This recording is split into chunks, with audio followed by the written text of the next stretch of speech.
Tahitian.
Tahitian.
Tahitian.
Tahitian. Ēperēra.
Tahitian,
Tahitian.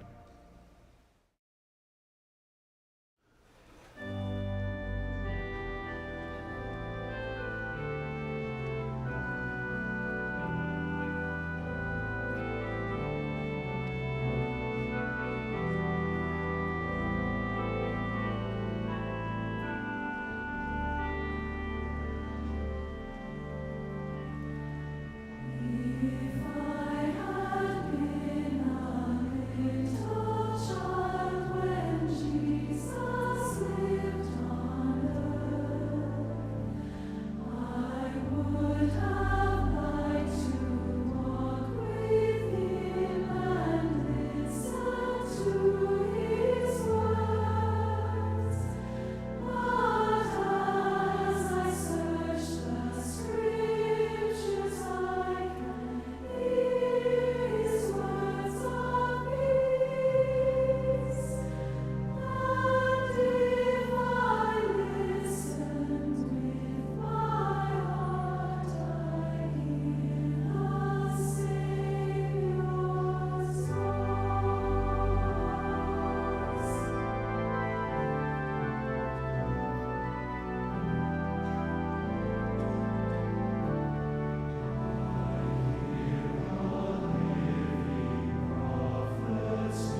E te o te me ua horo atu te ietu no natare tai te prautitaura. E ani, e horo ahia mai ta o tau. E imi, e te iei o tau.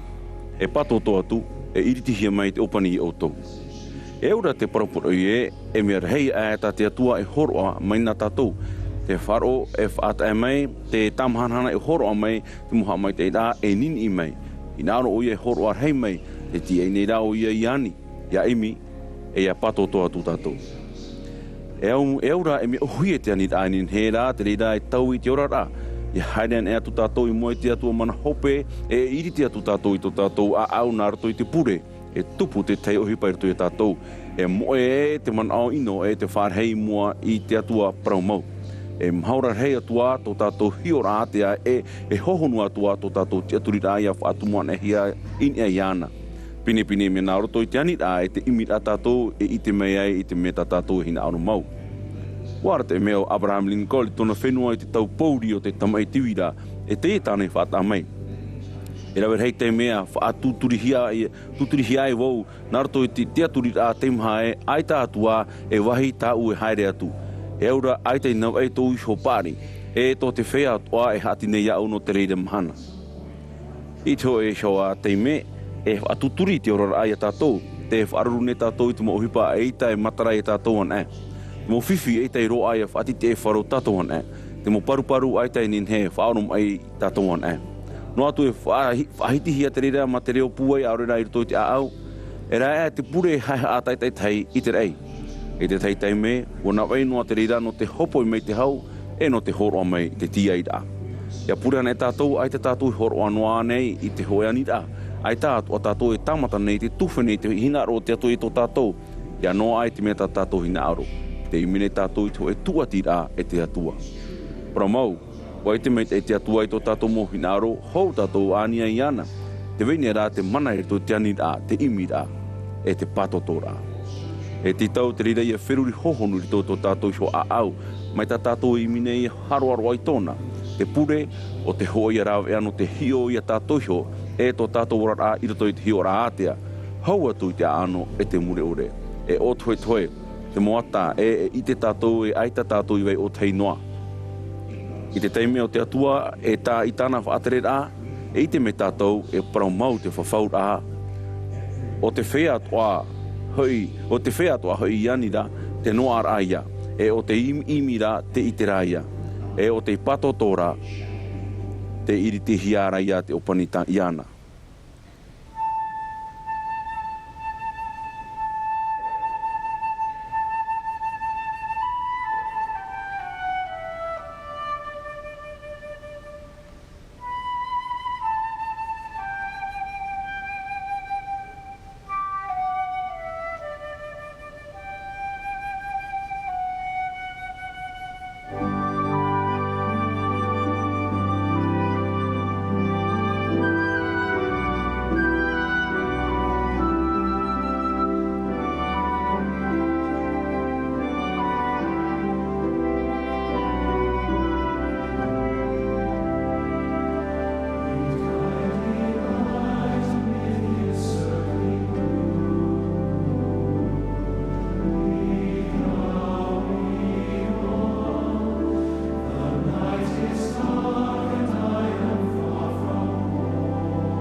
E tā maunoa te e whanhaur a amuno te neiu a horma toru au te mataiti o te hapuroro a.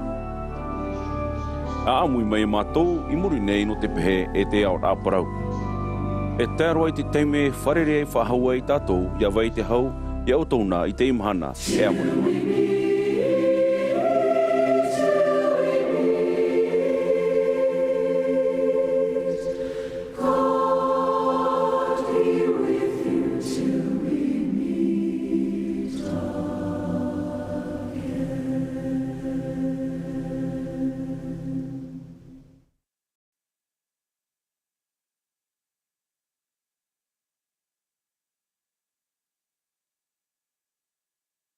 First time tuning in, here's what you can expect. General Conference is a global gathering for followers of Jesus Christ. Everyone is invited to tune in and hear messages of inspiration, peace, and hope from leaders of our church. There's also some beautiful music.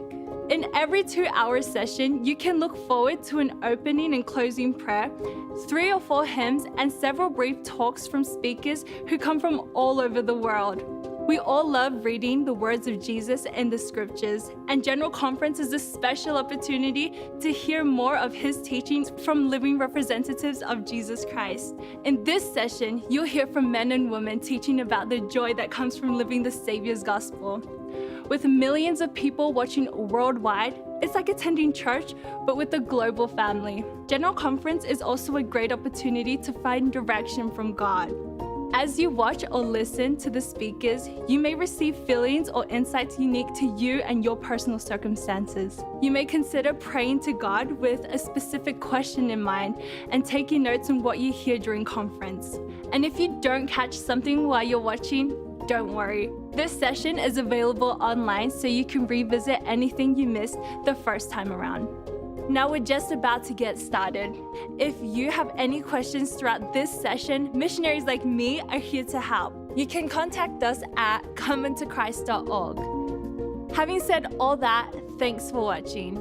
We're glad you're joining us for this session of General Conference.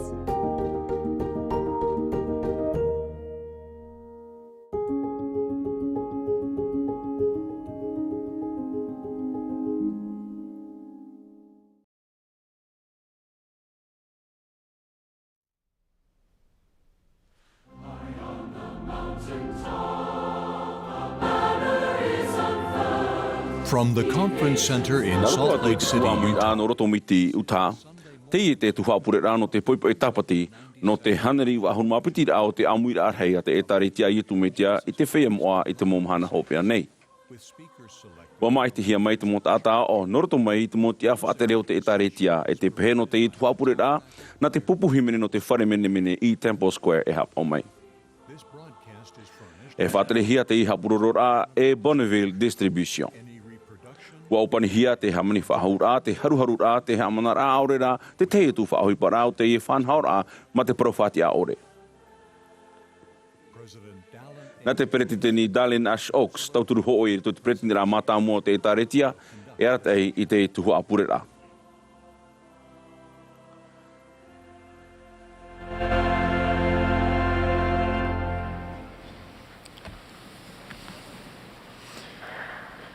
Brothers and sisters and friends everywhere.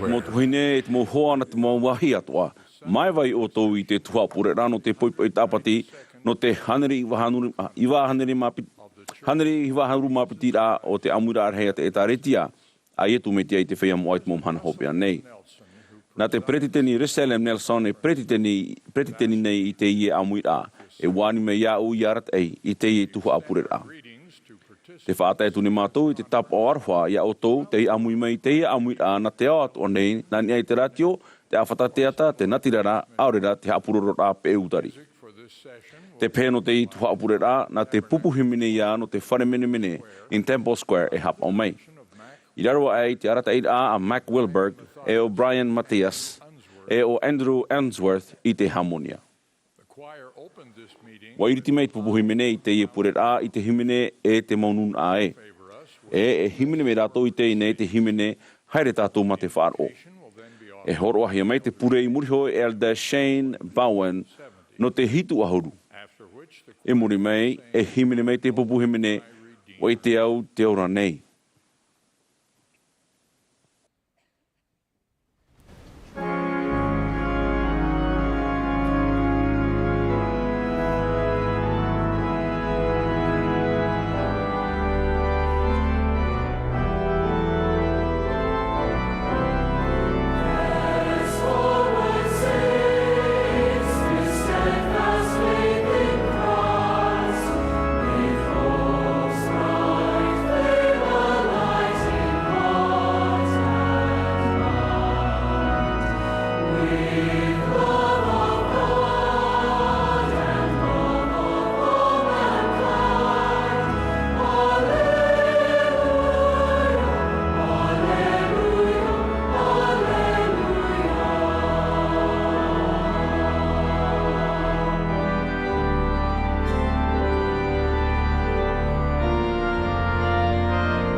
Our kind Father in heaven, joyfully we bow our heads before Thee on this, the holy Sabbath day. We are grateful, Heavenly Father, to be gathered here and throughout the world to worship Thee and to worship Thy Son, Jesus Christ. No te aru e ia oe. Maruru no te mau tua whare. No te mau me tua waheine, me tua tāne, te mau tae, te mau tua heine. Tau turu e mātou ia here te tei te tei. Maruru.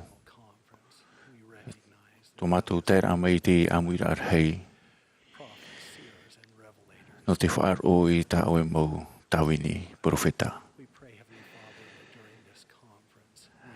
Purene mātou, ianen he mātou i whaar o mei tei, e ia roa ia mātou te hapira mei tei, i te mahana, e ia roe, e a pēna, na muruso ia mātou i te roa au te mo awa e harame nei.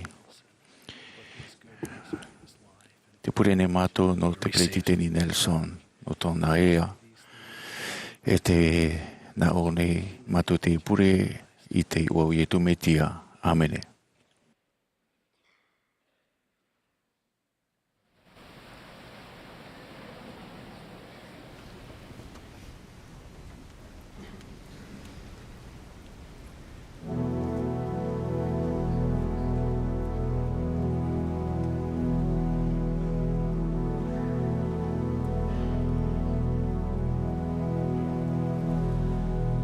I know that my reason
We will now be pleased to hear from te Elder nei, D. Todd. o tātou whāro mai a Elder Christopherson, no te pupu no te tino ahuru mapiti apo te toro.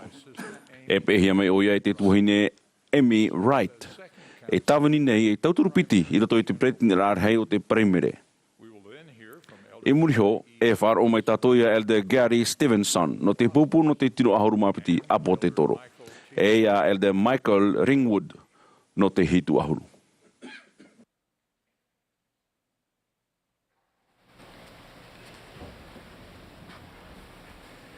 As Job in the Old Testament, Mai ai o pāno te whawhateitora, I te taime māwiwi tupu pā te mon owe te e o whaarue te atua I a rātou.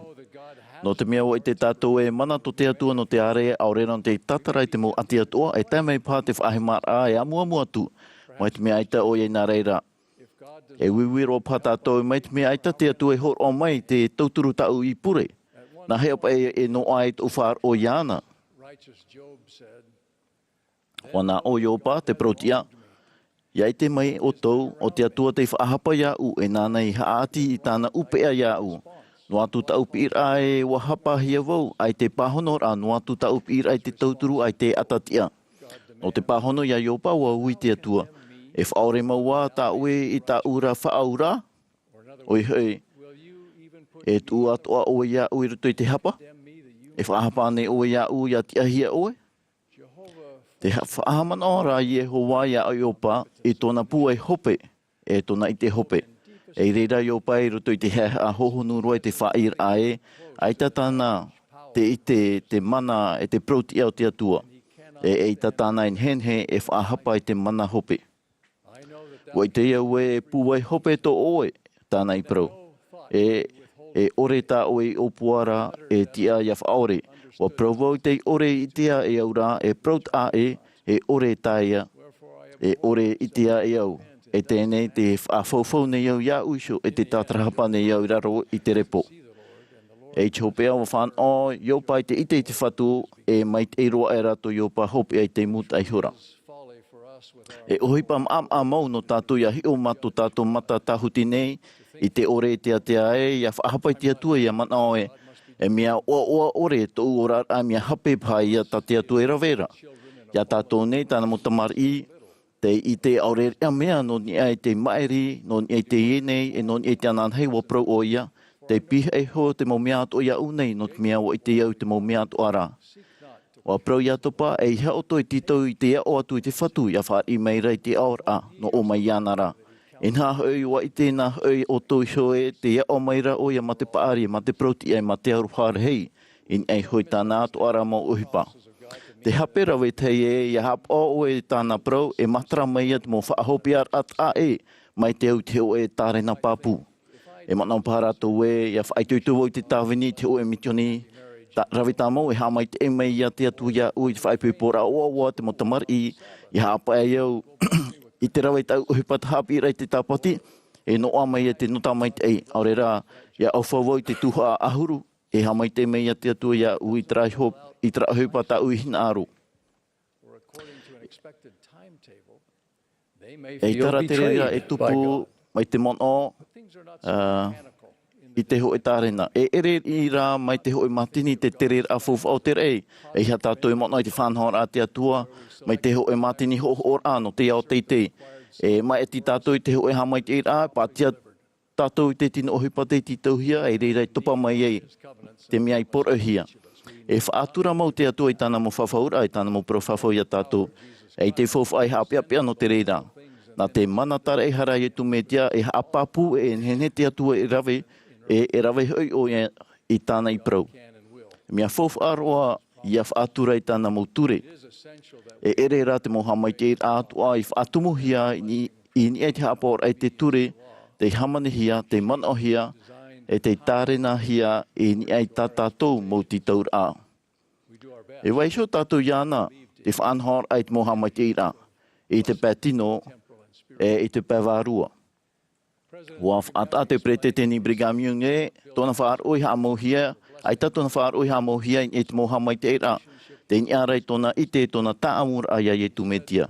O nā o ia, ai ta tō whaar oi tuhia I te mo uhipa te whatu I te mo motu o te mo moana, e te awhaira mai te tātai o nei, e te mau mai te tānei tu, e te mau tāta, orera te mau tramo tāta, e ato, e te itera e o hamai te hia tātou. Tōu nei ra whāro te ia, e te whatu e tu metia, e tōu i te o whaari mei ano o mai anara. Nā te tatarahapa noa te hapa orai te promo, e tāpia, e whaa anu i tō tātou oa, e tō tātou ti Āmuiraa. Ēperera oi no te mea e numera a, te hapa ohia i roto i te teimo puta i te reira. E mea whauwha te reira no te mea e whaao te reira i tātou i roto i te ehupa te atua. No te rawe āmui, e ana, i tō tātou i ho tauira mai te tata tino nei, e i tata moa. Te mea tātou me tue te orei pupu nei a tātou o onei huia e tāna tamaiti. Nā roto i te maiti irhei e te areira a tāna tamaiti ietu me tia tō tātou tār eihara. E tamari tātou na te atua, te whaatahia no te tahuti ore te ora mure ore. Tō tātou hopea o tiriro aia e whea ai anana, e whea tūwha a tātou e te mitia. Wainei tō tātou me tua no te arte e tātou tātou e te heni ei tōna e ano te whawhaura. E ei tō tātou mo hinaro tātaho e te nirahia i ei tāna whanhora. E nihen mona o e rei mai te tiaturi e te whāro i te metua e i te tamaiti, e rei atu o mai te putapur ai tō rāua here. E vai tāmou mai te tamarur ai te arte e a te varua moa. No atura e tatereira e a e ohie no mai no tātou. Ti tau rei hia i te tamar ai tātou. E itaia e ohie no wa prau ietu o vau te vine mau e o tau metua te whaapu. E te mau ama hotu ore atu ai roto ia uneira na te metua iei tapu e atu. E te mau ama hotu atu ara nana iei tope a mai te ei ar hei atua te hotu. Te uhipa tau mauro a te atua no te tope rai te tamara e uhipa umerheia e te mawiwi te teitei me ti tau hiara te reira. E ha whaamanoro i te prau a pauro e whea tufu a tātou i te metia te poe a pipiti nei i tātou e o ia atua. I ha mai te a pipiti hia tātou e o ia atua. No reira i roto i te auhei tāmar a e hana tātou e riri te atua e ha whatatara i ana. E pi te me tua nā roto i te o te tamaiti. Ap e i araua nā roto i te varua, tramahana e tramahana. Vai hoi te taimi hau i araua no te whaite mei tō raua hap o ia oto. E amatau mau ia raua e amatau mau ia oto iho. Vai hoi te atu iau pōtia. Te tamaru nei te whaore i tō tātou a au. A whaaro mai na iana o oia te tia i te metua. O te imi nei tō oto mait e. I te nā or atu e te metua e ahi o nei te mau mama e rei te poe hoi nona o te ore roa i rawe i te harara. O tā oi maurururua. Ahi o nei te toto o tā oi tamaiti nei o te haman ihiara. E toto hoi nona. No tā oi hio i horo atu i a whahanana. No reira e te metua a whaora nei tō nei mautai e te mautua hene. Ia haere mai rātu ia unei, e ia noa hoi te ora mure ore. Hiona tātou te te mo hi ora ano te tāni te vhaini te hapo mai te i te atua. E te tiaturi te moha mai te era, i roto i te ora rā, ora i te ora i muri mai te pohe. Tō rātou mataura i ana e metua a au mai te no tātou e ietu me te tarahera tau a hara no rātou. Te taimea whaatutia hei Abrahama, o te aoro i te atua i a whaora i ana. E ora mai nei Abrahama, e wariro mai nei e metua no te whea whaar o. E nā tōna hua ai i hamai te whenu i te mau utua whare atoa. Nā muatura e traiho whatau a pupu atura tahua no ere tenei toru partenia no tō rātou protia, aore hoi i tipapa i raro no te hamori i te mau atuara au. Ua poe rātou i reira ei maratiri. I tōna a au whawhati ua whario i o te whait hei tōra, te o hia i titi in e te atua. E ua pauma o iain e te tiara teitei roto i whare o tōna whatui ei whiti, ua inora hoi i te mau whahapara a hape a te wahine a Potifara. E tupu pai ia te mono o te whae, o te whare tapi ara ia te no amai no te hapa orai te ture no te vivi ore, e Ēperēra, ua whare u whaahua o iain i te atua e o manuia o ia. Ua tupu whaahua te mana o hepoi pai o te whae te ho e mau auri, tānei whaahua, e prau whawhau hoi tānei ai o te wha. wa moe roa hiara de tōna prau I te whaahurahi o ia e tōna tiara a te I pia iso ia wharao. Te hopea, mai ta o tō I te wa mea te whatu ia tūhia I o te whain e te tiara te I raro no mai ia wharao e wa hamai te o ia te utua whare o Ēperēra.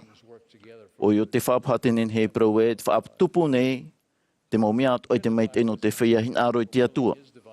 O apinati, tēne, te prau e whauti au tā unei prau, e reira ai tatu upi api ai te mea e tupuin e iau mai te mea whaorahi a vau.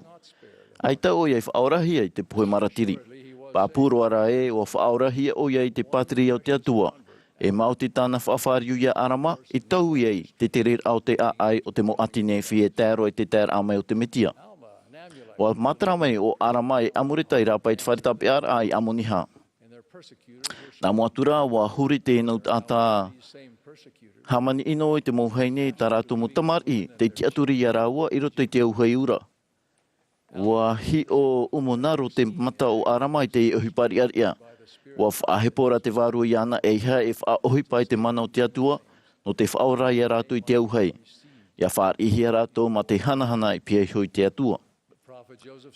Wa mhimhi no te profeta o te Fatimita I roto I te wharetapi ara no Liberty. E te au ohiara te wheamoa. E wa I o iei te atua. E te atua te hea roa oe. E ahat mauror a oe tapi ai to oe rima. O te pahono atua pro te whatu. E wei poto no to e whiwhi e to e mau ati. E reira mai te me whaoro mai te oe te reira. E whaateite te atua ia oe te uhei te roa. Ai tā oe I riro mai a iopa.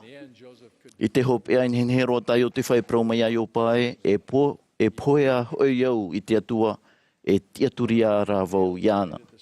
O whaatia mai Elder Hales I te aamu no Patricia Parkinson. Te inohuia tōna te matapuhi te matahiti ohuruma hoe. E te naora o ia o prau iana e mea oa no oe. Pahono mai na oe aita oe I te ia ui te whare, te veirai hua to umau taime whiwhi, o whaaruruwa I te mo hepo uana, e wat eir hei au. Mai te taime aha mai te aha amatai te omatai te pō, wa I te rawau e te piheisho te metua te ora iau e te whaora, e te utua whare. Te whea e ani iau e wariri ani iau, e provo o wai ta au e riri atu, te piheisho te metua te ora iau I rato I te uhipa. E ere woi te tata o tei. E chopea o te hamateira no te taamur apiri e te taamau I te metua I tāna tamai te tātou e imenei. Nā te reira e whaatupu I te waheit a e whaahoona I te o e amuri no atu. E prau pāpua tu tātou mai a pauro e ore tēnei mau puhoi tāhuti e iau ia whaito I te mait e whaite hia mai a tātou nei. Te hor oanei au I tō I te rapāpu e, no atua te mea e tupu I rato I tō tātou rar a tāhuti nei. E he e tui tō tātou tiaturini e te atua, e te mai te oa I rato iana. A tiaturi ia Yehova ma tō a au atu ara, e hara e tiaturi tō ue hora hapao. E hai ham o iana I tō ue atu ara mau haria, e nāna I whaite ia oe tō ue ra mau haria, I te oe e tumetia, amene.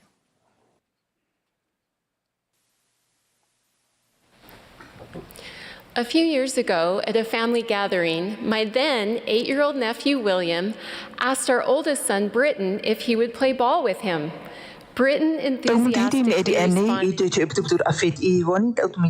William e tamau te matahia po Briton mai te mehin aro e hauti popo eona pahano nan teatro Briton e o oro imre e torau hauti a matei miri e atro popo I teatro Briton Ēperēra to e otmo far hitoro atona na mito puna I trera te me o bebero Briton api o I raro mate o hiho ene I te o far Ēperēra hari atro to titira o William I pia Briton tau hei atura mate tupu e maru I tona tua tamahana atura matpraue I he pia o pararina to mea ia ui te whare mama ura o papau e o tom hei mama ui ia o matpraue ai te whiwhi William e pēno to o matahiti pahano atura o Briton e pa William e piti oru toru matahiti rawer hei te hapir a te whaoro I tu mitia I te mo papir amoa te tauturu ia tātou ia pairati manu ia e te mo parari o tu tātou rar a no atu tu tātou whai tu matahiti e whaoro o I I te maur a paradi e o te atua. Te maur a paradi e o vetei e to tātou mau paradi I te petino e te pēmanawa. Te maur a paradi e o te atua. Api e te whaora I te hiero. Ar te hia mai nei to e whaine I ana ara.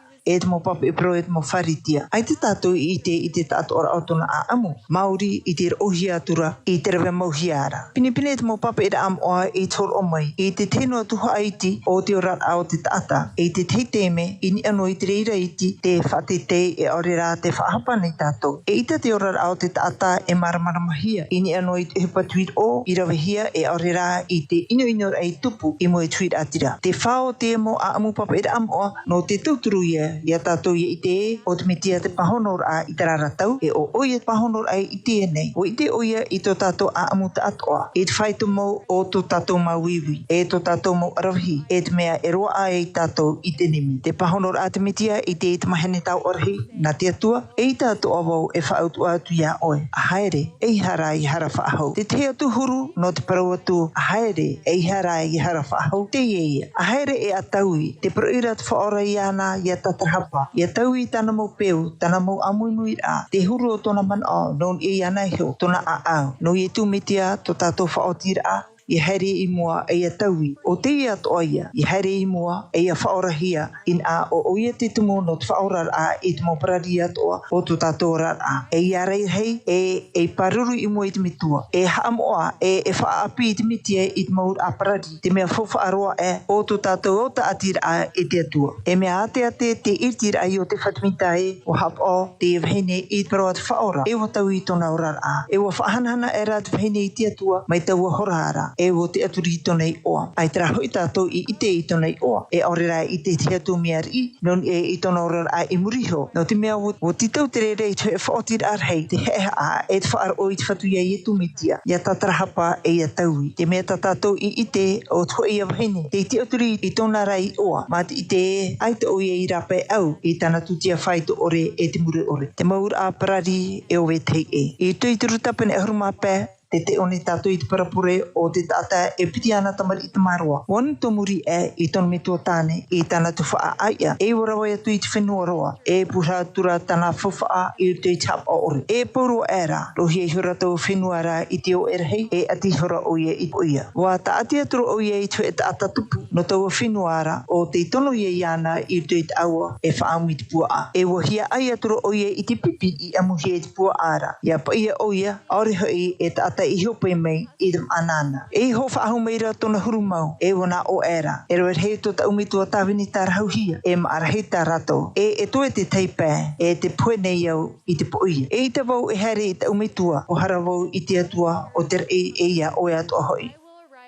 E te awau e here I te umitua. Mo harawau I te atua o te rei e ia oe atua hoi. E ai te atura e au ia u ia parahia e te mai tina oe. E whariro o ia u mai tō e I te motawini tarhau no oe nei. O tia era o ia here atura I tāna mituara e te tia ea o ia I te meira tāna mitua ia nā aruha meira. Horo meira tauhi meira I tāna a I hoi meira iana. Te aturi nei au e tumu te mitua tāne I horo ai tāna te meitira. Te pepe o te mitua tāne nā rato mai tāna tumaiti e ita e ore e mea ono e te hohonu. Mai te reira ato a te haama o te mito tāne I te mōpeu I rawahie e tāna tumaiti. No reira, e haia te mito tāne I ore ei I tia ei. Ia haere mei tāna tumaiti ia nāra e tatarahapa. No te haa ai te uia I tia ei. Ia uti te pupur a o te whaohit a e o te whahaur a hou a whaatoro atu ai I te whaorera ahara e I te here. E mea te whiruri pinipini hiana e au. O hapi me te whatuia tātou e whaorera ai te hapawet hei e whauera ai I tō te awa toa nei. E whaore au o te whatu I te hara rātou tā uhina aro I te whaore atu. Po titauhi atu rā o tau, ia whaore I te hapa a te atātoa. E I tui tō rhei, e te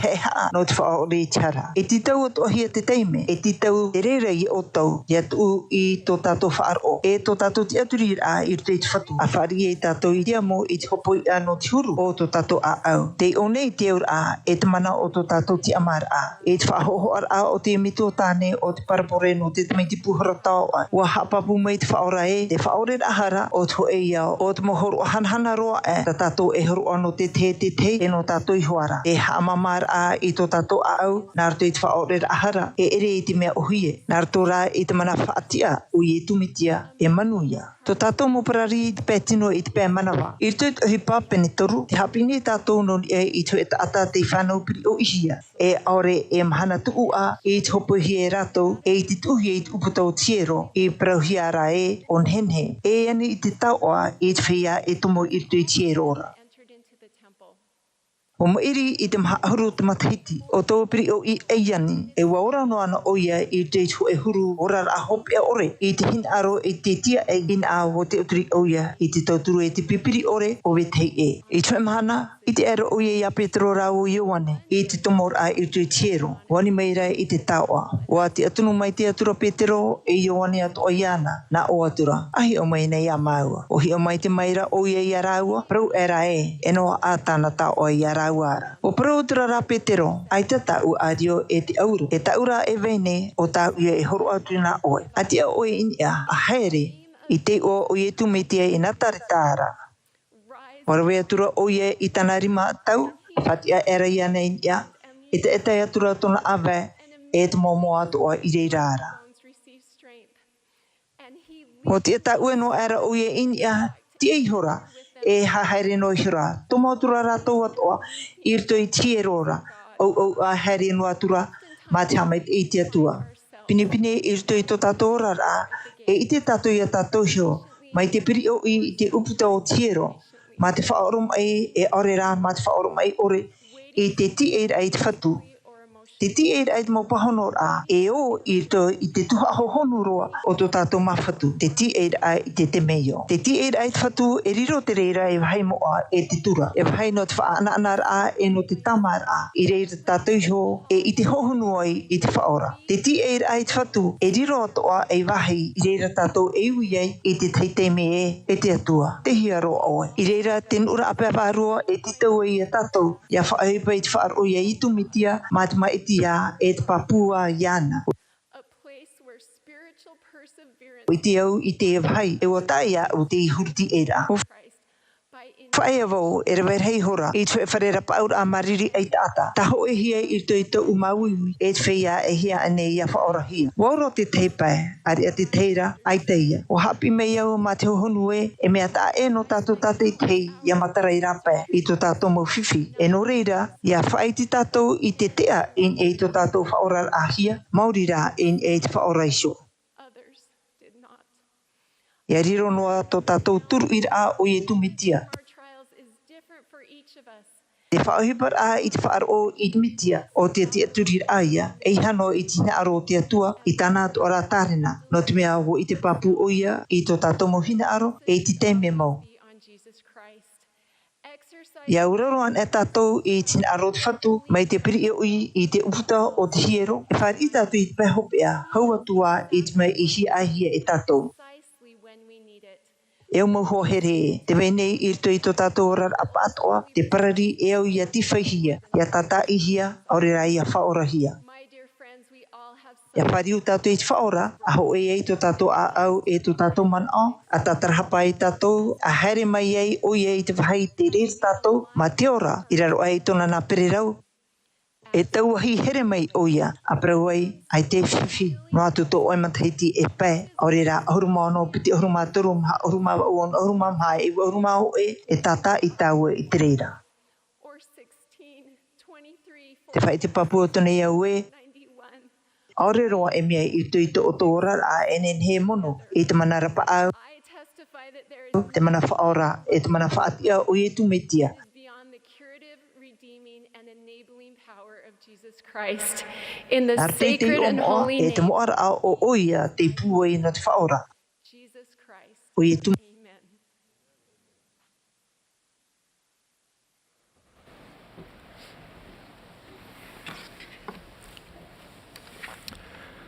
Imagine with me for a moment standing on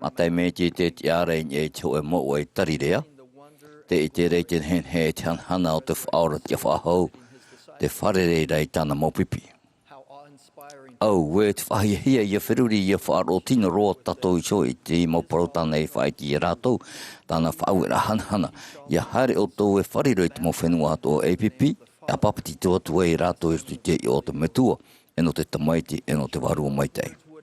Papu maitei e horo maitei mo prau i te mana i tatou, e whauri i tatou, e whaoto i hoi i tatou, mai te tupu i tui tāna mo apo te toro. Te vai whahi hia. E eret mo apo te toroan a te hawhawha e te mo prau ai e tū. Te mo mero te tare te mata mua, mai te mo mero api i tēro atu e te mo mero teito. Wa Amuiraa tō irto i te whaauera arhea te whaora. O ia te whai te rai te prau api maitei o te waneria e te whaia tarato e wharerei e matau. Te tutawar ai e whai te i tō rato i te rapapuno e tu metia o tauturu te reira i tāna e tare tia i hamau api hia ia tupu i te rei. Tatou atoa e mowhipina te metia. Wāni hea ia tatou i hapa o i tāna whaauera ai te imhana. Mai turu e te rira roa tatou in e tau mau ai tarirea i te teme mata mua whaai te o i te rira.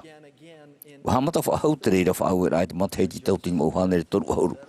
I te teme a whaat ai o te whatemite i tōna ta e tamuera e mitona re mata mua no te tare tia i tu metia. Mai te rira mai tau hau i tō e milioni e te awha mau mitona re o te iratere nā te ao nei. I chapi ai te monun at o e papati tora e te whaia e whari i te paru api mai te o te waneria e whahohia mai. Te e tatou hapi rā tumu. Tō tatou hina aro rahiro. Mai tatou mo te mari api e tā tuit mo pari e topu i tatou te turi nei tatou i te teime e tia i tatou i hapa o i te pira at whaora i whai te waneria. O papua ia ue o wharia o tō e te whea api te maro atu mahaine tō e te taura mai te tomai tō atou perofetaina na heira. Āni mei o ia i oto i whainene no te oipa mitionare. Mai te mo man a horo i e te poito. Maona horo i te poito wharewa rā te i rū nei tatou i tiani rā mana ma te turi ma hia e te perofeta e whai te rā i te wharewa rā o te horo rā. E hia ai hanhana te ie e te whauru. Te rara, e hioan e tatou i te iuira. No te ha ai te tatou paatoa, e hamata i te nei. E ui pa o tau e, na hea e tia iau i riro e mitonare ma te tarete i oa ore. Āmuiraa e parau tatou i tatou i shoe u whaatahia te mo mitonare no te rau e te iuhipa. Te in aro nei au e tauturu i te rara, e te eri pai e topari i te au i te orara. Mau ta e mo tuheine, me ohi e roa. Au e pai en hen he whaoti e te whaauera hea te whaara nārato e te mo parautu mo ohie. Te maramana mā te hapi he e tātou tātai tei mai te aru amaia. Here, whaite, e ani manihini. Te hepa mata mua ta tātou erawe o te here e mai tātou me tia i Ēperēra. Te teimhanei to tātou mua au i te mauiwi o te tātai te mompeapea ta tātou e te nei nā te awat o nei. Te rara, enen heat o tātou e whauruhia. No mani ira roa, e tauturu a te tata whaithia. Nārato i taratou mautauto o rāno te toro i teri mai te whaia i tuhia i titi. O rātou te whaatehia i tō rātou mo whaera. Whaatahia i tō rātou utua whare aurera, te wharerei nei te teatu mahuru oto e te puporhei. Ai te maoro anei te whaite rea parau api e mea nahea te oe fumetu o heine ni poronia i wehor ai te mau pere o tūrei rei tamari i neine maitai i te wahai tape ara pere o au hei ma te an ai maitai hia wainene e te tiei rei te momentu o heine e te mau tamari i titi horia o te hinaro i te rira mau pere o no tere nā tau o te ara a puma i rato i rapa i pere o au hei. Papuro ai e tata mai to tatu metu e te aure mua i te mau uhe pāroa horo anō mai te turu. E te mau temi ato e whai te tatu i tere huru metu e to tatu tatatapu te pororei e tatu i te waneria no atu e ai te tatu e whai ti ho e no ai parau. Warido te here no wetei e whai te rapapu no te piti o te turer hei a here i tona tatatapu. Te whai te raterei te tamara atu waru mai te ei i roto i to tatu warua. Nārto i te whaite rai te roto metu e wetei e ne he tato e whatapu i tēn aru i te whaia e te rei ta tato mo ohipo maitei i ha maitei to tato metu e te aura. Te rawa nei tato i te reira ma te tiei ore i te whahoira. To tato te aturi rau i hoi i whaari i tato i to tato here nā rātou e maiti i nā reira. Are ea te hepata tato e roe nei e o wai tātou o iaia. Nā rātou I tere huru me tua no e tei e poro I tātou I te mauti ara hanahana e te taui I te ora rā o te waneria I tu metia e te ani amui papu I ma tātou I rato I te whaatapura I tāna Āmuiraa rahi. Te piti o te hepata tātou hen he erawe o te whaitera ai. I rato I te mo au e mata mua te mai pe tō wi te huru maiwa. O te puta man au I rato I te tae Wizan no Thailand. I whaite I tōna mo whirurira e tōna mo au no ia e te mo mea tāna I hapi mai I rato I te tāna tua tapara e te puta moromona. I rato I te ue o tāna mo parauporo I tā e nana I show o whakia o ia I te amu no nā mito na re epiti o te puta moromona o Āmuiraa e o Arama. No atu te pāri o tōna tae winei I rato I tōna mautia turi a whāro o puta pūro te au tau o parauporo ira e o pahano o ia nā rato. E nehen hea nei e whari I te rea puta nārtu I te reo tahai, o e mi era wisan I te rau e whātai te e puta moromona. Wa amuia tu o wisan I roto I te mohapi ra nan ia e te natirara, I reira tōna whaitera e tōna maumana o non ia e te puta moromona. Wa hapi me o winai ia pure e ia tua tapopa ma te waru o imi ma ia whari e ia paturu I te parau mau. Tau au e muri hio o papiti tohia o winai. E muri e rau o parau wisan, hopo e na tātou I riro e mauha ai tu I tiri mo te atua e tātou I wai nene no e mau teime atua no te rau e tāno hipa. Ua tā mai tā tātou tā rātou te mei utua whare no te mea, u whaite no wisan I te ewaneiria ma te ohie e te au I te tere rāmau. Te whaite nei tātou pa ato e te teimo mea I wetei e. Pine tātou I te rau e te reira. Te whaite nei tātou I te moho hoa te ata, e te maauhia tātou, te mau mea area, te mau waheita tātou e hare mata I te hipari mai, te mau whaiti raparau, te whauri tātou. Nahe e te ai tātou I Amuiraa tu I te reira tapura, o te mau mea tātou e whaite nei, I te mau mea tātou e au non e te ewaneri ai tu me tea. O whata mai ugdaf, mai te mea e ui mai te hoe tātai o tau I turu o tau hope hepe tama e hai o tia tia I parau non ia I te momea tā o tau I whare I te whare purera. A parau non ia I ki tamari nei o te tia I mua I te Āmuiraa a himene ai ma te ananata. A parau non ia I te pufu whea api te horo I te taime no te tauturu I te whea ruruia I te mō pufu a whawhaera. Whaite e reia e ho I te ewaneria. Ai te iti tauhia I tāti o tō I papa I te oe aura Āmuiraa I whaatiti ai whoro I te moha I te hape o te hoe tāta. Non ia I te hipo miti o nare, ai te atua e hinari o tō I riro e muto I nona, e ani meira o I riro o tō e tāta whaite nona. Nārto I te whaite rā I tō tātou mo I te rā maita e I roto I te wanerea vetei e te Āmuiraa tātou I roto I te whaatapura I te Āmuiraa hei a te whaora. Te toru o te hipo en hen he o tō e rawe, o te ani manhini rai. Me api roa te whawhari urahia te tuhene maira no Ecuador. O mara tau e noa tōna oawa I te ewaneirea e muri a I tōna papiti tora aani manhini e oia I tōna mohoa e I te herehia e ana nārto I te maurau e ture I rā totiare. E rawe hei mau mero te tuawhare e mauhoa te ite I tāna mau poroi te pahano mai nārto I te Āmuiraa. O paraparau mai rei rātou ma te ani manhini pinipini I rātou I hare mai I tōna whare no te whare rei amu I te mau miti o nare. O papiti tohia te momentu o maira, tōna mautae, te motuhine, tōna tati, tōna nakuza e piti, e roa hei o tōna mohoa, no te mea wāni manihini o ia I rātou, ma te I tuito, I hare mai e hio, hare mai e tāwini, hare mai e apiti. Nārto I tāna moa ni manihini rā ohie e te tere rā mau, ua hau I te piti hauru tāta te whare I tāna ani rei e papiti tohia e mero no te tare kia I tu metia. O te putereira no te mea wāni manihini o hie te tuhine meira ia vetei e ia ite o tāna I whari e mero no te taretia. E rau rei hanere ani manihini rā e nen he tatou e whaataa I vetei e. Nen he tatou e ani manihini I vetei e ia hara mai e hio. I tō e purera oro, I tō e whaawawar ana paroita, I tō e video nān I te natirara o te whaatara I te wanire e tu metia. Hara mai e hio, e nen he e riro e hoe ani manihini rā I te teio I te puta moromona Āmuiraa, ma te te tō e hiero api. Te teitei me, te ani manihini rā, o te hoe e mea tatatou e whaatai I rito hoe ani manihini rā I tato iso. te horoar ai tatou i te a au o te ora man o te mamea maurau ea e au haati e tatou. I to tatou ne ano taurorowira pine te mamero i te whaite i te mo poroporo i narto i te maurau ea tureera atotiare. E rau hei hanere aurera tautini mo uhi po whate i te ta o tu weite.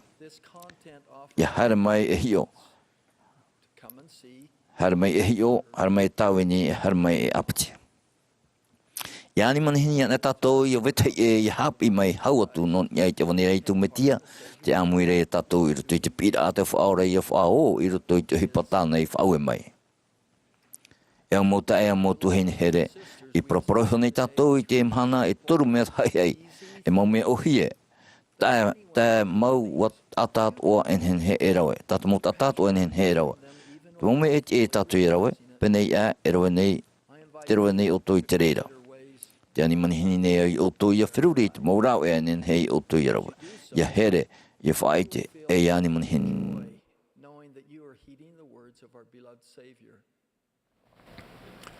What I am urging you to do is not a new program. You've heard these principles before.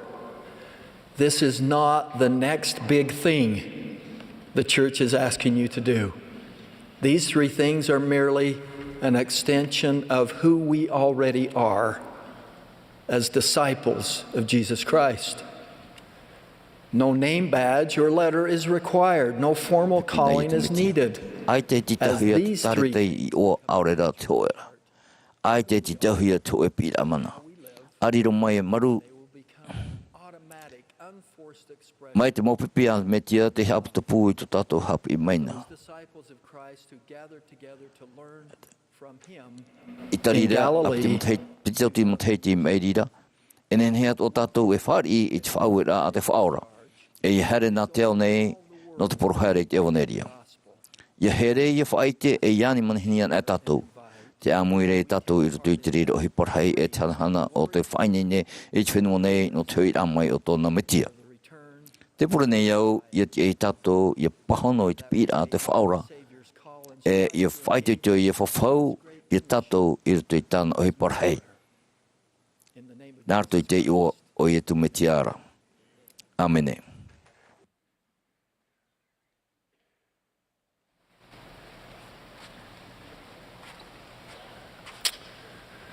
For God so loved the world that he gave his only begotten Son, that whosoever believeth in him should not perish, but have everlasting.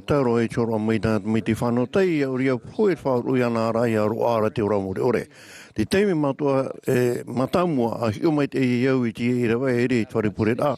Aurora e te poutua whare te mati te era voi soe o hipa e te pūra i rutu chatu aro i rutu te awhata teata. Ai te e hior aia tono turi e kia.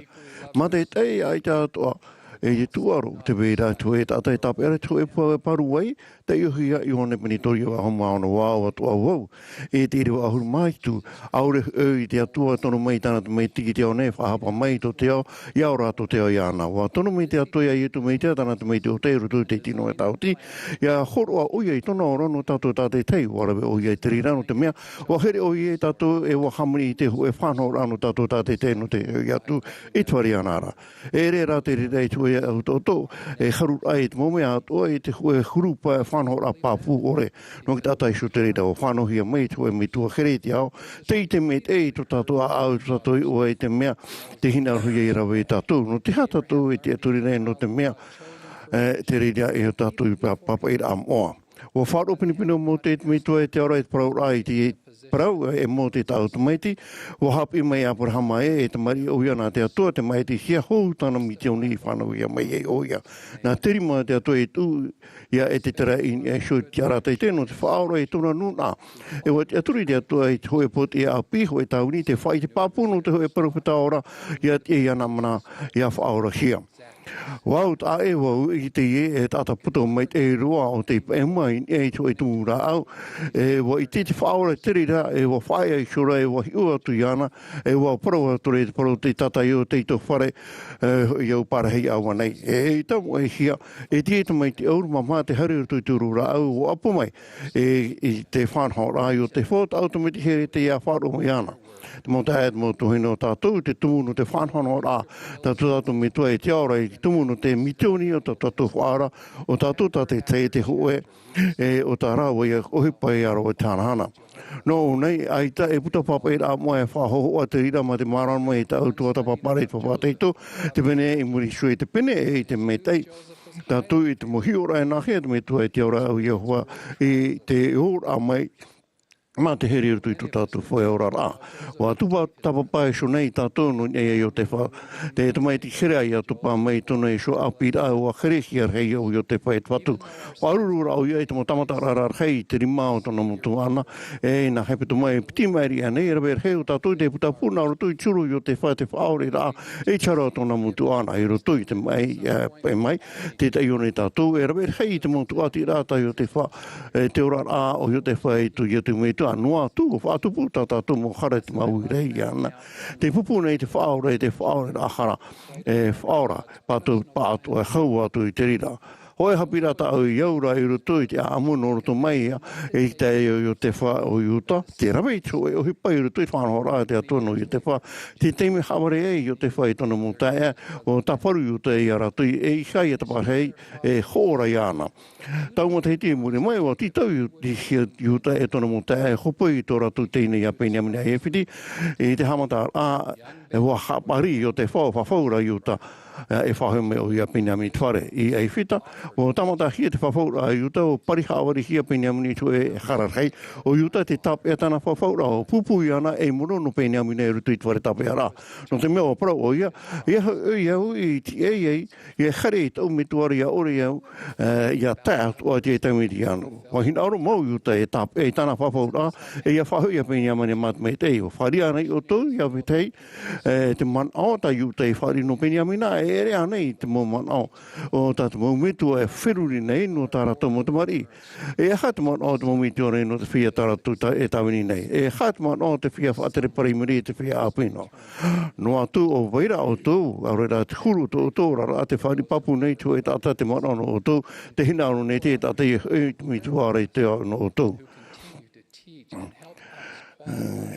Ai tai maru anei wa tap e hia te hoe hoa kherihia e piti khandere turu ahuru maturu mhana i rutu i te whare mai no te tui ahuru maiwa. I roto i te rira teime, o harme i tona mitua tāne te poe e wharde i ana, te iani atu e whai te i te e propore i tana momo otua. I muri mai atu e te paruru wahi nauru te paparu o mai te e tauturu i tana momo otua i a hui mai to ratu whare te ora. Pini pene te maupipi atu me te haman o te maupipi amini e rutu i to ratu rara, ati ana e ua wharo ratu i te a pua te perofeta ora te atua te profeta Orisemes, wa whao mai te whia api te maro e te whia tamaine api i roto i te pupu rau hitu e te whia api e te atu a te whatu. Te toro nei, te mou tāta e te mou tua whare e tirima ma te wāru au puru, te khere te horo e titau e te mou hoa e te whia whatatai a kare mai tia. Te hamanau nei, te whia api e te whia ari i tārato mo whawhaura e te whaititu nei te hapo i te rira, te whait ai te mou hiro a te atua e te imi ai te mou o tō rātou mo whit i te poe e te rawer ai te mou ora no rātou. No te ha te whanhora a te me tua e te aora no tātou i rido ai i tauturu ai awe te ia hui mei anara. No te mea mai te rira tātou e rido mei e iai e tu me tia. No te rira te hapi nei te āmu i uta o pēnea minei a tātou no e te whatuti a rai te whaora an rātou nā roto tāna tāraharau horo a mai o iei tono ora no te whahui a tātou i whare e whai te rā e te pro i uta e te here o te whaora e haho i au e te ai e here i tau mitu ora e aore o i au nei e mo tāta haputuputu ia i tera reiru atua te rei mo parau nā tātou te roto te whawha te tō te reira atu mo te meo te rofa mau te riro i tap ono te whanhora atu me tu e te aora. Ruto e te mauari piti pene mhāpere o tae e tāra i tu e mhana o whaohipahia te rira e turu te me te hapapu nei. I te whai te papu nei tō hua api o Paul i te Ēperēra o pare pau roto i tō e utua whare te mea kamani ino i te reira e au o re te hapora whār o ahare o ia e whare hapi rā e nia i tō e tau a whae hau i khere maniwa i te o ia e piti tua hene e au re iana te roto i te warua mea maramara te ani hia raua no te hama i tae rāua. Pahano mai e taritia i tu mitia mi tēno i tu mawhana o pe anei rāua. Ai tai mau rowa hamata poro i te wharerea tu i tu mitiona e wai ni mani ni o ia i te wharepure rā. Tāpati muri mai, wa pō mai i te pare o mātai nā i te atura o ia e piti e tāne ahu tāne. I roto i te pure rāo, whaatoro au tūti te tātā o i te whea Amuiraa e ani rātou e whaiti i te rā papu. A whaatoro ai te tātai o i nge a por, wa ti ama e oia e wa parautu, wa iti e o te e profeta mau o te whatemita e pramau te puta mremono. Ai ta te whaate te arawharai o toa ai tato e amone, i te arawhoro e aita oia te wahai tano, o hahira oia. Ai tai maroa i te hia mai a pōrotona, e ai te wahe mau e paptisi oia. Te mahana tono paptito rawa, promei te hoe tātai e ana e, wa whaora oia au. Tau he pita mā, tau he pita me muri mai, wa whao titi e tātai e mi i te teia i taratia, e wahare oia i rutu i te hoe wharepuri rea whaoto ra te whaate te amane, e te wharo rā, te tātai a pole, te whai te rai tono i te rawa pono i te pate me puta moro, i ratono e te rawa, i te mau i te ato i ana, o i te tono mo whiwhi e te whanho rāna a tāna nōna. No Paul, e te tātā wā teime i tue mhana o ia mau soia. Wa i te ato tātou e whanho rāno te o tātou me tua i te aora no tātou tātou teino te mea, wa tono me te ato i tāna te mei te whanau teino tātou, te mong teime i o tātou e hinauro, e teime i a te mahana maura e titau hia no te whaatupu i te rira. Te whai te papune iau i tine matai te enen he tātou e hapu i hau atuno ia i te whanhora te atono tātou i te whawhateito. Te pine i te putam oe i te tiara au tomo profeta e tomo papu ore e te rima atoa. Te atua i rutu i te hoe a hue te pea pea. Non ia atoa te whea wharoha a e ti ei ma te hapu o i te tere rā mai o tō tātou whaora. Me i tātou e ti ei nei ma te whaora mai whaini i rātou tātou tāpiti rā mai. Tai roa mai i te mhana e i ta whātātou e i te tō tātou mata tahu te nei te opora te atono tā tātou rā o te huru tō tātou rā. Te rāra e nei he tātou e haman o i te pahono rā i mo i te teo tana i ore haro roa mai tei o tō ia i te rāpāpo i te pepe tapati ni me tei a pāpai a te rirei rutu papa tō tātou a au. E tono me te atu, i arofo me te atu i tātou, tono me tāna te me te whanatai, hei wharu ia tātou, te oia tu me te a āmene.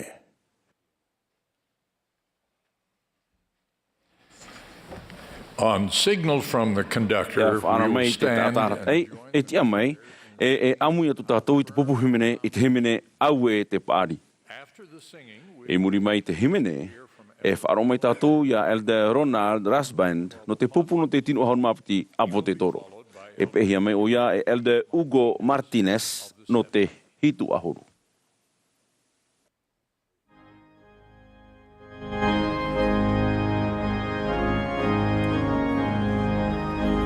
This is the Sunday morning session of the 100. E tapati no te hanere i ahon mapiti au te Amuiraa hea te etaritia. A ietu metia i te whea moa i te momhana hope anei.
Brothers and sisters, at this glorious Easter season, I te tau hana no te pāta, e hea mai te ira hei no tātou ia whare rei, e ia whare I te prau ao, e te harata I no o mai te motawini o te atua.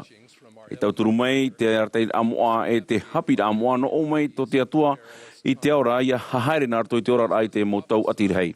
Mai te tuhuhia, te tairi nei te mo auhi, e te mo vero, te mo tamai, e te prau no te tamai, e te mo au e rā whenua, e te mo wahi e rawer hei. Te mai hei, e te o e hui, e te mai. I te mo utua whare, te mo huira atira, e te mo whenua atua hui. E atirhei atua e pararera ana te ao atua nei. Te mo aror ain ai tōtou e tōu nei te Āmuiraa pēwharo. Te imi nei te manao e heino atura, I te iriti te hapora wharo, e te wharo I te atua meiroto atu te wahi tāta, te mo whare hapira, te hiroa wa ata, e te mo paraparurura te ara tino huira tira. Te titau nei te whea pāto I te Āmuiraa pēwharo ia whahepo, I te mo opanipani a nonia, I te praura I tōna mana hohonu. Te whahapa atoa nei rātou e, te whao nei I te mo peu I te pēwharo. E hapa te reira hururawe rā I te tāta I titi, ma te hapito I te aturita pēmora reo te tāta, e te rotei o te au, e te whatura, e te whaito pēwarua, e te hau o te mana mahaawa. E hahau I te Āmuiraa pēwharo, o te Āmuiraa no te hamuri tōna mo huru atoa. Te Āmuiraa ia putuputu, te Āmuiraa ia parau, te Āmuiraa ia rawe, nani ai hoi tōna hio mo te aturira, e te Āmuiraa no wetei e ianare I rātoa. Mao te Āmuiraa pēwharo, e te aia tātou, tātai te ia whaoti no tātou hio, e hato tātou e te aturi nei e nahe te ora, e aha te rawe e au, I tō tātou wharo, e aha hoi tā te atua e ti aine ia tātou. Ere te wha o piripiri I te Āmuiraa I te pēwharo I te tautora api, I roto I te Tuha'a ai ua mau wirhei e ua mau I noa nā te whea wharo I te rima o vera ma, mai te rera atoa te maumero te taretia I etu me tia I te whea moai te mahana hopea nei. Mai tō tātou hāmatara rā, e rawer hei tāta te imi te atua, te umehia I te e taretia nārto I tāna muhapira, nonia I te hapira tumu hanahana, mai te wharo ia etu me tia I tāna tāre hara, te tatarahapa, te whanhaur ano te oaoa e te tapiti rā mai o tō tātou whatu.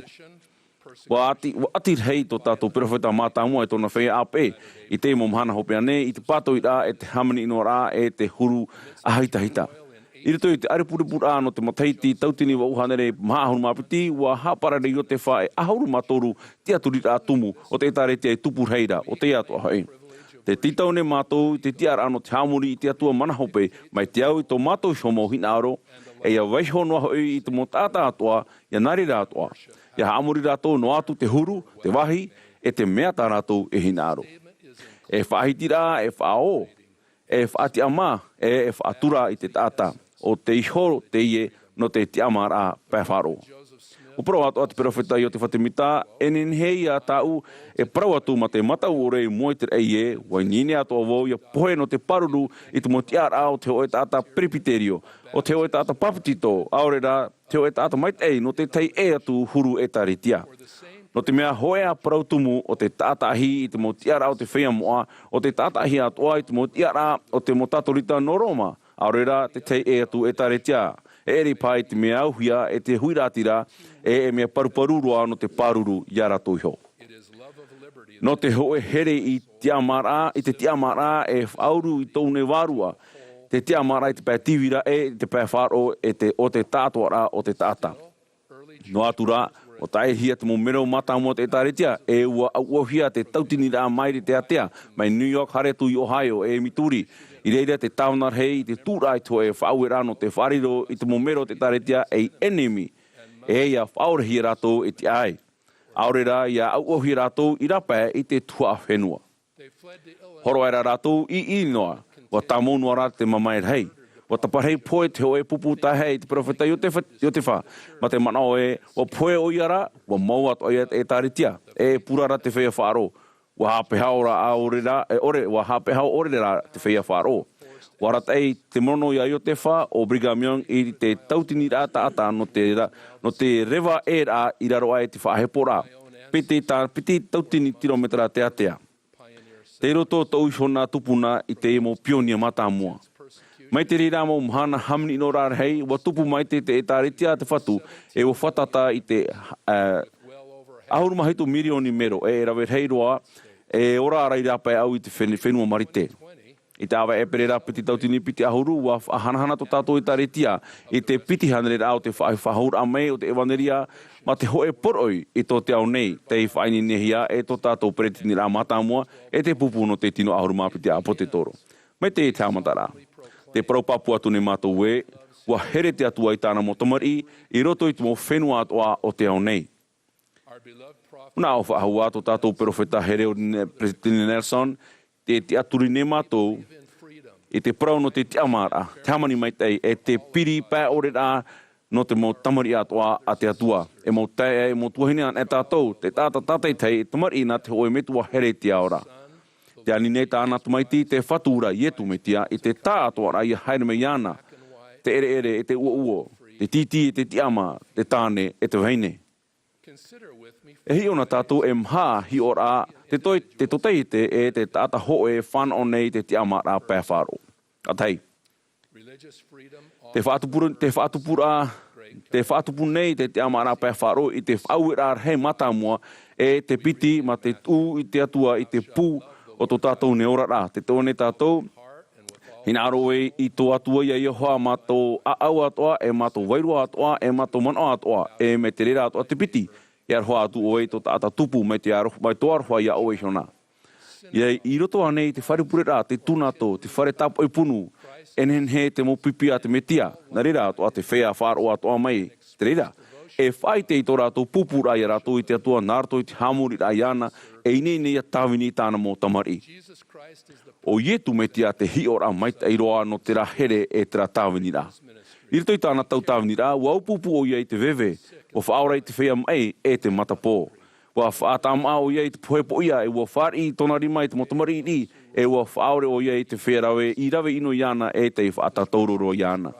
Te praurat mo papai rā moano i e tū e, wa hamani mai te haere, e nā rira atoa ia tātou. Te piti.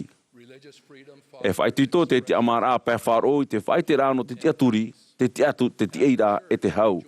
Tātou te taretia te aumune tātou i te teitu mo hapora no te paruru i te tāta no te mo hapora wharo atoa. E te mo te aturi rā, nare rā atoa tō ratou te Amuiraa mana e prau i tō ratou mana hohonu.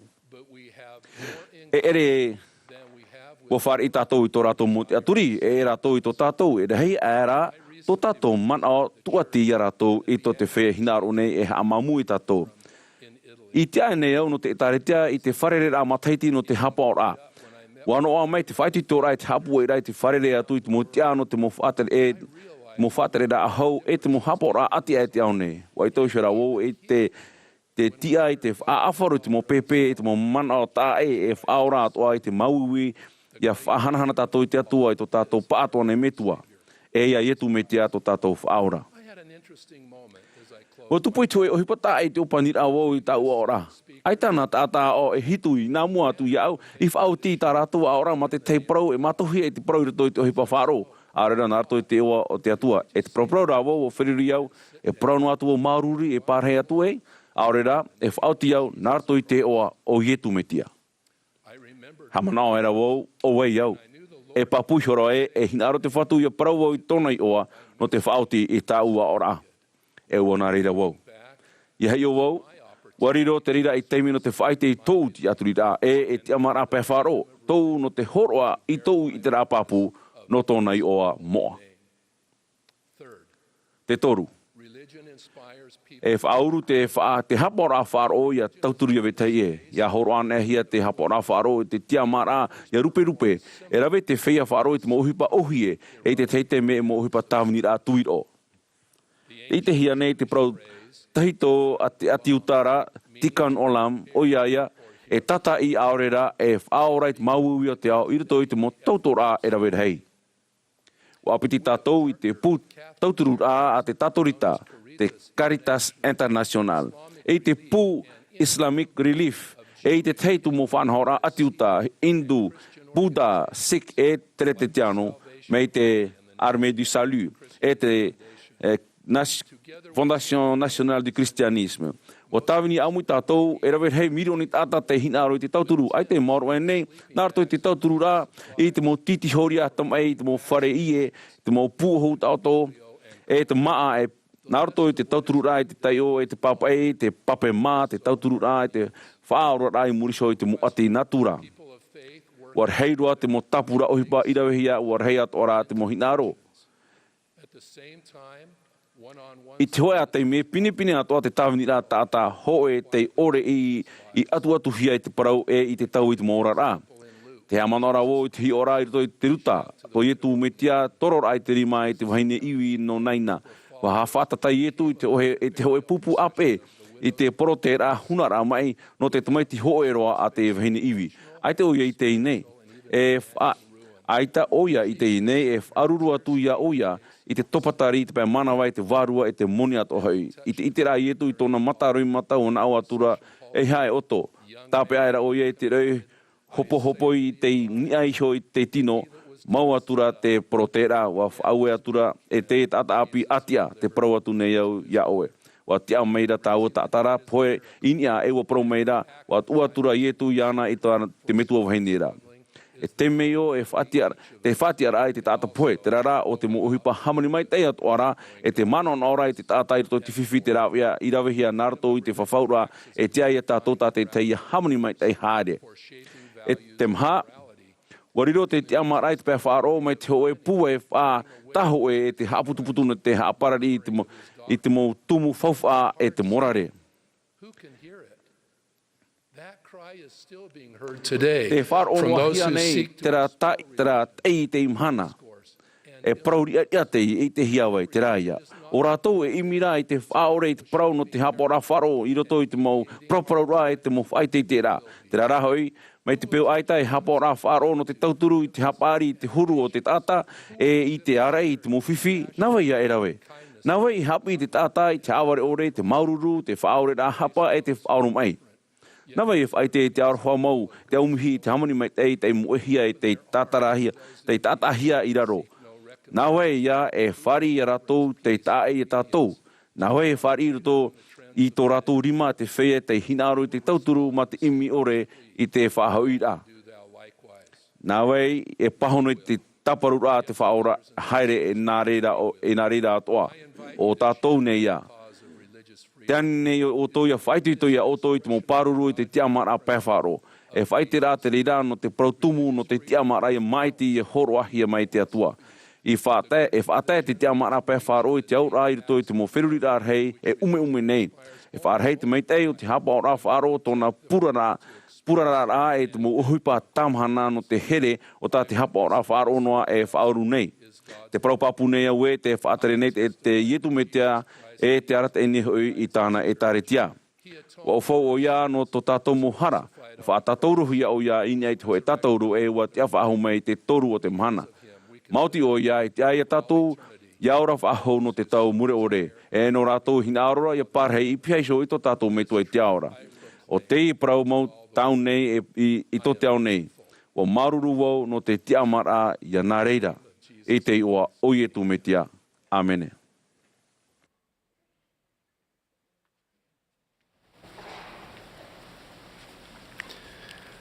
I will speak about self-reliance and how te whārawai a iana iso e nahea i hapi atu i te reira i te motamari e te whai api.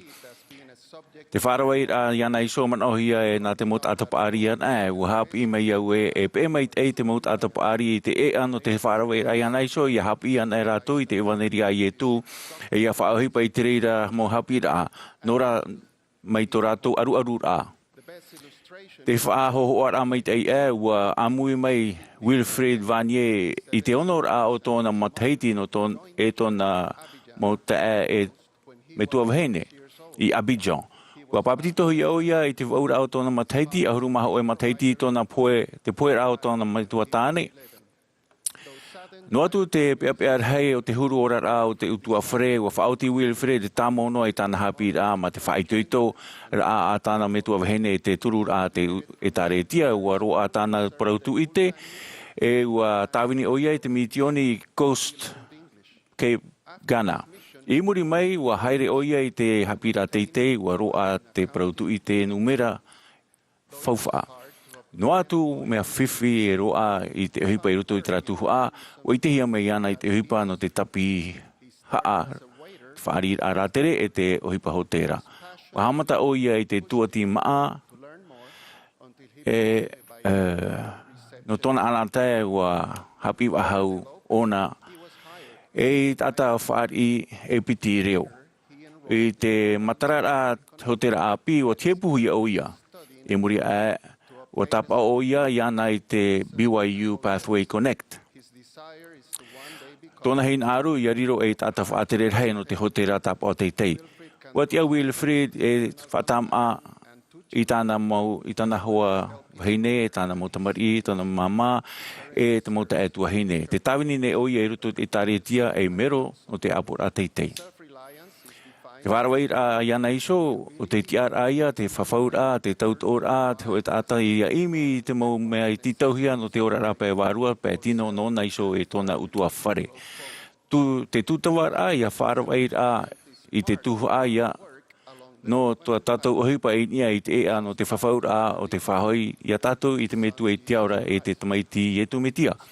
E hapua I te reira I to tātou whaaro ia I e tu, e anati ma te oa oa iana, nā roto I te mo whawhaura a, e te or oa no te whaorara a e te whateitei a. Te whaarawai a iana iso, e hapi a tumu ia no te evaneria. Ere I te oe whanahora, e huipa te reira no te orara ta atoa. E rawai tātou, no te roara o to tātou rara, ma te whaananear a I to tātou puei, pai warua, te pai tino, te ahiuehu, ma te titaura I to tātou I te pai hapira I te ahipa.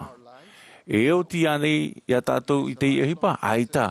E ahipa tāmau no te apora, te tupura, e te rohira. Aita tōna e hopear a. Nā hea e tia e tātou I te hapi, te ia prautumu I tātou mo tamari e te whea api. O e a whauwha. Ho e rau e a whauwha roa, te whaahipa tāmau a. E api mai te mau metua e te mau tamari I te evaneria. E Āmuiraa roto I te Āmuiraa, te mo ativite, e rahui Āmuiraa I roto I te Tuha'a maha o te whahotura o te tāta, no te tamari e tātai tei. E ere whahau hoe a whanahor a mei te mata Amuiraa. Te prau nei te puta rata e nā te mo tamari I to ietu orara I to oe whai to mateiti u hapi mai oia e ua tupu I te rei. Te apu mai nei e te tupu atoa nei oe I te rei. Te na Āmuiraa te haprau moa e. Tupu atura ietu I te rei, te pāri, te herehia I te atua e te tāta atoa. Te whaite nei, te papaira amoa I te tupu rā, e te apora I te huru pai warua, te here o te atua.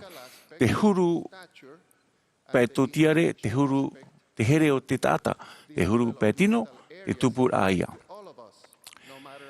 E tano te reira whahotura e te ia tātou pa atoa. Awhea tātou e hapi e rātou. Te tronomi. Te whaite nei, e te iene mau prau tau e prau atu ia oe I te iem nei mahana I roto ia I tō a au e vai ei. E hap I tā mau maite oe I tō mau tamari, o tā oe ia parhei oe I roto I tō e whare, e haere oe nā te e a tia, e tau tō oe e a tia oe nia. E hap I tātou I te ie mau mea I te mau tamari nā roto I te hiora mai tei, te ohipara a, te tawini a e rātou, te tuatapapara I te mo papaira amoa, e te pēra I te mo hapira I e tu metia, e mei te hapi hia I te mo profeta. Ua whahiti atu wau I roto I te whanhor a, I te whautura a, te tātai nā te motamari I te whea api, e maiti te motamari I te mo wha ta e I roto I te tuwha e mhano te whahotura a. E mea whauwha I a hamani rātou I tā rātou iso, mo wha I roto I te tuwha tātai tei. E hi ora, wana ana te roa tamahua o tua tamaheine Mironda, I hare I te semine I te pui pui, wana ana te mei te oia, no te I tōna wharora I te mo whahitira a prau mei tei. Nāna iso e ara, e tuati te video I te hora ono mai te whauhia no te mea ua hamo o ia I te teimo peu mei tei, o te tauturu iana. Ua prau mei te umo me tua iau, mea prau ro Miranda I te ine I hare mei o nai wharerei. Ua roa iana te te aturira iana iso. E mau hapira te ia no te ora no te tupura I te hei te mau hawha ahope ara mai tai. E tauturu te mau metua tupuna, te whea whaatere, e te mau hoa I roto I te tupura, e te whaahotura I te mau tamari. E haupoi mai te mau tae te mau tuahine I tuitou au puru, o ia atua te whea whaatere o te autauara. No te pāroita, e tauturu. Te prau nei te utuawhare e prau poroi, no te anei, nā roto I te Āmuiraa hanahana, wa titauhia te mau metua tane, ia whaatere I tō rātou utua whare, nā roto I te here te parautia, I haupoi mai ia imi, I te pāruru rā no tō rātou utua whare. Te haupoi a mata Amuiraa no te metua wahene, ia puru I tō rātou motamari, I roto I te haupoi a mua a te mau tāne, te mau wahene, ia tauturu te tei te tei, e mau hoa e whaito. E mea tia te utua whare whet I ia horo atu ai te tauturu e hin arohia. Trare ni hopea nā te mau metua tupuna ia I te te atu metua. A tawini ai maua I Afrita, ua rawe tau wahene o Nuria I te hupa whahiahia o te aupuru rā ma te vai tuatira e ta mau wheti tamari e te mootua I te ramai pē o te moana. Ua rawe o ia ma te whaohipa I te ihi anoa haa. E ua teio o ia I te mauputa e te mau motua api, ua hapi I te mau tamari paari e te hapi I te aamu no tomato utuawhare, te ihi, te aamu no Puerto Rico, te hiro a whaaro e te Ēperēra I tu. I tō tātou nei tau, aita te Āmuiraa e tau tia e te tuatira, e weira, e te aupurura I tō tātou utuawhare. E amuia tō atu wau I anuria, I wataan e wau. No te hapi tamau o tua I here I rātou, I poi here, I a whaata I rātou. Mea tia I o tau I eite I te tue ara, I roto I te whahotur ai te motamari e te whea api, e te patur ai te whaarweit ai ana iso. Wa tue a mai te Tuha'a e maha no te whahotur ai roto I te tei e te tei. E tuati puai te wārua I roto I te whaarweit a, e te huru pē wārua I roto I te tamari. Ua tuati te ea e te pētino te ahuehu I roto I te whaarweit a, I te pētino e te pētotiare a te motamari e te whea api. Te hapira, te hipa, te whainene rai te pētino I roto te whaarweit ai ana iso, e tuati I te maramarama I roto I te whea api. No te puohura, e tātou ia ietu metia e tāna Ēperēra. E nene tātou e rawe mai tei e te rira, ma te riro rā e mau hio rā mai tei. Te ora rā e te hapi rā, e te mau hapi rā tumo. Te hapo rā I te whaue rā, I a patu I te wharawai rā iana I so I roto te Ēperēra. Nā te puta whawhau, e nā o mai e o tau opua rā ia, I a horoa te whawhau, te whawha no te mau whia. No te mowhia mo atrara, ia rawehia te rira mai te iau I te uhina aro I te ae inaha. O te hoi te rawe a tau e te whatu I prau mana atu no te tauturu I te mowhia moa. Ia te tehia te mowhia wewe nā roto I te whahehara ai te mowhia tau arhei. E tare tia te ie nā ietu, hea mai tehia tātou, e tō tātou utua whare I te mautau Āmuri. E arata o ia I tātou I roto I tō tātou rara atutawa e tātou I riro e mau utua whare mure ore. O I te au I te reira e prau mau I te o ietu metia. Āmene.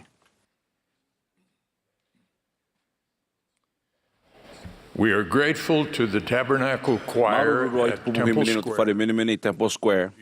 No te pē henhe tā rātou I pupu mai I te I poipoi. I te nei I himene mai te pupu himene. Sil e te la a me kote. Tō tātou tātā au hope ano te I Tuha'a Purera o tō tātou ia perofeta here te pretite ni Jerusalem Nelson. E muri mai tāna ora, e opari mai te pupu himene I te I Purera, I te himene It is well with my soul.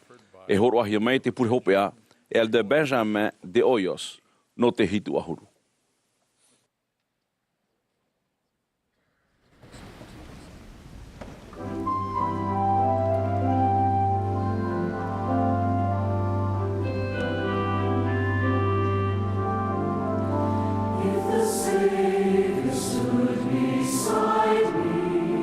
Would I do the things I do?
My dear brothers and sisters, e moho here, mo ta here to hine, wa here ai oto.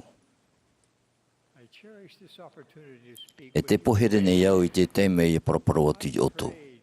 Te pura ne iau I te momhana at o I paruruhi oto I te aror au ana e at enemy e aro ai oto te pūai I patoi I te mau tamatara ata oto e wharuru nei. Te te mau tamatara a e mau hopo I atumu ia nā te tatai hio, ai te eti ai te te atu tatai I te. E te hea te te atu mau tamatara ana te au nei. Te tamai I ura pohiti au te rā, te tei au te rira mo tamatara. Wahaere au I Ukraina, e I Rutia, e roer hei teime. Wahaere au I te rira mo whenua e torato mo reo. Te oto nei au e te pure nei au no te mau tatato e wharuru nei te I peapea. Te imi nei te tareti ai te mau rau e atoa no te tauturu I te mau tata e mauiwi nei, e o te aro nei I aora ratu. Te ani nei mātou I te mau tatato e tamau noa I te hapa I te maa e pure no te mau tatato e pepe nei narto I te atirahe. Wariro te mau huru tama ai atoa e o whatir ariaria e te mau mea atoa ta te whatu o I tumetia I hapi e tāna e turu nei. Aore ho e o tātou en henhe e arai te mau nuna Āmuiraa I te mau uhipa wetei e. Āmuiraa I te mau uhipa te mau mero to tātou hio utua whare. Tā rā, en henhe tātou tata I tei e arai e tātou hio. Tāu pira I te imhana e te mau ta e te mau tuhine. O te whaotir aia e te mau peapea e uana nei I ruto I to oto a au to oto whare e to oto worara. A tanu e te mau hin aroat o I hapepe o e teie. E mau hin aroa nei o te riri o te are ro whaino Āmuiraa o te ino I te hoe tata te hapepe I oto. O whaawe mai te whaore e tato i e horo atu i te tei paparia. Ia here i to tato mo enemy, e pure no te whaia e hamani ino mai e tato. E nen he e riro, e hipa otorhei e te whiwhi i e whaaru e te o e riri te riro hoi, mai te mea rai e mea tia. Te whaore a i te hapa te whaia hamani ino i te whaia hara ore, e aura e mea whiwhi i te reira. No atu rā i te reira, ua o mai te whaore e tātou, i a whaore e te hapa te mauta tātua. E maupipi tātou no te ari o te hau.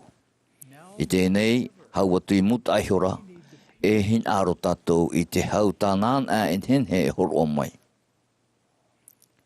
Nahe e te ai tātou i a titau, i a wai te hau i roto i te au nei, ai to i tātou sio e imi nei i te hau e te au mai te.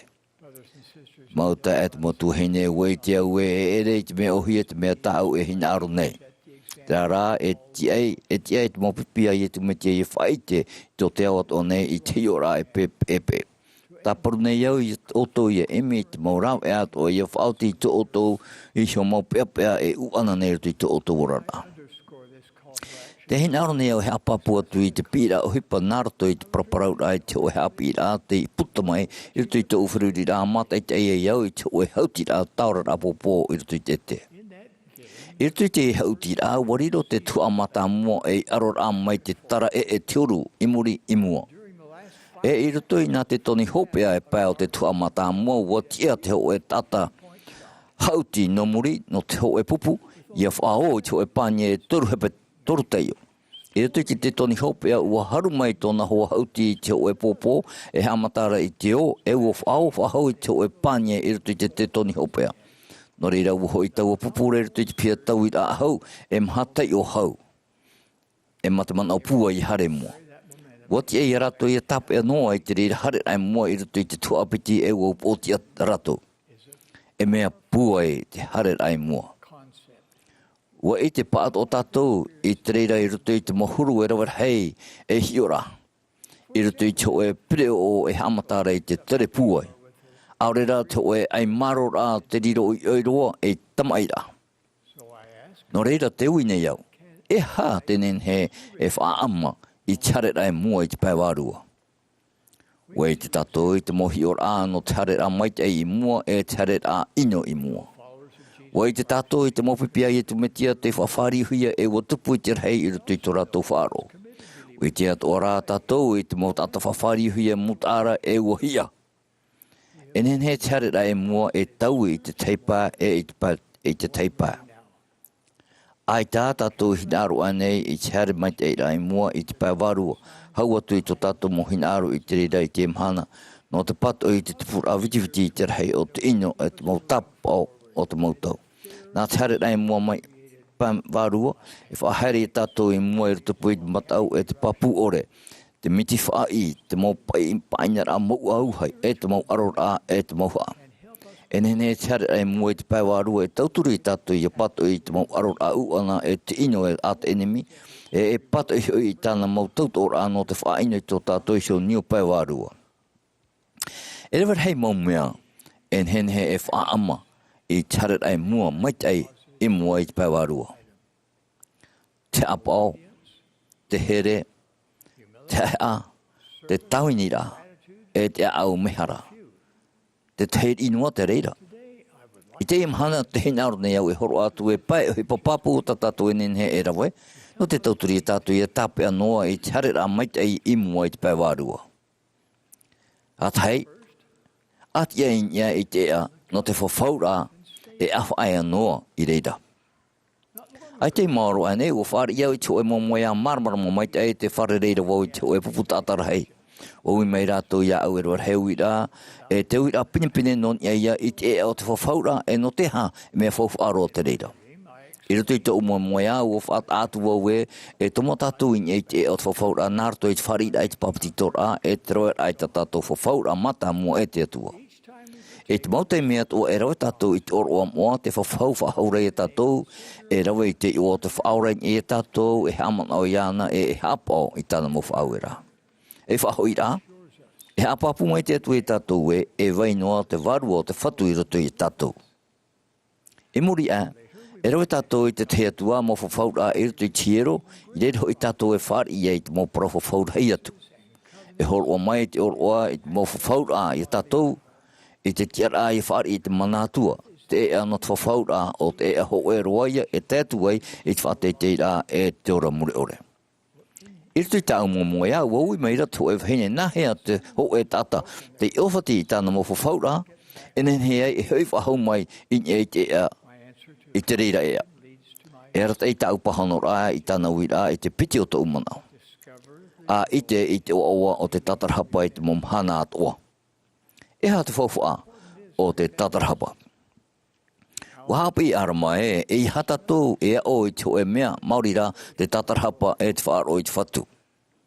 E ti tahuia ki tatarhapa I te mautata man au pāri atoa e hinaro rei tanhana mure ore. Ai te ho e tā era. I rutu tō e heura I te perewhatei o te whetimitau o whahapa te whatu I te whea hmatere o te tāretia no te orera e hapi I te waneria I tātou motumari. Tāratou motumari. Te tatarhapara o te tāwiria no te harera e mua. Nā te whaaro mau e tāpea noa e tātou I harena I te ea no te whawhaura. I hana e matau aurera e whaataere I te tatarhapara. E oa tātane I tō oto ati. A hapoto noa. A te awaru I tāna whawhaurura I rapa I tō oto orara. A hamata I te mhana I te oa o te awarura I te tata tino. Te here tāmau nei te whaora I tātou. I a tatarhapa an aihuara tātou. O whawhau mai o ia no atu e tā e hoi te mau maua, e huri tumohi hoi te mau aiwi, e ore rā tāu hamani meitei ia oe e tā e. Mai te mea e te man aura o tau e, ua te aro o tau aure rā, o maoro roa o tau I rapai te ea no te whawhaura, e ai te rau ea no te mai, e ere roa tu ia I te paramau, a wharere atu I te oto e piti tōpo. O ia te tia o te whatu, e tauturu o ia I o tau I te o te tamaru rā o te tatarhapa. Tau e parau whaara ai tēnei. Tau I ai e te ea no te whawhaura tō naura, e ere ia e ohie te orara. E mea e te I ea. E te teitei mea mai tururai e mea pateitei I paimua. Te rara o whaatahia te I paimua rā no te tamata e no te api e tātou. No te amaita e tātou huru e no te tauturi e tātou yariro mai e whea mua. O te reiraan te ea e taiatua I te whateitei rā. O whaata te o e perewheta I te huru amai te hia e te oa o te whea e hapa I te mō whauera te atua I nā hoi. O ha mai te hia rato I roto I te mō mea toa I te patino I te paiwarua e mai te mea e hapa o mai te ino rato e tāna matu I chope ara e whaar I hia I rato I te aura e parhei rato I pia I te atua I roto I te oa hope ore. Te hare rana nia I te ea no te whawhaura apiti hia I te tatarhapa I te momhana atoa nā te reire e whaamu I te hare rana mai te I mua I te paiwarua. Te toru o tō manao ia I te hau atu non ia I te atua e mea nahe o ia iarawe I te hipa. Ho e o tātou mō tamatara arhei ai te mhana o te whaatar ai e te mō prau mau a te atua e te mō whahuru e rā a tatane. No reira te whatu I whaarama ia I tātou ia pure noa I te mō teime atoa. Iau po tia oe nā nia ai tatani. E ia o rātu oe I terima o te mau taweni o tatani. O te whaatia ia nāra I tāna ro hipa. Ua horwa mai o mō te I te oe hi o rā no te api I te I roto pū I te atua e tatane. I tō tatane hare rā mai e whahe mai iana ua I te ara o mō te I te aware rā no te mea. No whare rei no aturo I te atua mata e mata. Ua I te I ara mō te o wai o tatane e ua whau e ture iana I haere e.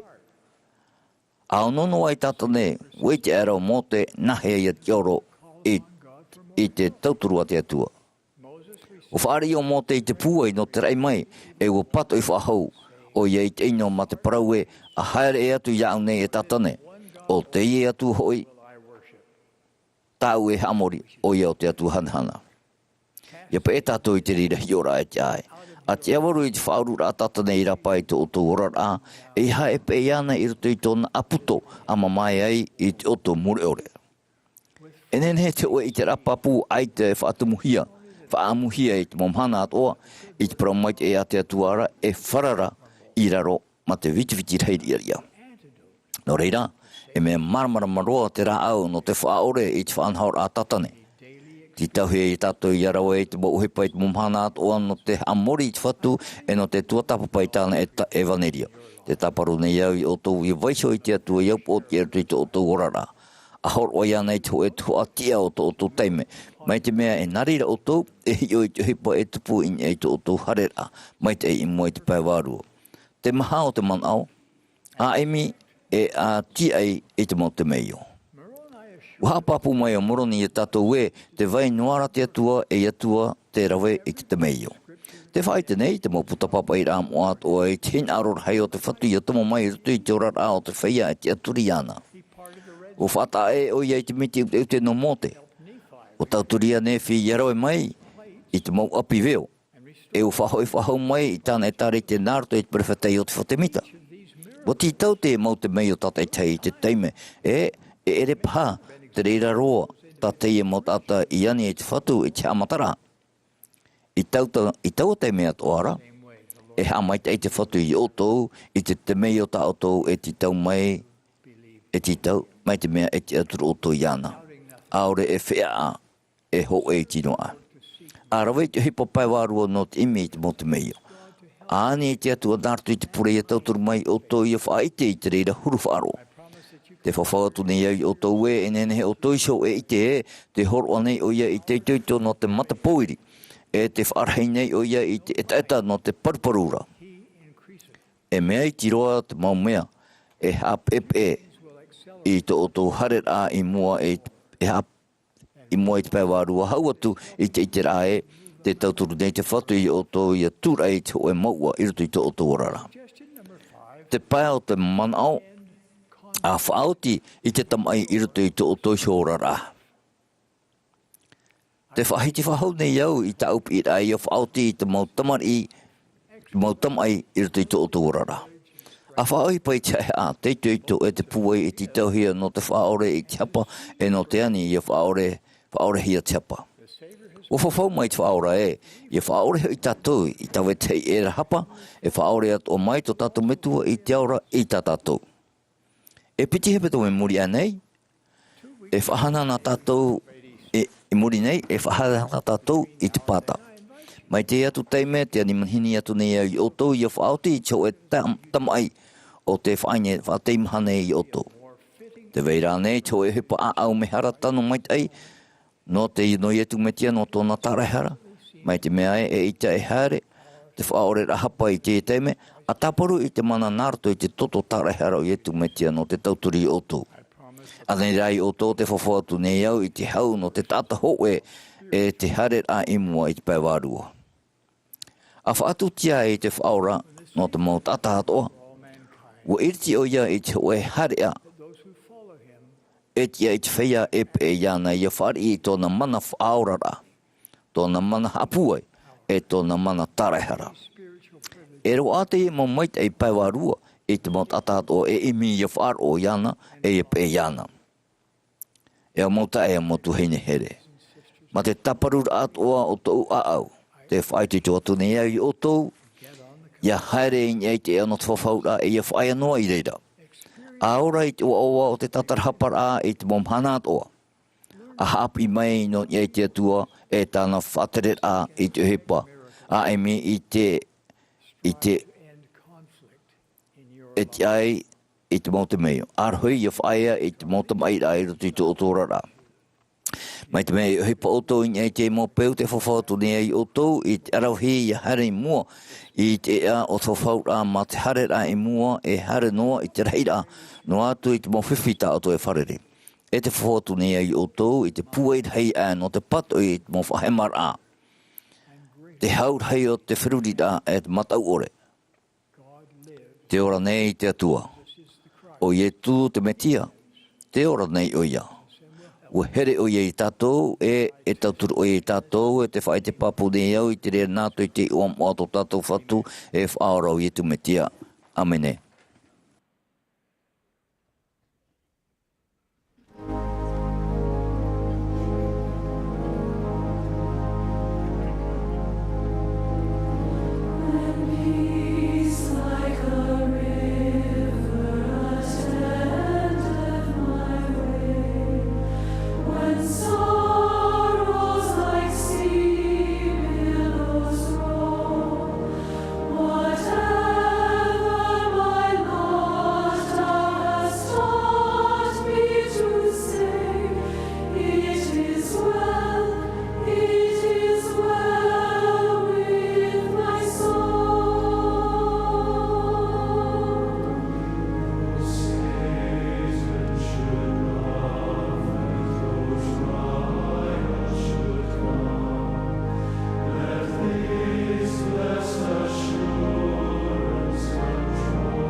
Our dear Father in heaven, we are so grateful for the Spirit. O marururu a mātou,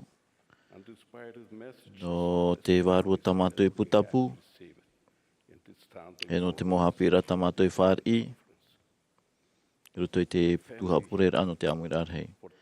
O maruru mātou ia oe, no ta oita mai ti e tu me tia, no tana e waneria, e no tana I taretia I roto I te momahana o pia nei. Kia ni nei, mātou ia hamo te prete te ni Nelson, e tōna nā tauturu. To live the gospel and persevere in the covenant path. Apo mai te ia vai no rātou I te ea no te whawhaura. O marurua tō mātou no te wārua, te whai tō mātou nei a au, tō mātou wherurira. The rest of the conference. Mātou ia o ia hamai te mea oi te toi au te Āmuiraa hei. E tēnā reira ni mātou I te oi e tu me tia. Āmene.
This has been a broadcast of the Sunday morning session. No te Tuha'a Ēperēra no te poipoi Sabati, no te hanere he ua ahuru mapiti rā o te Āmuiraa hei, a te etaretia ai e tūmeti ai te whea moa i te momhana hopea nei. O mai te hia mai te mota ata ao, noroto mai te moti awha atere o te etaretia, e ua hapa o hia mai te himene, te pupu himene no te whare mene mene i Temple Square. O awha atere hia mai, te apuroro rā e te Bonneville Distribution. Wopani hia te hamani whahaura, te haruharu rā, te hamana rā aore rā te tea tu whahuipa rā o te i whanhau rā, ma te profati a ore.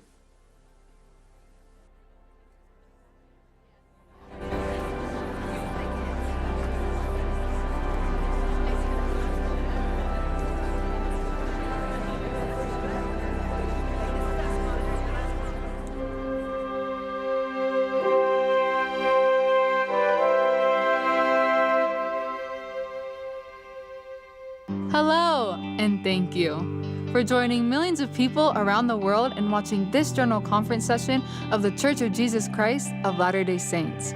We hope you enjoyed the experience and felt a sense of peace and hope in our Savior, Jesus Christ.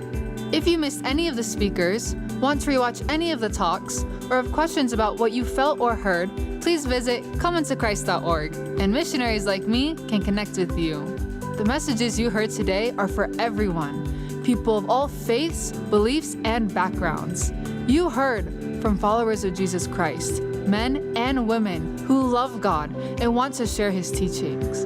We testify that Jesus Christ lives. He loves us. He knows the challenges of our day, and that's why he calls apostles, prophets, leaders, and even missionaries like me to share the comforting truths of the gospel of Jesus Christ. The restored gospel of Jesus Christ truly is the good news of our day. When we hear the words of Christ, they enlighten us, inspire us, and invite us to follow him. I hope you felt that throughout this conference session. If you want to learn more about Jesus Christ or receive more inspiring messages, we invite you to talk with missionaries like me or visit comeintochrist.org. Thank you again for joining us.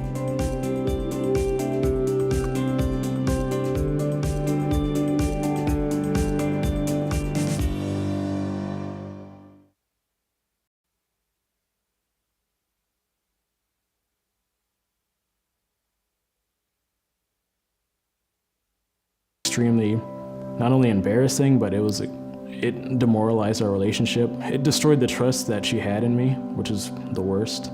When I was younger, I got into drinking and partying. There was kind of a feeling of overall darkness. Marnie gets the door and she was like, it's the missionaries. The missionaries knocking on our door completely changed our life. You agree? I agree. 100%. I mean, it was like night and day to go from living a certain lifestyle to reading the scriptures, feeling the Spirit, feeling true happiness in my life.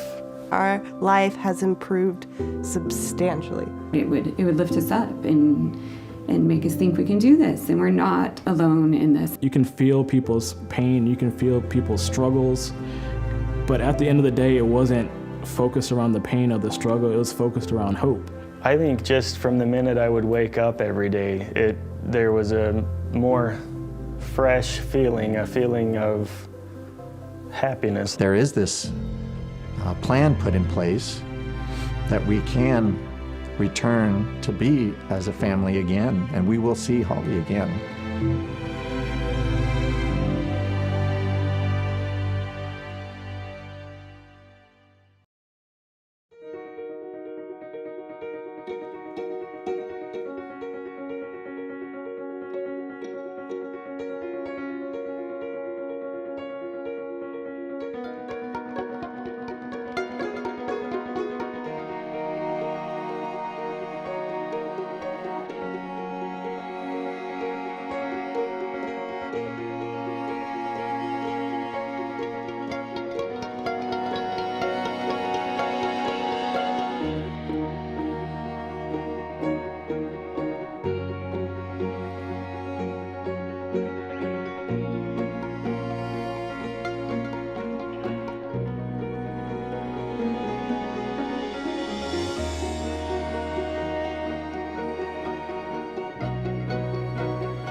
This is a church. This is a believer. This is a hymn. These are thoughts and prayers. This is loving your enemy, loving your neighbor, loving God. This is faith. This is forgiveness. This is hallelujah. This is religion. This is organized religion. This is church.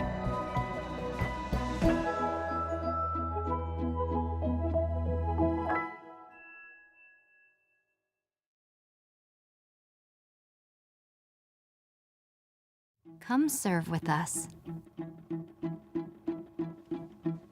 Come sing with us. Come share with us. Come sit with us. Come worship with us. We know it can be intimidating to attend a new church, so we've made it easy for you to connect with your local congregation before your visit. Just sign up online and someone will reach out to you with the details.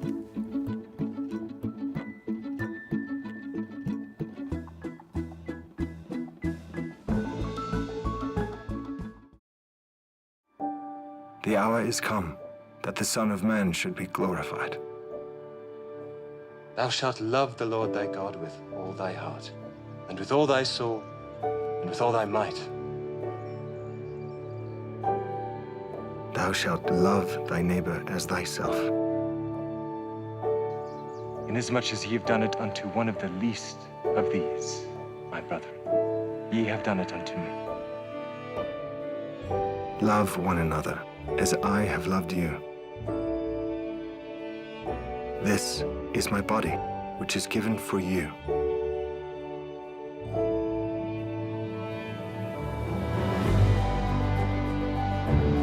Greater love hath no man than this, that a man lay down his life for his friends.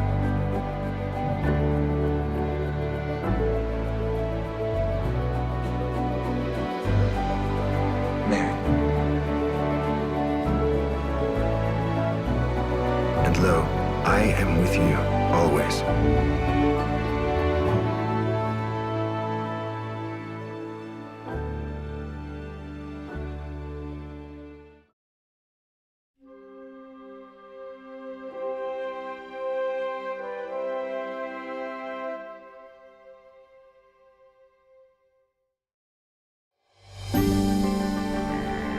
This is the World Report of the Church of Jesus Christ of Latter-day Saints, April 2022. Coming up, Rebuilding History, Piece by Piece. The original Book of Mormon manuscript is published like it's never been seen before.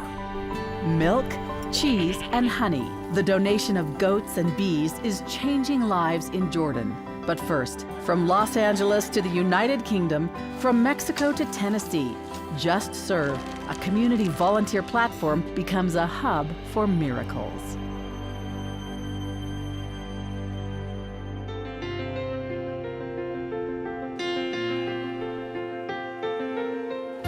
From kids enjoying fresh fruit in the United Kingdom to a cemetery in Mexico City, a pastor distributing food boxes in Los Angeles to a high school club in Tennessee. These communities found each other on a seemingly small space. It's called Just Serve. The great thing about Just Serve is how flexible it is. And anything can be posted about there as long as it's important to the community. Just Serve is a community service platform that connects volunteers with service opportunities, as Sister Sharon Eubank explains. When I tell people about Just Serve, I always say there's 3 aspects to it. Anybody can use it, it's free, and it's global. This year, the platform is celebrating 10 years since its initial sponsorship by the Church of Jesus Christ of Latter-day Saints. Its reach is diverse and ever-growing. Since 2012, there have been 670,000 users. Last year, in 2021, there were 41,000 projects in 13 different countries. So this year, Chile and New Zealand will come online. It exists in 5 languages. The community impact is palpable at this chapel in Leeds, England. It got bigger and bigger. Each young person that comes here, we ask them, did you have a good time? And every single one of them say yes. And they go and tell another person, and then they come. Every week, more than 100 kids show up to learn, play, and connect with their peers, thanks to the Hawksworth Community Youth Club. We found that a lot of the young people, a lot of the individuals, the families, were suffering through neglect, food neglect, and not having anywhere to go. They wanted a safe place for children in their underserved community to come together. We went out and we campaigned in the community and said that we're welcome, you're welcome. Then Just Served helped them secure a location at this Latter-day Saint meeting house. All the kids have now come. The parents are overwhelmed with joy. They're happy to see that the kids are settled, they're communicating better, they're less frustrated, they know their kids are safe. They're not at risk in the community of being bullied or being preyed upon by drug dealers. I helped Jenna spread the bagels. I put the fruit out. The benefits, like, we all get trusted here and we're responsible. When people walking over here, we give them food. Sometimes we give them in the freezer a few turkeys or meat to give in. In Los Angeles, Pastor Jose Guadalupe Navarre is preparing to distribute these food boxes to local families in need. He's teamed up with Just Serve to find volunteers and resources, including the Los Angeles Police Department. People think of us as just being in law enforcement, but that's really never been our game. We're actually about bettering the community. The department was looking to create its own community service website. When they heard about Just Serve, their efforts were magnified. We have literally coordinated resources by the truckload, by the pallet full, delivering meals, delivering sustenance, delivering resources to community members, literally by the hundreds at a time. In Mexico City, volunteers spend a Saturday morning at a cemetery. I like the name for Just Serve in Mexico. The translation is Sirve Ahora, because that means that we can serve now. We don't have to wait until we have a big project. We can just serve now. Elder and Sister Argueta Cruz were tasked with launching Just Serve in Mexico City. It's still relatively new here, but in February, they got a call from local city officials requesting Just Serve's help in rounding up volunteers for a cemetery cleanup. Venimos en apoyo a dejarlo, pues no al 100%, al 70% dejarlo limpio. Good job, Z! In Tennessee, teens are cheering for their favorite team and helping out to make sure the basketball tournament goes off without a hitch.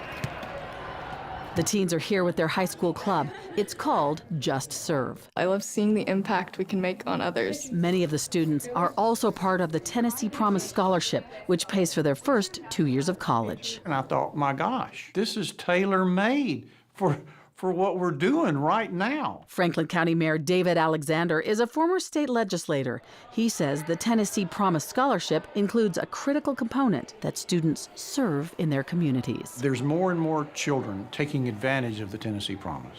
And there's more and more children using Just Serve. With this Just Serve, that's not accidental, that's providential. It's the gospel in action. This service is the gospel in action. Emotional, mental health is a real thing. It's something that needs to be nurtured, focused on, and exercised. A new self-reliance course offered by the church is helping many develop greater mental health awareness and receive assistance. What is the worth of your soul to God? The course, Finding Strength in the Lord, Emotional Resilience, is now available in 15 languages. The class started in February of 2020. It was perfectly timed. Yeah. Kelly Stotts and his wife Maria live in Geneva, Switzerland. You know that you're not alone. They participated in the course's pilot program in early 2020. There's a feeling of, I support you and you support me and we're family even though we didn't know each other. Participants learn about healthy thinking patterns, managing stress, anxiety, and addictive behaviors, as well as understanding sadness, depression, and anger, all with a Christ-centered focus. Well, now you got to scoot all the way over here. Jackie Pineda, a busy mom in Southern California, says she learned how to better communicate with her children. It has helped tremendously with my kids. They feel heard, and I think validated. But above all, Jackie says she gained a greater understanding of the Savior and his atonement. That has allowed me to offer more patience and grace to my family and my friends. I drive it forklift, short clothes, quality jack, sometimes change clothes over there and over there. Manufacturing and training facilities supported by the church are looking for a few good workers, and no experience is required. At the Humanitarian Center and nearby Deseret Manufacturing in Salt Lake City, associates get paid while they learn new job skills, establish a work history, and even learn English. The first time I started to sorting the clothes, and after that I training forklift. After that I move on to be team leader. I'm here today to get a good life.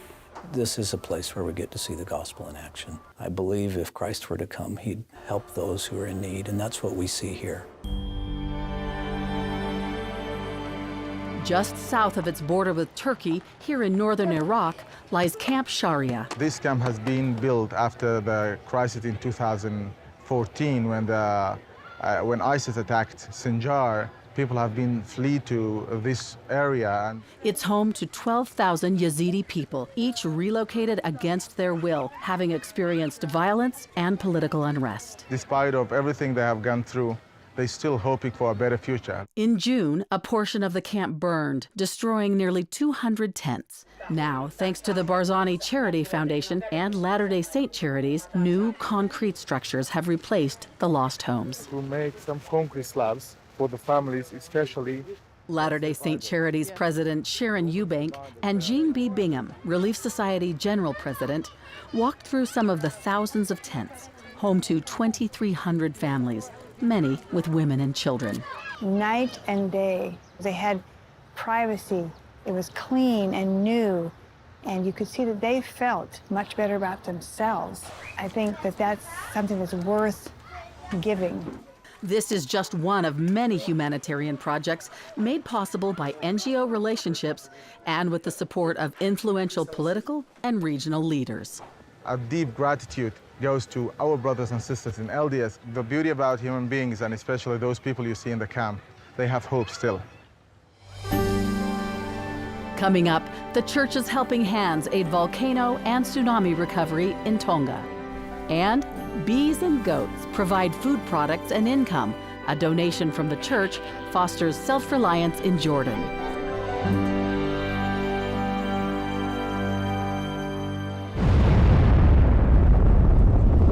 On January 15th, an undersea volcanic eruption spewed ash and rock across the entire South Pacific nation of Tonga and triggered a devastating tsunami. Several people lost their lives, with more than a dozen others injured. Countless homes were damaged or destroyed in the aftermath of the eruption, which left a thick blanket of volcanic ash that required extensive cleanup. As a dominant faith in Tonga, members and missionaries of the Church of Jesus Christ of Latter-day Saints helped each other and their neighbors clean up and rebuild. Communications are now being restored and greater international aid is being provided. واعتز بالله عز وجل بيهم انهم منحوني ثقة وانه انا الله قدرني اوصل للعائلات هاي المستورة. الحمد لله الحمد لله يا رب. Two organizations that have formed a close bond are making a significant difference. Working together, they give goats and bees to those most in need in Jordan. لله أحسن من كل الدنيا. Our collaboration with LDS churches is very important for us because they are the ones keeping the project and helping the poor people.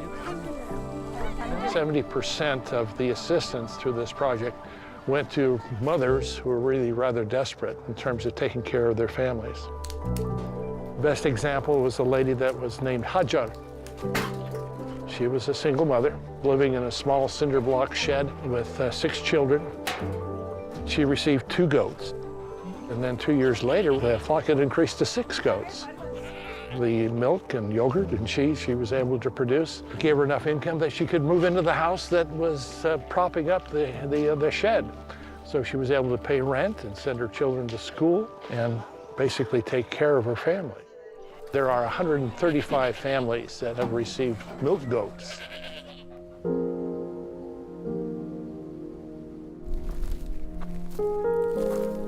We were able to find, through our partner Al Jahoot, that the beehives could be a very good project for refugees to earn money with.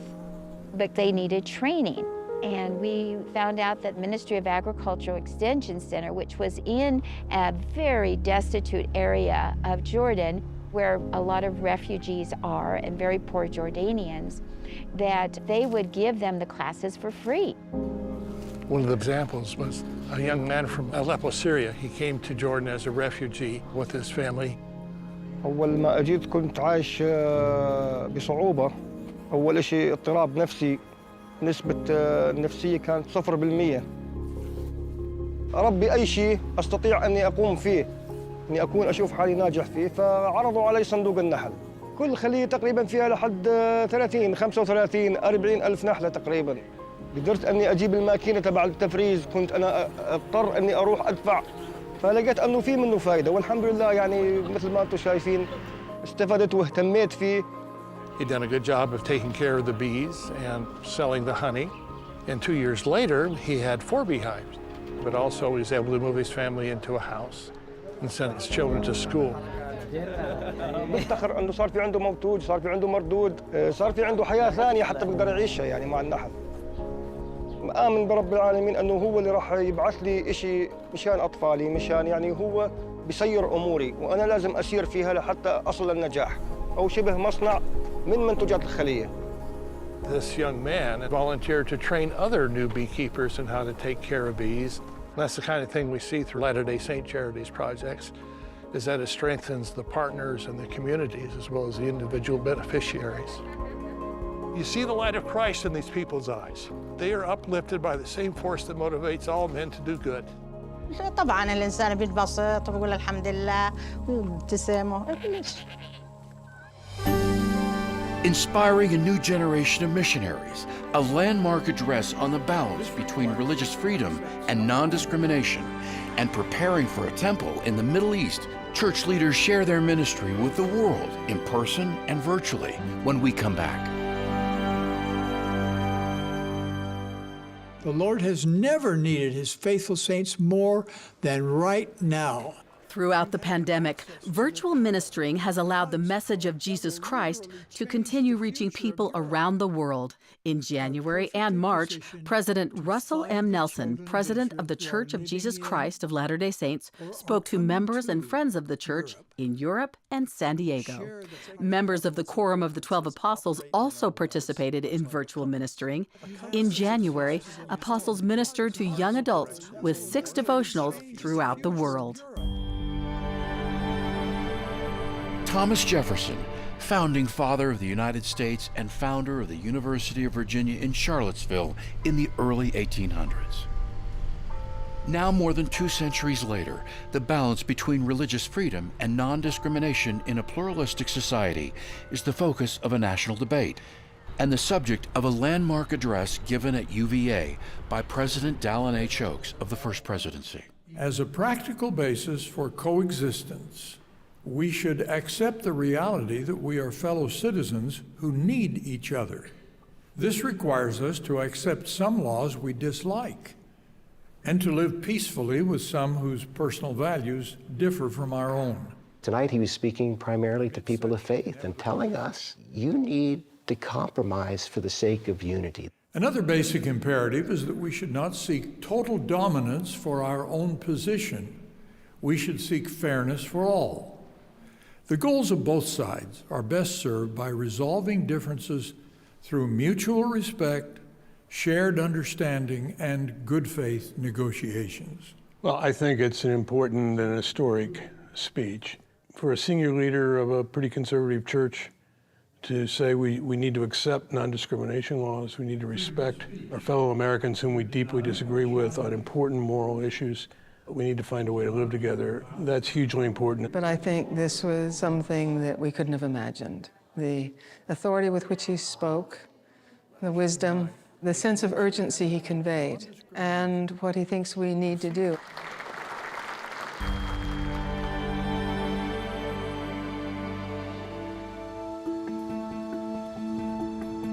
In October, M. Russell Ballard, acting president of the Quorum of the 12 Apostles, visited Great Britain, the same place he served as a missionary 73 years ago.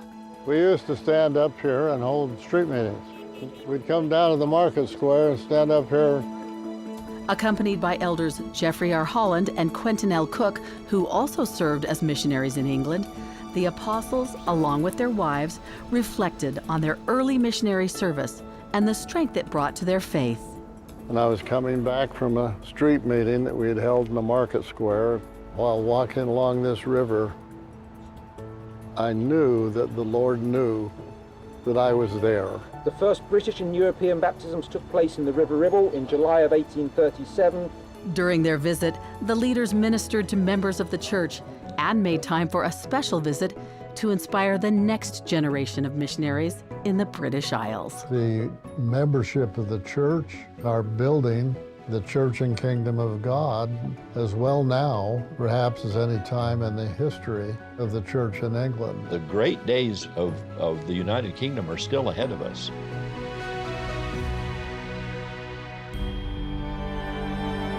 Dubai, in the United Arab Emirates, has rapidly become one of the most popular tourist destinations globally.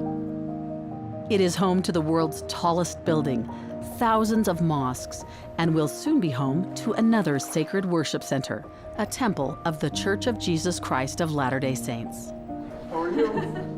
As a part of his Middle Eastern ministry, which included Jordan and Bahrain, Elder David A. Bednar and his wife Susan, along with other church leaders, ministered in Dubai, where they also had the opportunity to visit Expo 2020, where the church previously announced that a temple would be built in the general area. The temple will be the first in the Middle East and will serve as an anchor for members of the faith from neighboring countries. Transportation systems have been oriented to bring people to this location, and it's in a very dynamic area. The Lord has picked a perfect location for his temple. When I heard the temple announcement, I cried because it's like I've been praying and fasting for that for 30 years. It's incredible to see the faith of the members here in this area. We study, we learn, we come to understand the covenants of his gospel. We accept them in our lives and we do our best to try to live them. Then he helps us with capacity and blessings far beyond anything we can imagine.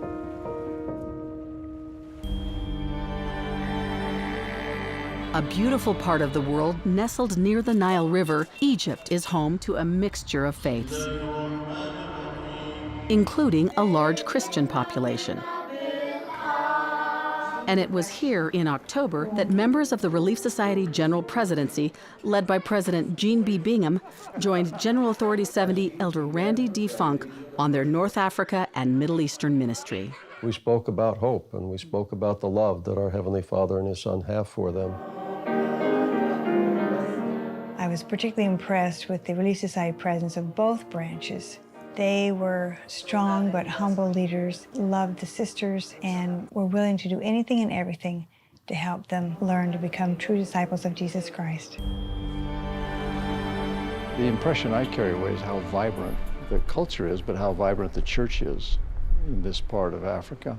In February, Elder D. Todd Christofferson of the Quorum of the 12 Apostles ministered to church members in 4 West African nations: Nigeria, Cote d'Ivoire, Ghana, and the Gambia.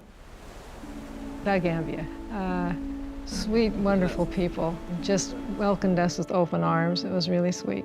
Elder Christofferson's visit to the Gambia was historic, as this is the first time an apostle of the Church of Jesus Christ of Latter-day Saints has visited the country to meet with its leaders, including the President and First Lady. When we arrived, we had a short meeting with members of the church who live there, immediately followed by a baptism.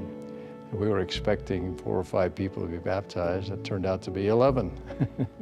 So pretty much doubled the size or the number of members we have. Elder Christofferson's ministry also included visits to 3 other West African nations: Nigeria, Ghana, and Cote d'Ivoire, where the church is flourishing. We had a brief time in Cote d'Ivoire. We were honored to visit the man called the Special Counselor to the President.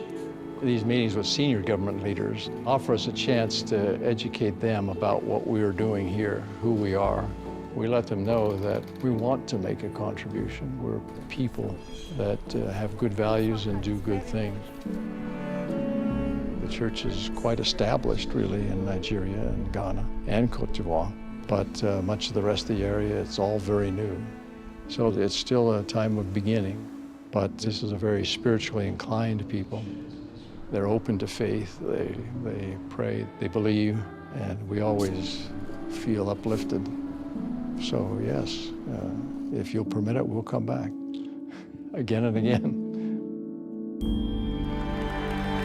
At the Riverside Church in New York City, a capacity crowd gathered in honor of a renowned statesman. Senator Joe Lieberman received the 2022 Visionary Leadership Award for a lifetime of service. An observant Orthodox Jew, Senator Lieberman served as a U.S. Senator for nearly a quarter-century. Senator Lieberman has cultivated friendships across a lot of differences of view and difference of religion, and I give a lot of credit to him. One of the greatest things we can do is the Hebrew words Kiddush Hashem, means the sanctification of God's name. And you don't really do that by going to synagogue or church or temple. You do it by the way you carry yourself in the world. Up next, once lost and now found, the original handwritten Book of Mormon manuscript is recovered and reassembled. And after 3 years of extensive work, we'll take you inside the newly renovated Mesa, Arizona temple.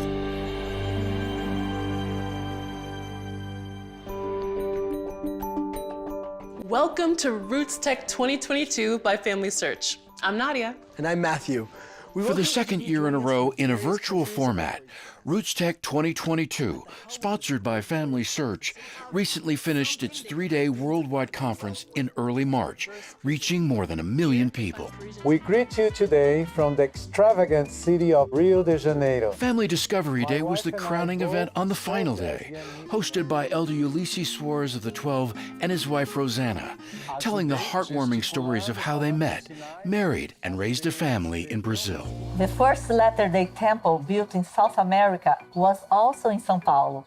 And even when we started our own family with our 3 children, we visited my family every Sunday. We cooked together, shared a meal together, and spent hours and hours together in love and support for one another. I think music is just part of our DNA. A light for everyone, the theme of this year's cultural celebration, Luz de las Naciones, Light of the Nations, focused on finding joy and hope in times of trial and difficulty.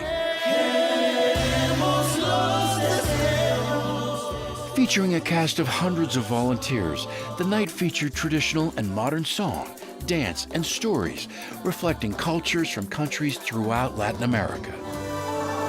We wanted to share the feeling of Luz de las Naciones, that we can still shine no matter what, that nothing is going to stop us.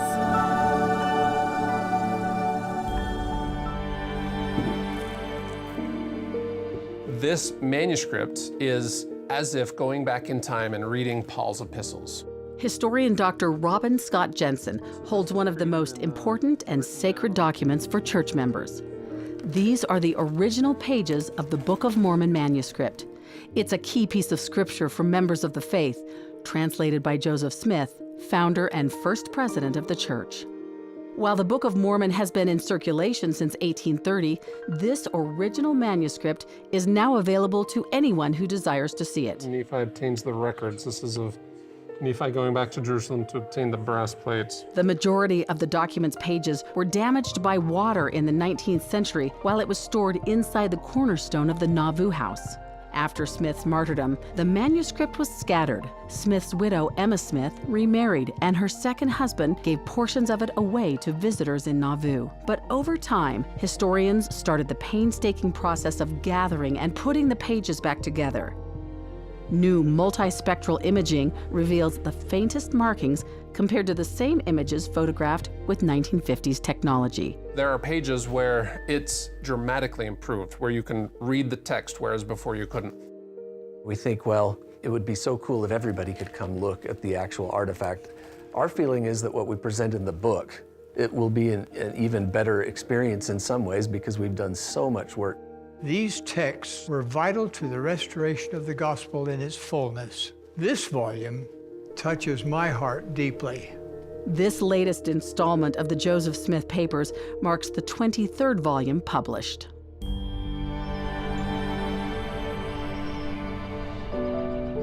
It's amazing. Just stepping on the temple grounds, you get emotional because I love this temple.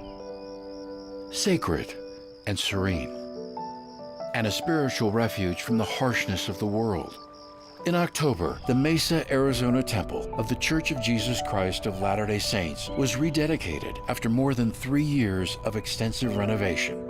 The Mesa Temple holds deep connections to thousands of families that have passed through its doors for nearly a century. The reason why this is special to me is because it's the temple that we were still as a family.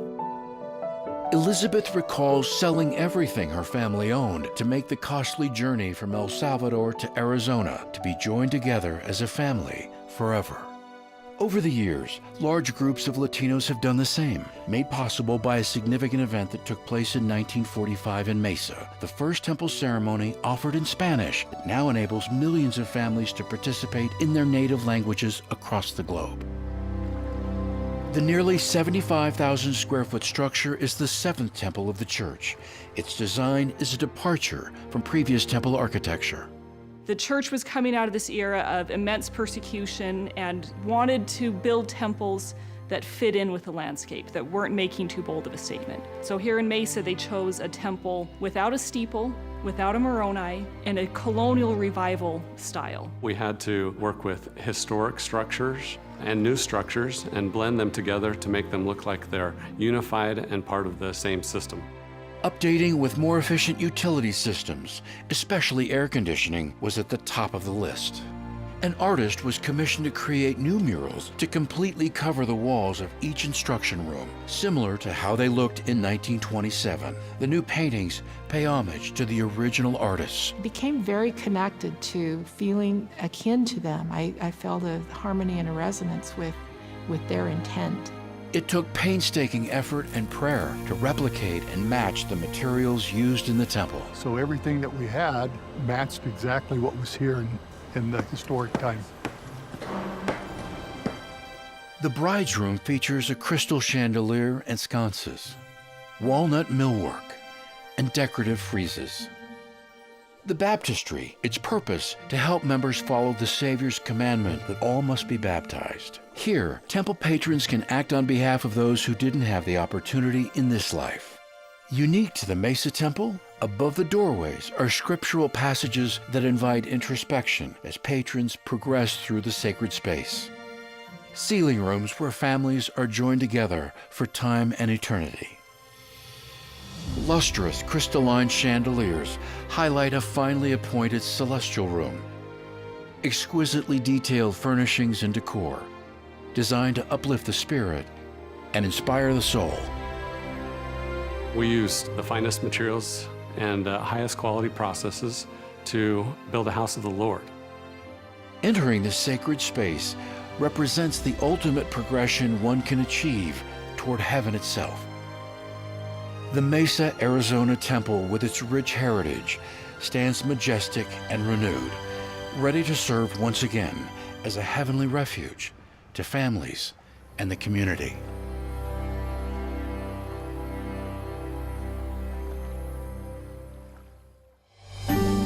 We thank all who are working on our new temples. Coming up, we'll take you to the dedications, groundbreakings, and announcements of temples around the world. We're building temples at a faster rate now than ever before in the history of the church.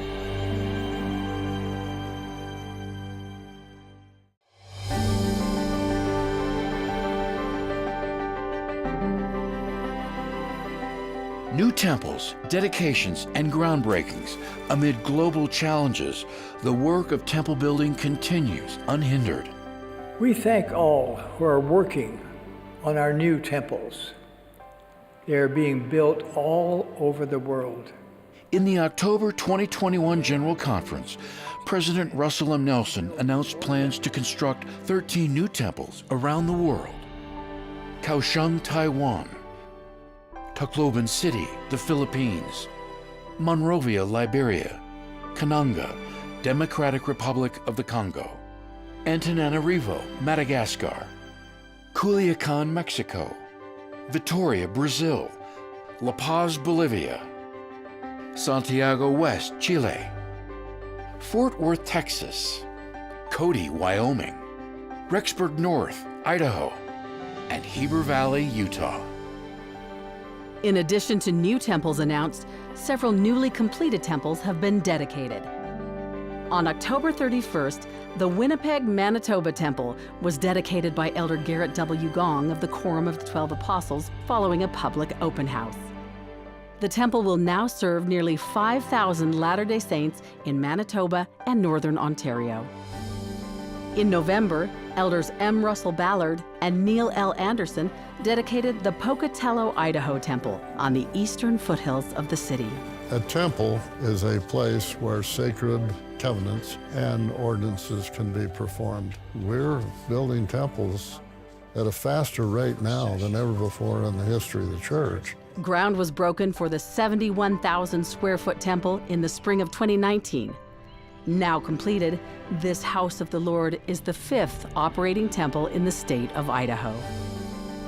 In December, President Dallin H. Oaks of the First Presidency rededicated the Mesa, Arizona Temple following its extensive renovations. The building of multiple temples throughout the world is to prepare the covenant children of the Lord with the strength they need. As well as dedications, since October, ground has been broken for temples in Casper, Wyoming, Pago Pago, American Samoa, and Freetown, Sierra Leone. In addition to new temple construction, Pioneer-era temples continue to be updated and renovated. The extensive St. George Temple renovation has crossed the 2-year mark and is now in the home stretch. The West Addition, well underway. The exterior North Addition is ready for paint. And the completion of walkways, planters, and landscaping are on schedule. One of the main things that we've done in the last year is we finished all the primary upgrades that we need to do to the historic temple. We're able to get in and now work on all the mechanicals, electrical, and then get into the finished work. Being able to collaborate and to make something this challenging, you know, it's just an honor to be able to work on a house of the Lord.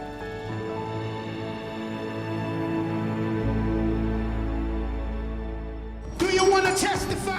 When we return, 5 decades of representing African American saints, the Genesis Group turns 50. A donation from the church gives this women's basketball team new wheels and honoring the legacy of the Mormon Battalion. These stories and more in the news.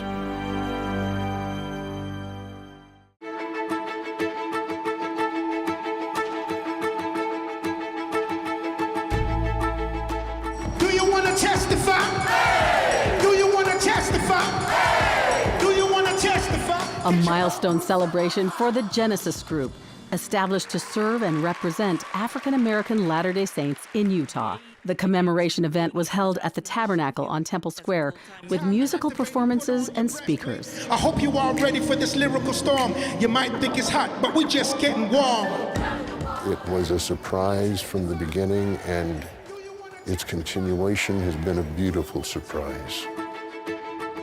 In Dubai, the church joined the Guru Nanak Darbar Sikh Temple in celebrating its 10th anniversary. Together, these two organizations provided water flasks to 5,000 construction workers as a token of appreciation for their work in the region. Starting with a humanitarian aid project in 2015, this collaboration between the Sikhs and Latter-day Saints is seen by many as an example of peaceful coexistence in this part of the world. As human beings, there's far more which connects us than what divides us. Nearly $6 million was donated by an estimated 300,000 participants through the annual Christmas season Light the World Giving Machines initiative. Items selected through vending machines go to feed, clothe, and care for others around the world. In addition to the regional distribution of donations across the United States, a reception was held in New York City in early March, earmarking donations for the 5 global organizations who participated, including CARE, Church World Service, the United Nations Refugee Agency, UNICEF, and WaterAid. In Australia's heartland, Latter-day Saint Charities partnered with the Salvation Army to support the indigenous communities in Alice Springs. Latter-day Saint Charities donated 12 months of supplies, including more than 2,000 hygiene kits with food and clothing. In partnership with Fundación Ciudad Humana and the Bolivian Ministry of Justice, the church donated specialized wheelchairs to the Bolivian women's wheelchair basketball team, who rolled into a major victory that qualified them for the renowned Copa Libertadores de America Games. The team had previously been competing with worn-out equipment. In service to their country, faith in their leaders and God, 175 years ago, the march and service of the Mormon Battalion was a gritty test of sacrifice by soldiers and their families. In January, Elder D. Todd Christofferson of the Quorum of the 12 Apostles attended an anniversary commemoration of the battalion in San Diego. And if we will serve as they did, untiringly, looking out for the good of one another, this will be a different and better place.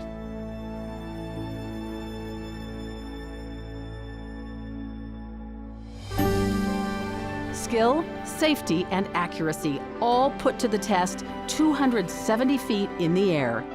When we come back, we'll give you an inside look at the people and processes helping the Salt Lake Temple renovation reach new heights.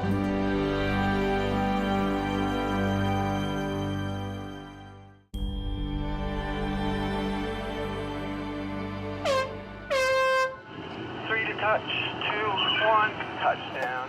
He has the $1 million view and the confidence of a fighter pilot. We're pretty confident as tower operators, but we can't let that go to our heads. The tonnage of material he flies with his tower crane is only equaled by the weight he carries on his shoulders. Anybody that can take the responsibility into their hands to operate a crane is a different breed. Trainee Smith has operated cranes for more than 20 years. They just said, hey, you have an aptitude for it. He now works on the Salt Lake Temple renovation project, the apex of his career. It's not just going up there and running a crane, it's about the experience of running the crane on a project of this magnitude and its historical value.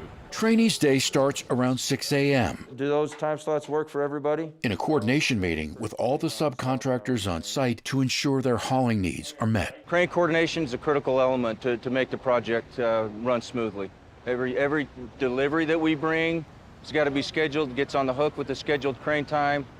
Brad Bonney says cranes and their crews are the lifeblood of the Salt Lake Temple construction site. We couldn't do it without cranes. Crucial for a site that spans a single city block with limited access. Any other conflicts that we need to resolve? Looks like we're pretty clean on the south tower crane. After meeting with the subcontractors, trainees' crew updates their daily schedule. Then it's time to make the 20-minute climb to the top of the 270-foot tower crane. These solitary surroundings aren't for everyone. He won't climb down again until the job board is cleared for the day, which often surpasses 8 hours. He does everything at these lofty heights, from taking his lunch break to, well, everything else. I think we just about got it ready to go down there. These controls become extensions of trainees' own hands that operate with the precision of a skilled surgeon. The machine is a part of your body, basically. The payload, wind, and sway of the crane are constantly calculated to fly and land loads safely and accurately. Every pick, every movement you make, you're constantly taking safety into consideration. But crane operators like trainee have a secret weapon that aids in their excellence and is a must when it comes to safety. All right, trainee, coming up easy. Skilled riggers that know how to tie a load safely and efficiently. Just gotta check everything real quick. Riggers have a special bond forged in trust with the guy in the sky. One, hands on. They're guys that we trust our lives with because we're under those hooks. So that kind of tells you what I think of operators. They're the best in their field. A bond that goes both ways. On the ground, riggers are the eyes, ears, and voice of caution for the crane operator. We go through a lot to make sure everything we put in the air is safe. We do a lot of inspections, our rope, our rigging. Every time we put a hook to a pick point, we check for fractures, cracks, make sure the areas are cleared, and we fly things overhead. Communication is key. All right, you're touching down on one side, inches for the other, and you are down. Radio is a prominent communication, but if radio communication isn't available, you go to hand signals. Whatever the job, there's a strap, That's 3-inch. chain, choker, or hook. A tool chest of solutions for any payload to ensure it flies safely and securely over a construction site teeming with workers. Let's take 420s and see how the angle looks. Riggers are laser focused as they prepare this platform for a flight over the construction site. I'd like to do it before the wind picks up. It needs to fly before the weather changes. The 10,000-pound platform heads to the top of the temple roof for installation. Coming up, about 3 more. Besides the heavy lifting of scaffolding, temple stones, and steel, these cranes perform often unnoticed but critical job site tasks such as trash removal and maintenance. By the time the temple renovation project is complete, they will have moved more than an estimated 40 million pounds of material, equal to 2 times the weight of the Eiffel Tower. The church has always been special to me, and I'm getting a little choked up right now. The opportunity to work on such a project, especially this temple, it's really, really special. Like a conductor performing a symphony, trainee, with the help of his crew, will be at the controls affecting virtually every job on site through his extended touch. And it's an important piece of this project. So going home at night and knowing that and saying, yeah, this couldn't have proceeded without my hands, the work that I put into it. Yeah, that's rewarding.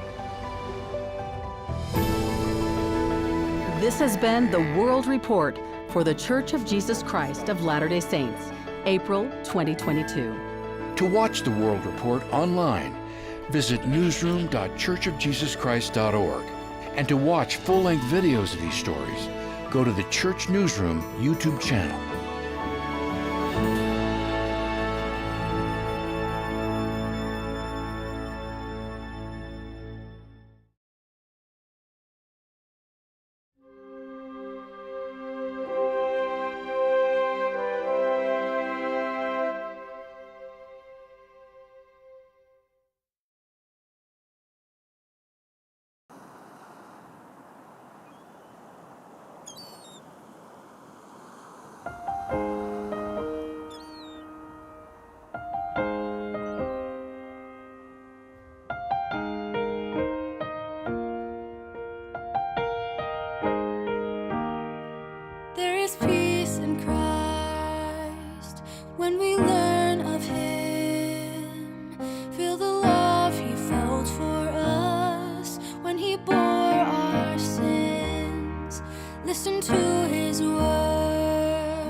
Christ.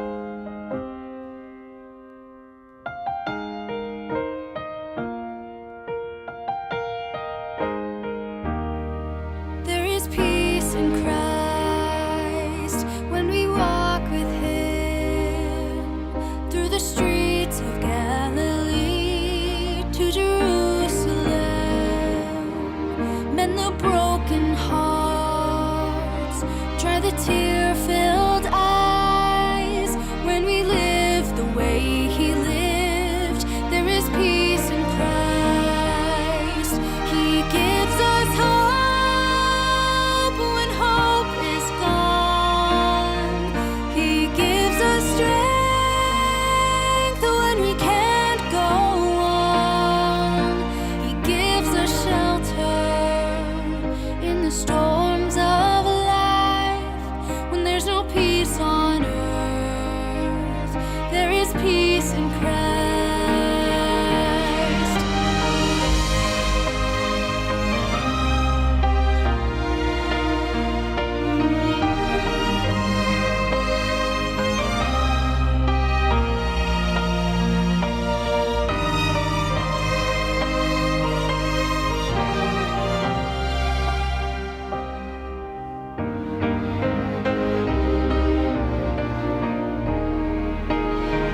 He gives us hope when hope is gone. He gives us strength when we can't go on. He gives us shelter in the storms of life. When there's no peace on earth, there is peace in Christ. When there's no peace on earth, there is peace in Christ.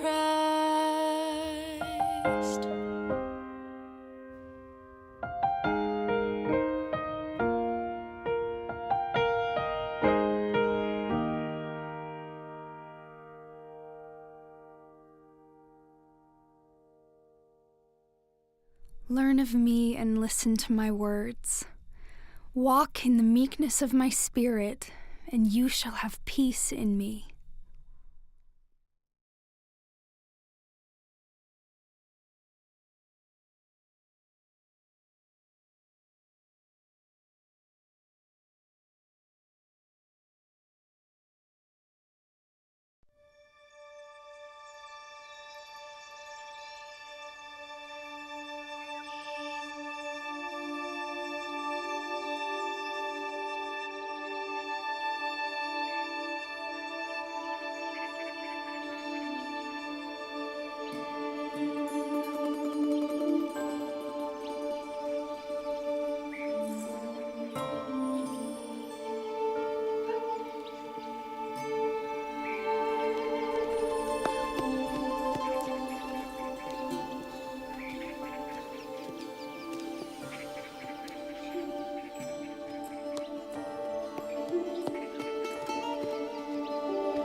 We must return to the city to tell the others. Come with us.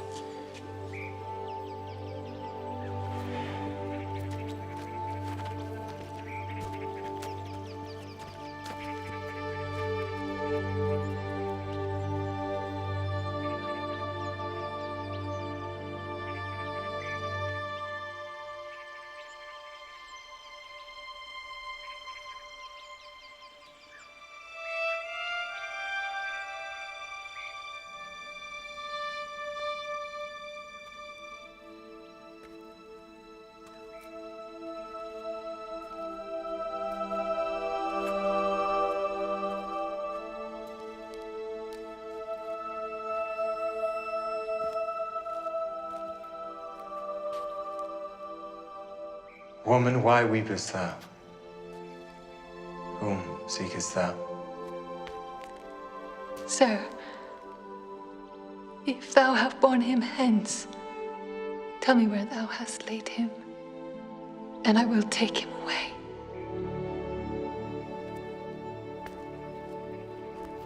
Mary, Rabboni, touch me not, for I am not yet ascended to my Father.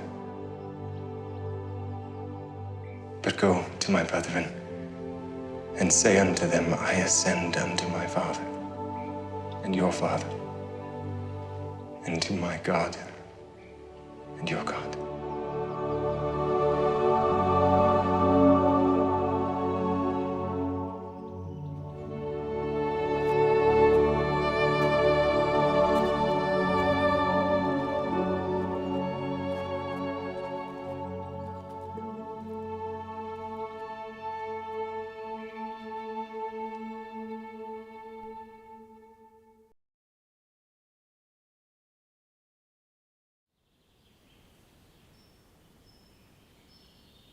Come unto Jesus, ye heavy laden, careworn and fainting, by sin oppressed. He'll safely guide you unto that haven where all who trust in him may rest. Come on to Jesus, he'll ever heed you, though in the darkness you've gone astray. His love will find you and gently lead you from darkest night into day.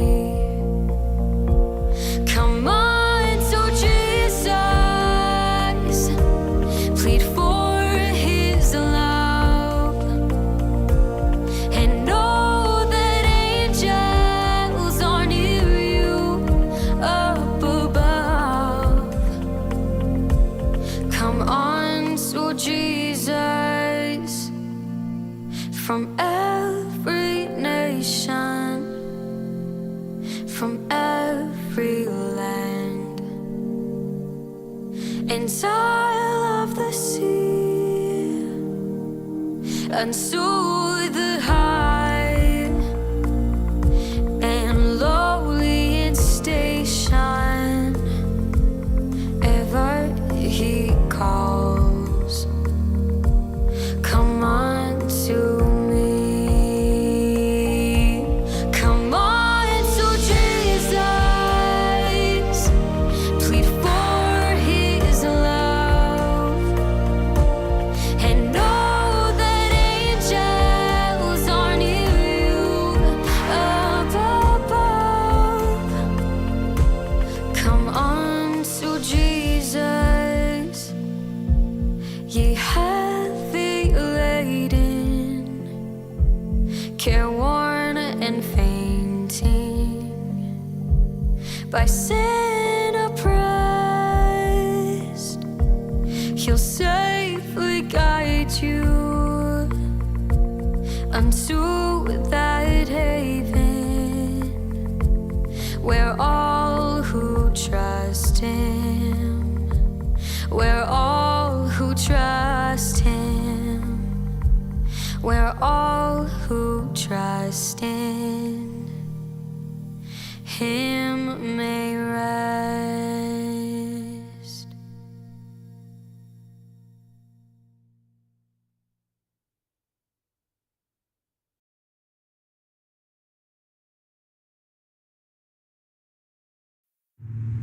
Everyone wants to feel accepted, to be valued and viewed as equal.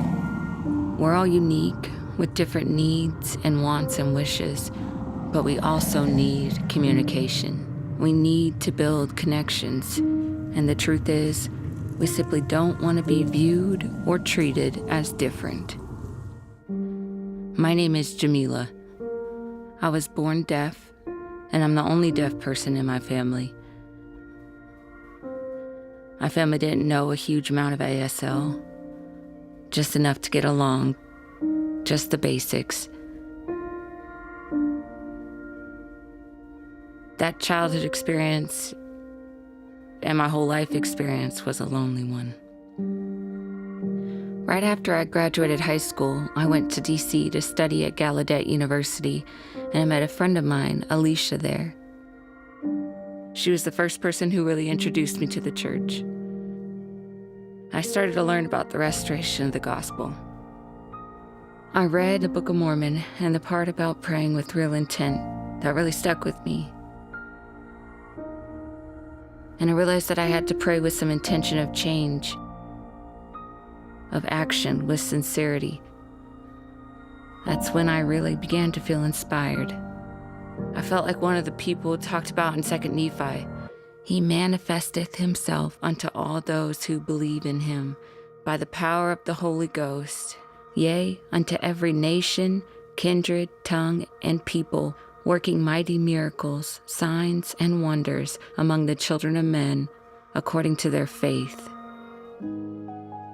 God views us all as his children, and that's why he sent us here, to help us learn more about him and to become more like him. Every scripture I read reinforces that truth. Why would God view me differently? I think God views me as one of his children, as I am. But still, inside it is tough. It makes me sad. It breaks my heart to know that I'm viewed or treated differently. I want people to view me as a human being, rather than only seeing my deafness.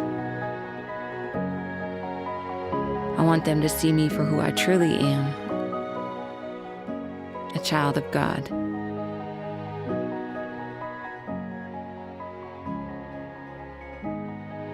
How I hear him is turning my attention to him. It's through my actions.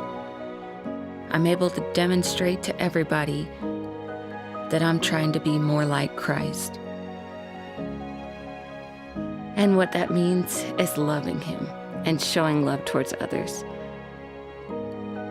When I'm serving others and learning from Jesus Christ's attributes, I'm able to identify those more in myself and recognize them more in other people. I'm able to serve and minister to their needs, and that's what it means for me to hear him. It's the opposite of being self-centered. It's being centered on Christ. It's hearing him, focusing on him. For me, it's a visual hearing. I depend on my eyes, and that's how I hear him, as I turn my eyes towards him. Honest, sincere, personal prayer in those quiet moments opens the window to revelation from our Heavenly Father. We hear him. He speaks to us. I found in my own life, when a loved one or a friend suggests things I need to change, even if they're true, the natural man inside of me sometimes pops up and says, "You're not seeing it from my point of view." Or, "Who are you to judge?" Or I may even think, "Maybe you should work on yourself." However, when I'm kneeling humbly before my Heavenly Father and asking in the depth of sincerity, "Father, what do I need to change? Where do I need to repent? Where am I lacking?" A calm feeling comes over me, and at the appropriate time, I hear him.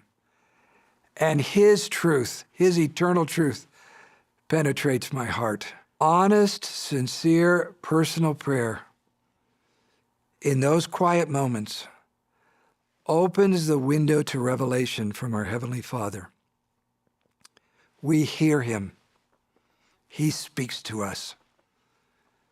Trying to listen to the quiet impressions of the Spirit and promising my Heavenly Father that I will be more attentive to those things where I can improve seems to me to bring a greater ability for me to hear him. Real change rarely happens in a day. I know it doesn't for me.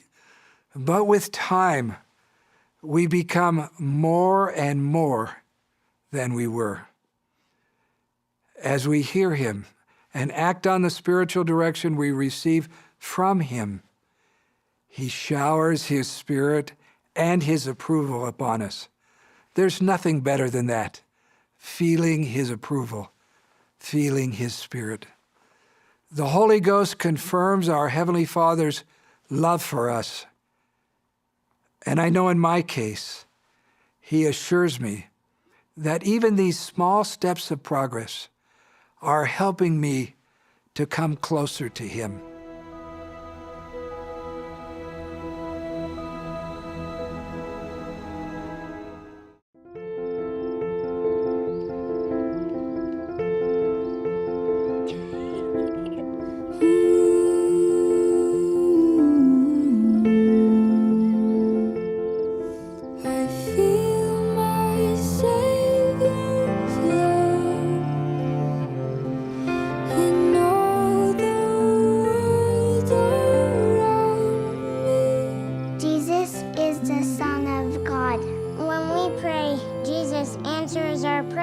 When I'm mad or sad, he helps me feel better.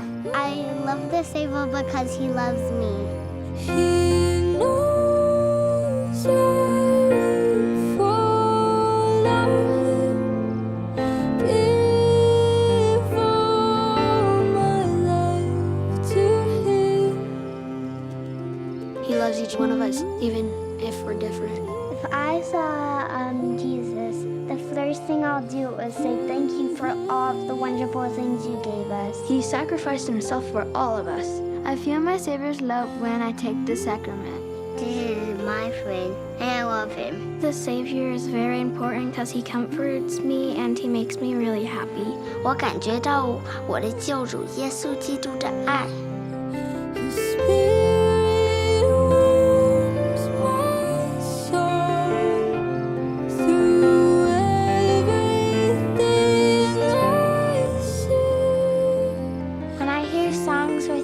Jesus, I feel happy and warm inside. Siento el amor de mi Salvador. I want to follow Jesus because he's the perfect example.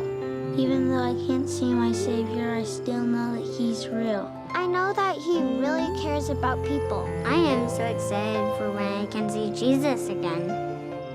The peace of my Savior's love at home helps us so much through these crazy times. If I knew Jesus was coming to my house tomorrow, then I would ask him if I could feel the nail prints in his hands because he died for me.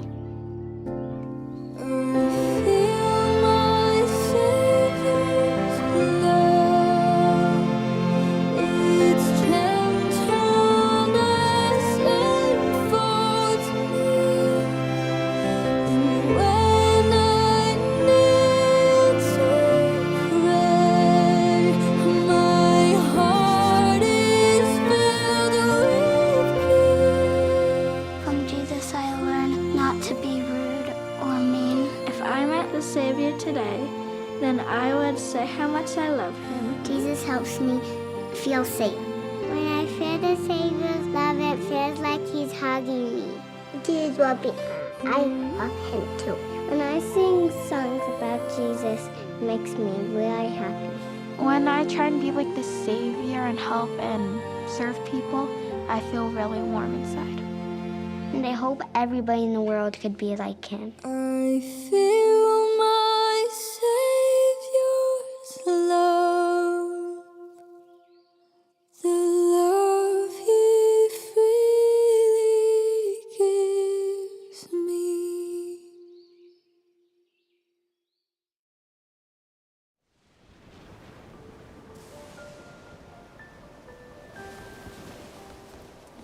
Fear is not new. The disciples of Jesus Christ out on the Sea of Galilee feared the wind and the waves in the dark of the night. As his disciples today, we too have fears. Widows fear going forward alone. Teenagers fear not being accepted. Grade schoolers fear the first day of school. University students fear getting back a test. We feel failure, rejection, disappointment, and the unknown. The world will always be scary. There's always opposition in all things. And there's definitely things that are ugly, but where I find peace is the Savior. We fear not being chosen. We fear being chosen. We fear not being good enough. We fear the Lord has no blessings for us. We fear change, and our fears can escalate to terror. Everyone has to face whatever challenges that come into our life. So we need not be hopeless. We can exercise belief that through the gospel, there is a better future for us. The Lord knew that at times we would feel fear. I have been there, and so have you, which is why the scriptures are replete with the Lord's counsel. Be of good cheer, and do not fear. Look unto me in every thought. Doubt not, fear not. Fear ultimately is the unknown. When we have those times where we're scared or where we don't know what's going on, that's what prayer's about. That's why he gave us the Holy Ghost, so that we don't have to feel alone, so that we can always have that peace and that comfort and that reassurance. How is fear dispelled? First, stand in holy places. When we stand in holy places, our righteous homes, our dedicated chapels, the consecrated temples, we feel the Spirit of the Lord with us. When we stand in holy places, we can feel God's love, and perfect love casteth out all fear. The Savior helps me so much in dealing with fear, and I turn to him all the time. Even though it's a crazy, scary world, we have nothing to fear because we have Heavenly Father by our side. He is fully in control. The next promise is, be not troubled. No matter how much wickedness and chaos fills the earth, we are promised by our daily faithfulness in Jesus Christ the peace of God which passeth all understanding. Prayer is a source of help that God extends to us. Because of our mortal condition, there's a limitation sometimes to face certain crises. But if we believe in God and his mercy and his love for us, he has revealed to us that prayer is a channel for us to seek additional help. The last point, trust the Lord in his promises. I know that all his promises will be fulfilled. I know it as firmly as I stand here before you. If we actively trust in the Lord and his ways, if we are engaged in his work, we will not fear the trends of the world or be troubled by them. I plead with you to set aside worldly influences and pressures and seek spirituality in your daily life. Love what the Lord loves, which includes his commandments, his holy houses, our sacred covenants with him, the sacrament each Sabbath day, our communication through prayer, and you will not be troubled.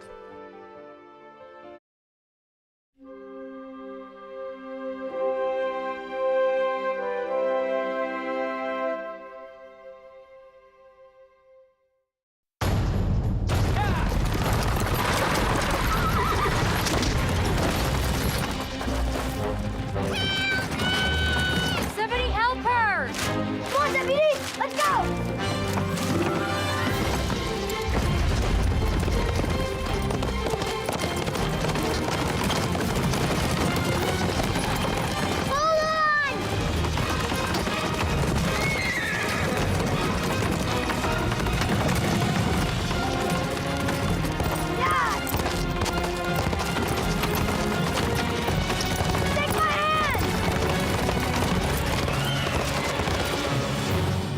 guys doing out here?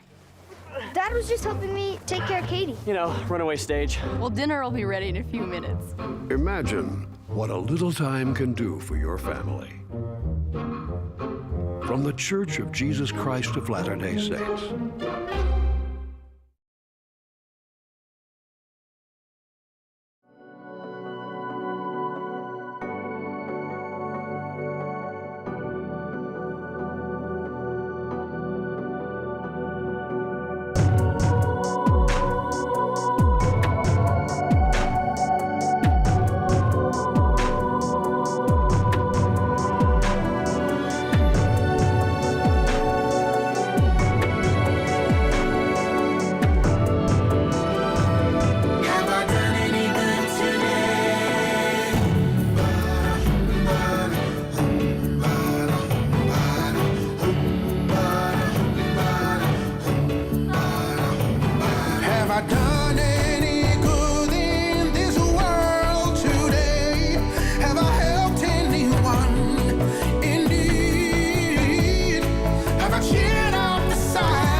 What if your neighbor asked you to take 20 minutes one night to help him?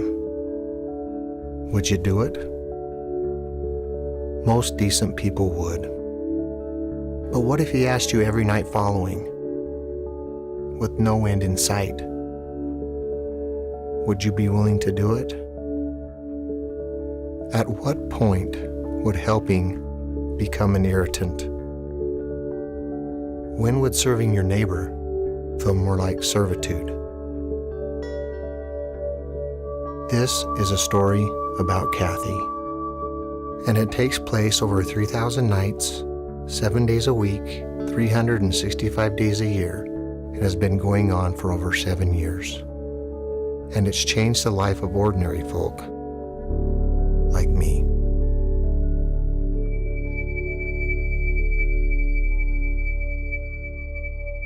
To be brutally honest, it was a hard thing for me to be excited about. It was more of a burden than anything.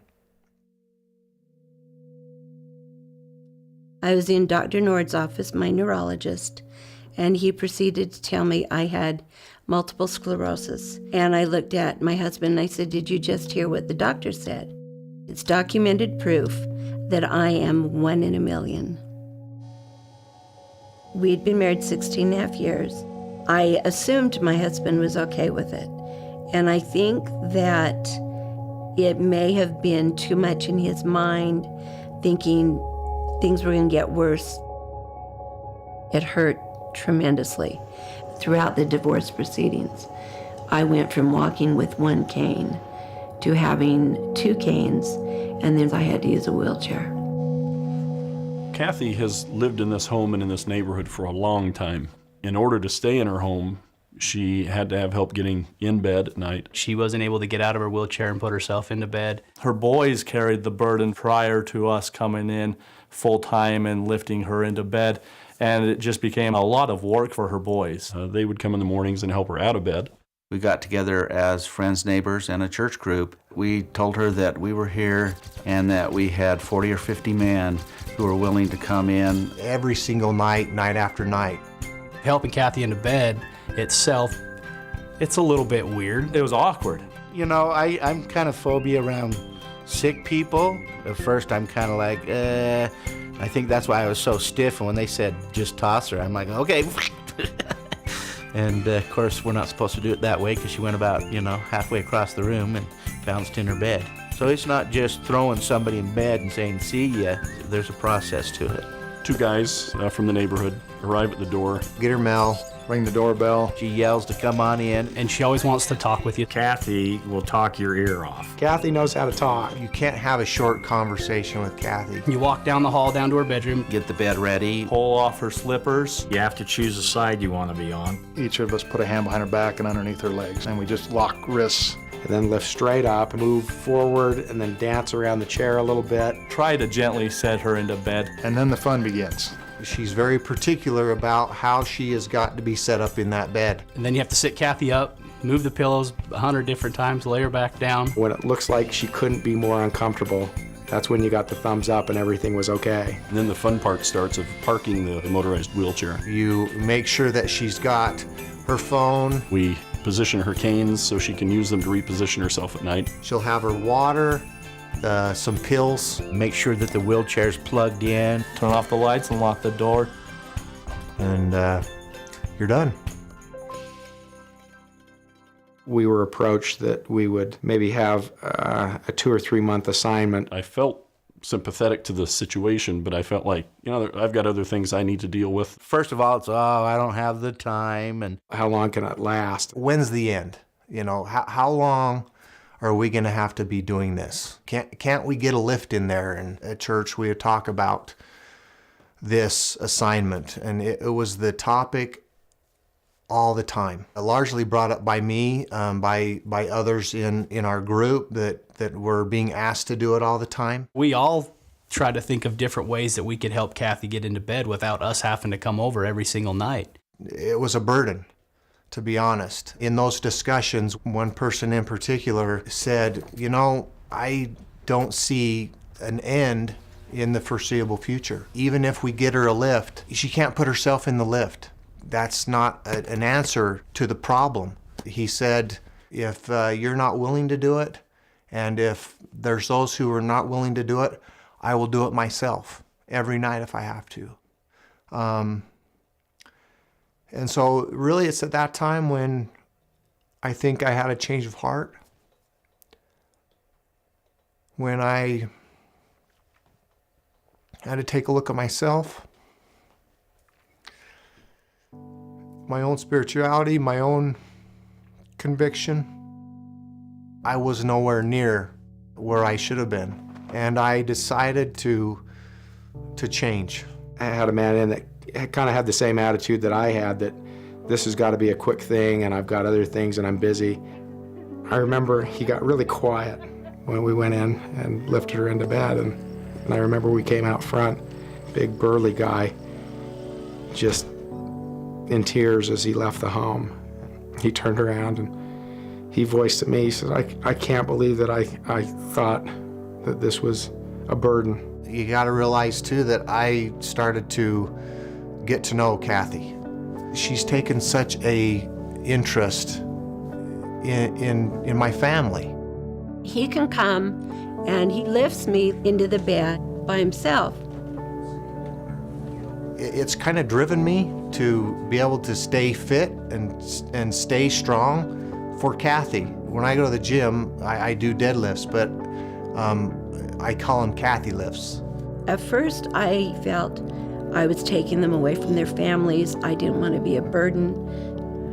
And I honestly didn't think it would last for very long, and I thought it would just be maybe 10 times and then we were done.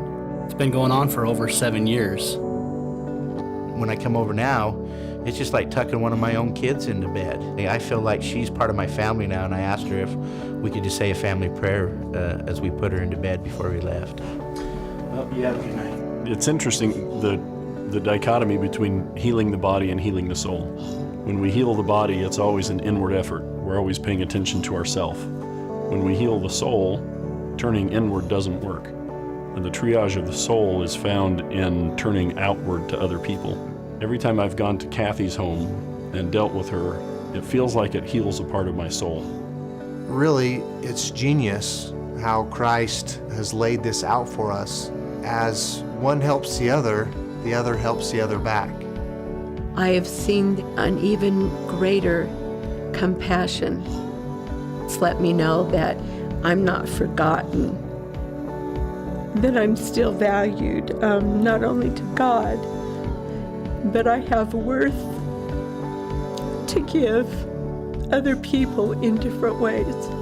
You know, I was in a point where I was at my lowest and just not feeling like I was maybe worth anything or I was falling short. I needed healing, and that's what service does. It heals us. She's lifted me in so many ways. This was that opportunity to serve one of his children.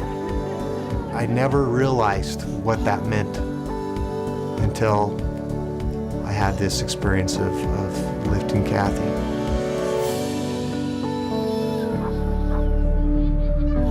The more we serve our fellow men in appropriate ways, the more substance there is to our souls. We become more substantive as we serve others. Indeed, it's easier to find ourselves because there's so much more of us to find.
As good ministers that we should be, good disciples of Jesus Christ, we should understand and have empathy for every person.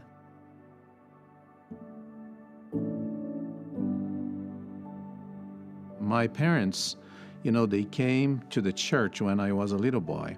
They were good people, but they had the worldly habits. So my father drank, my father smoked, my father had other habits that came from the world, and my mother was a very religious person, but she also had different habits. So what really helped them to stay in the church was the group of people in our little branch that embraced us, helped us, loved us. We would receive visits every other week from someone in the church. We would be invited to family home evenings in their homes. They made everything possible to embrace us and to bring us together in that new environment. My parents stayed in the church because of those 3 or 4 families that were very nice with them. When we understand people and their conditions and their circumstances, we tend to act in love, we tend to embrace them according to their needs. This is all about ministering, you minister to people according to the circumstances they are living, and we have to understand their challenges and their difficulties. I believe diversity is very important. Every person has their own way of thinking, and we should respect that. They were raised on that culture, on that thinking. And people take some time to really realize that there are different ways, there are even better ways to live, and we should be patient. We should just love people and respect the way they think, the way they live, and embrace them. That's what the gospel of Jesus Christ is. We should never make any discrimination because the way you dress or because the way you think. We are all children of God. We come from the same spiritual root, but we were put in here on this earth in different circumstances, and we don't blame each other because of that. I think the Lord knows better, and probably we were put in certain conditions because we need that experience to grow. And we should embrace all this. We should learn from the different ways people are, the different ways people think, and live with that and try to learn and improve ourselves. I think when we learn these differences, when we learn to live with these differences, we are more understanding. There is no stronger power in the world than the power of love, because when you give yourself to people, people feel the love of the Savior, because this is a Christ-like attribute. So when you express that in your actions, people will be feeling the love of the Savior. We need to be an instrument in that regard. This is not about us. This is not about me or about you. It is about what the Savior, Jesus Christ, wants to accomplish through our service. And that's why the Lord gave us the opportunity to serve. That's all about the calling in the church. That's all about service in the church. We just help people to feel Savior's love.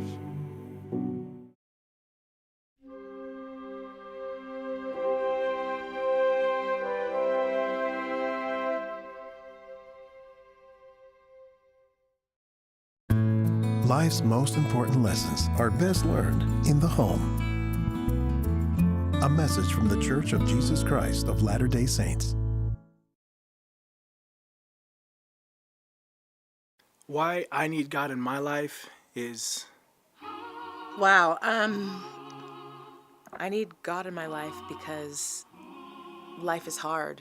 I need God in my life to be happy. He's everything to me. Oh. I'm nothing without him. In the wake of our earthly struggles, we look to the Lord for guidance and grace. I need thee, oh, I need thee.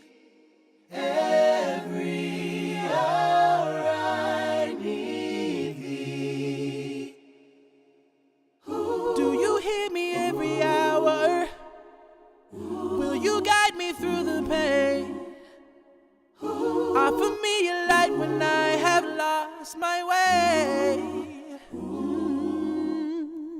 When the storm is getting stronger, will you lead me through the rain? As I open up my heart, I hear him say, I am here. I am here. I'm with you every moment. I never left your side. I am here. I am here. I'm walking with you now.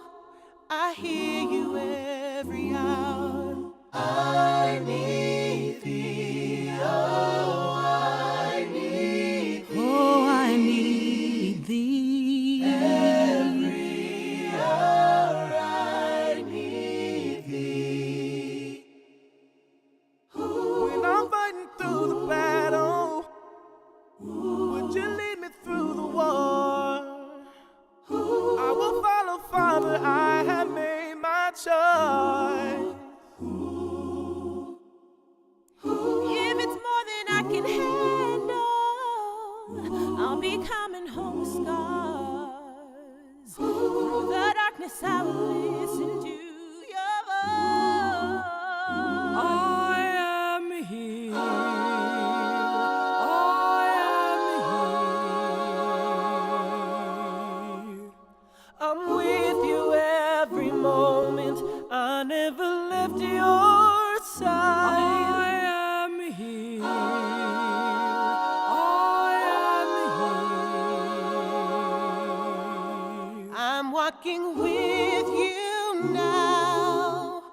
I hear you every hour. I need thee. Oh, I need thee. Oh, I need thee. Every hour I need thee.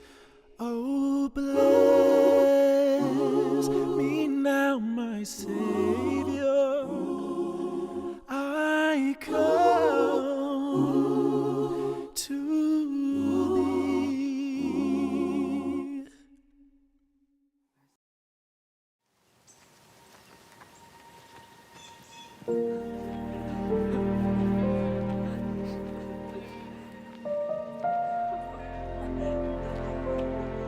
Jesus Christ sees people deeply.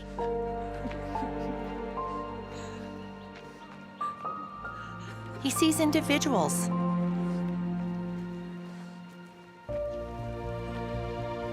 Their needs. Weep not. And who they can become.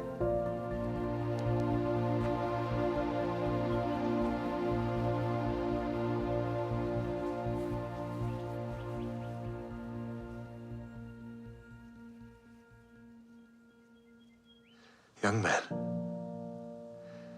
I say unto thee, arise.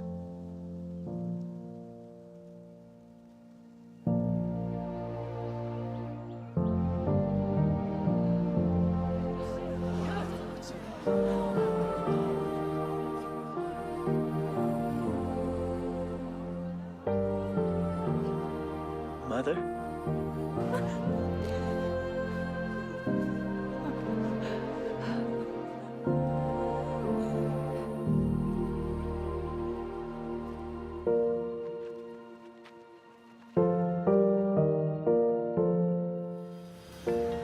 Even in our busy lives, we can follow the example of Jesus and see individuals, their needs, their faith, their struggle, and who they can become. You too can pray for the Lord to open your eyes to see things you would not normally see. The more you understand your true identity and purpose soul deep, the more it will influence everything in your life. As I pray for the Lord to open my eyes to see things I might not normally see,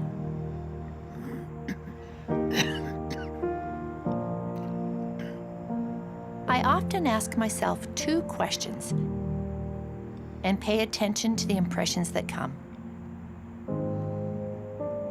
What am I doing that I should stop doing? And what am I not doing that I should start doing? Some time ago during the sacrament, I asked myself these questions and was surprised by the impression that came. Stop looking at your phone when you are waiting in lines. Looking at my phone in lines had become almost automatic. I found it a good time to multitask, catch up on email, look at headlines, or scroll through a social media feed.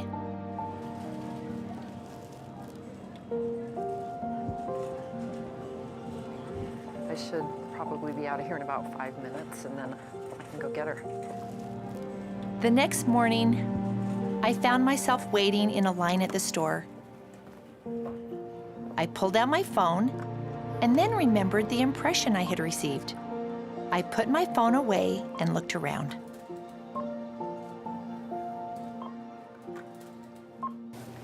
I see you have a cat. I do.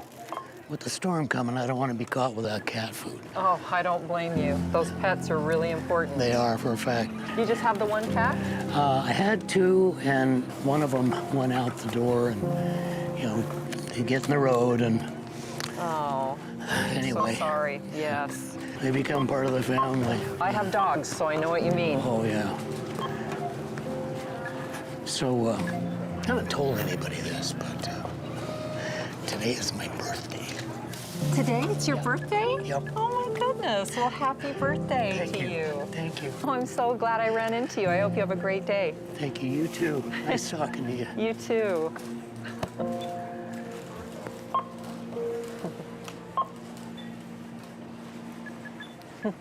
Bye. Bye.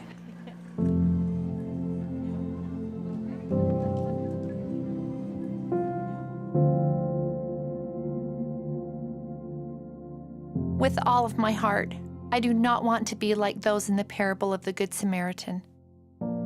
Those who see a need, but then pass by. But too often, I think I am.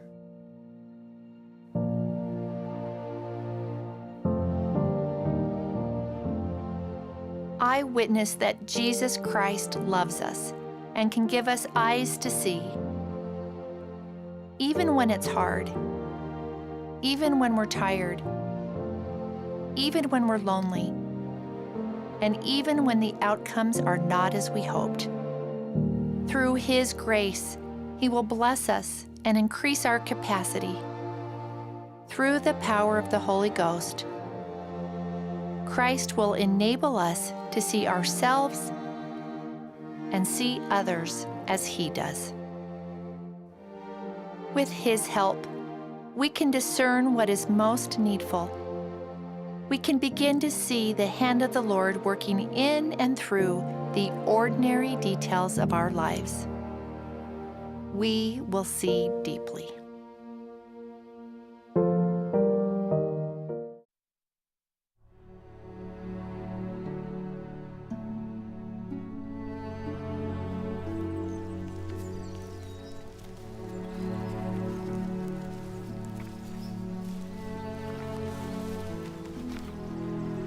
Whom do men say that I, the Son of Man, am?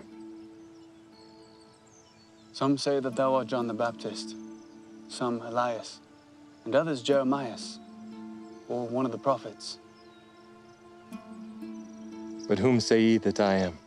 Thou art the Christ, the Son of the living God. Blessed art thou, Simon Bar-Jonah. For flesh and blood hath not revealed it unto thee, but my Father, which is in heaven. And I say also unto thee that thou art Peter, and upon this rock I will build my church, and the gates of hell shall not prevail against it. And I will give unto thee the keys of the kingdom of heaven. And whatsoever thou shalt bind on earth shall be bound in heaven. And whatsoever thou shalt loose on earth shall be loosed in heaven.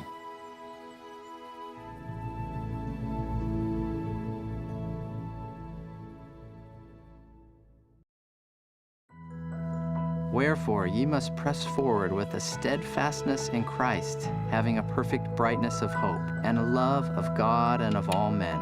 Wherefore, if ye shall press forward, feasting upon the word of Christ, and endure to the end, behold, thus saith the Father, ye shall have eternal life. 2 Nephi chapter 31, verse 20. Reading the Book of Mormon is a lot like flying. When you're up in the air, you need a direction. You need to know where you're going, what your next step is. And the Book of Mormon gives me that direction spiritually. It helps me know where my life's heading. I testify with my whole soul that in a most miraculous and singular way, the Book of Mormon teaches us of Jesus Christ and his gospel.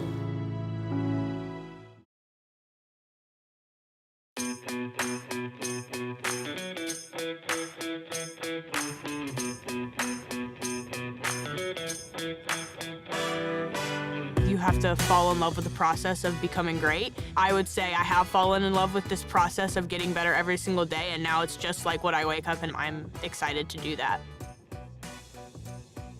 My name is Olivia Moultrie. I'm 16 years old, and I'm a midfielder for the Portland Thorns in the National Women's Soccer League. And I'm the youngest player to play in the league. I've been a professional since I was 13 years old, but I made my debut this year at 15 years old.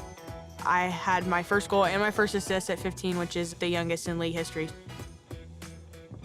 When I first got here, people definitely didn't treat me exactly like just any one of their other teammates, because when I first got here, it was like, why is this 13-year-old here? The first thing I had to do was earn their respect, and once that happened, I mean, then it was just the journey to becoming teammates.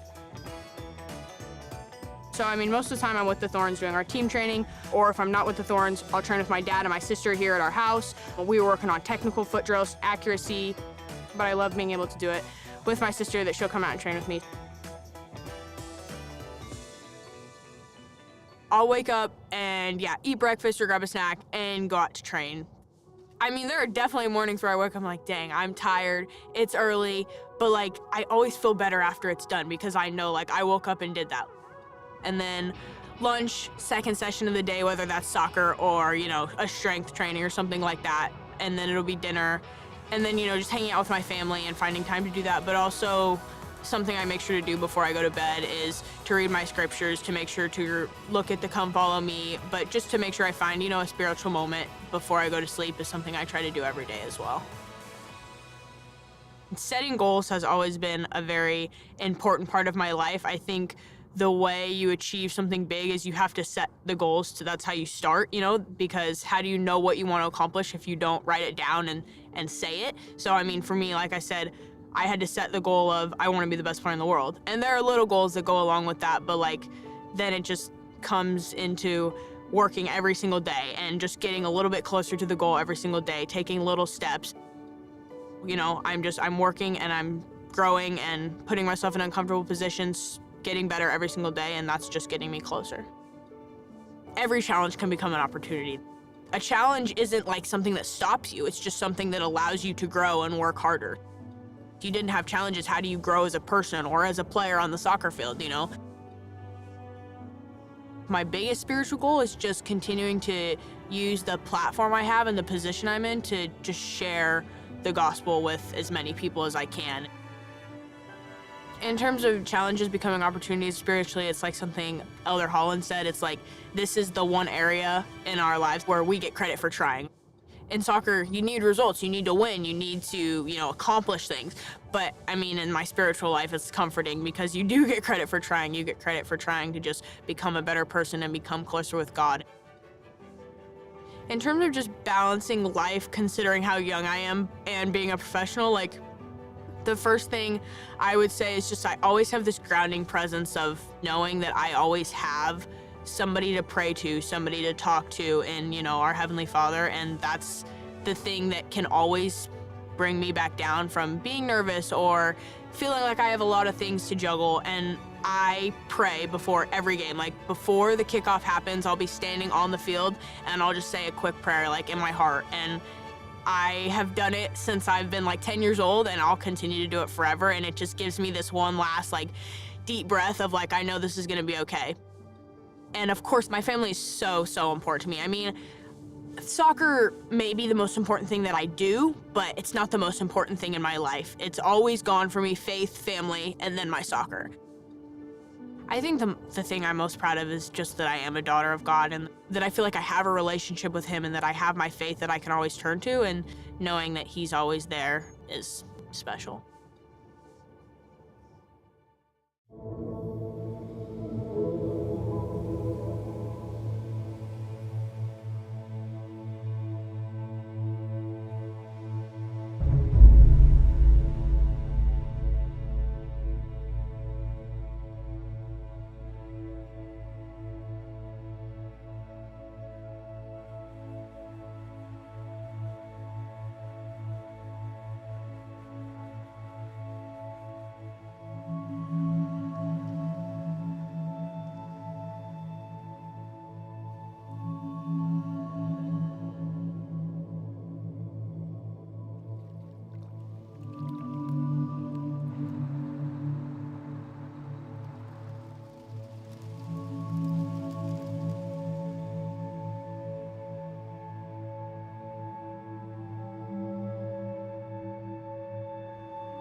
From the Conference Center in Salt Lake City, Utah.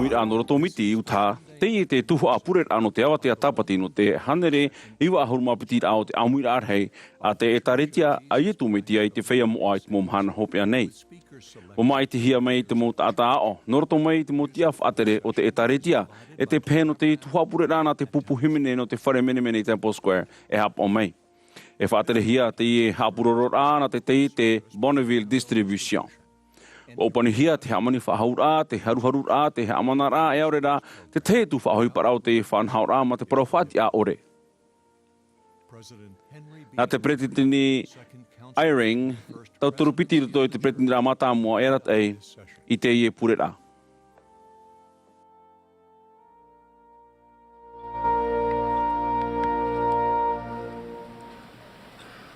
Brothers and sisters, we welcome you. Mai vai I te Tuha'a no te awa te Sabati no te haneri wa hanurumapitira o te Āmuiraa hei a te Ēperēra a ietu metia I te whea moa I te mahana hopea nei. Nā te pretiteni Russell Nelson e pretiteni I te Āmuiraa e uani me iau iarat ei I te Tuha'a. Te whaatetune mātou I te tapa o arhua I te momero o te Ēperēra e I te mohoa na te wahi atoa te amui mai I roto I te whanhaura nā roto I te ratio, te awhatateata, te natirara, aorera te hapuroro a peutari. Te himene no te Tuha'a na te pupu himene no te whare mene I Temple Square e hapa o mai. I rarawa I te arata a Mike Wilberg e Ryan Murphy, e o Andrew Unsworth e o Risha Elliott I te Harmonia. E iriti mai te pupu himene I te Ēperera I te himene in hymns of praise. E horo ahia mai te pure e Elder Evan Schmutz no te hitu hauru. E muri noa mai e himene mai te pupu himene o J'aime voir le temple.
Our dear Holy Father in heaven, as we begin the concluding session of this marvelous conference, we are grateful indeed. Ahamatai mātou te Tuha'a Ēperēra hopea, te maruna ne mātou no te Profeta ora, te Pretitini Jerusalem Nelson, ta mātou paturu nei, e Profeta he prau e ite. Maruna no te mau prau ta mātou whāri, arto I te mau tātau o, te pure ne mātou, ia mai te ehia te mau whea I himene, e te mau whea to eia o mai. Maruru mātou no ta oita maiti. Maruru no te horo ta e pupu mai. No te iera wea ta mātou, ia whāro I te maua ora I te Āmuiraa hei. No te whiruri to mātou ne ora a. Ia tia mātou, ia whāri I te warua mai te ei. Ia whāro I te moani a. Ia pupu ia mātou.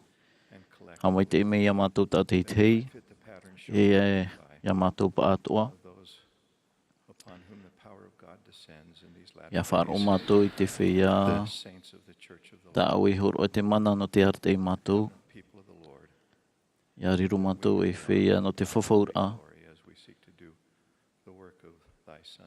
Ia imi mātou I te rawi ano te rawa I te uhipa a tota maiti. E te ie tamatou pure, te oa o Ietu me tia amene.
We will now be pleased E to hear whaarumai from tātou i President tēnei te President Darlin Ash Oaks.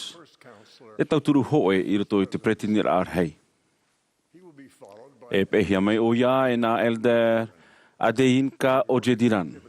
E Jorg Klebengat no te hitu ahuru. I muri ho, e au mai te tae Mark Pace, te President Arhei no te hapi a Tāpati i a tātou.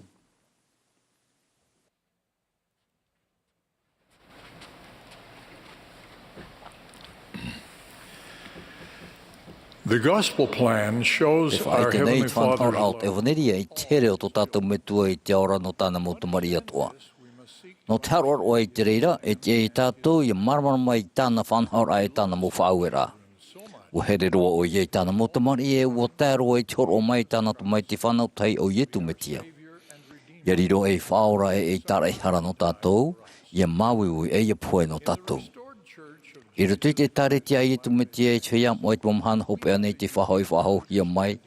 Ho e no hio to tātou haroar I te whanhor a te metua I te aura.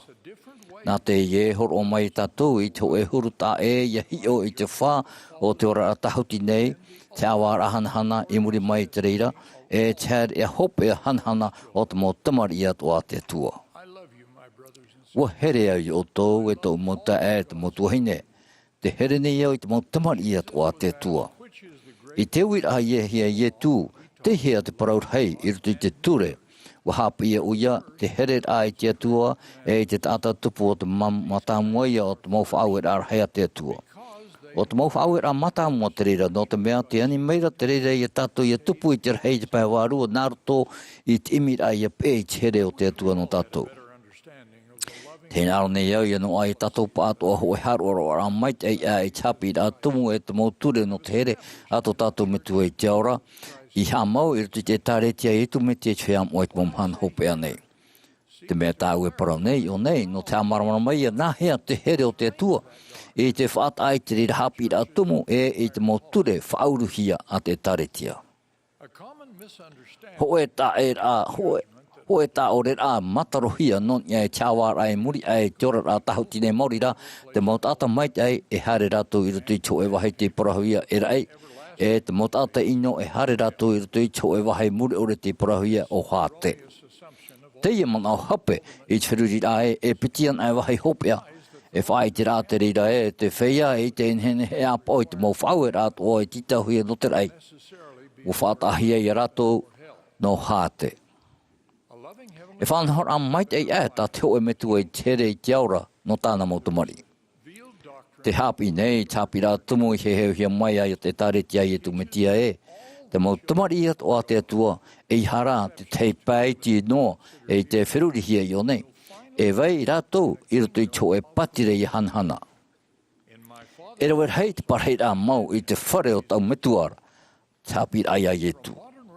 Mai roto mai te heu rā api te I te nei tātou e tau o moha parhei rāra te roto I e toru hanhana tā e. I roto I chāwara hopea e hawahia tātou tātai te iau I tātou mo ohipa I rawe e te mo hia ai o tō tātou a au.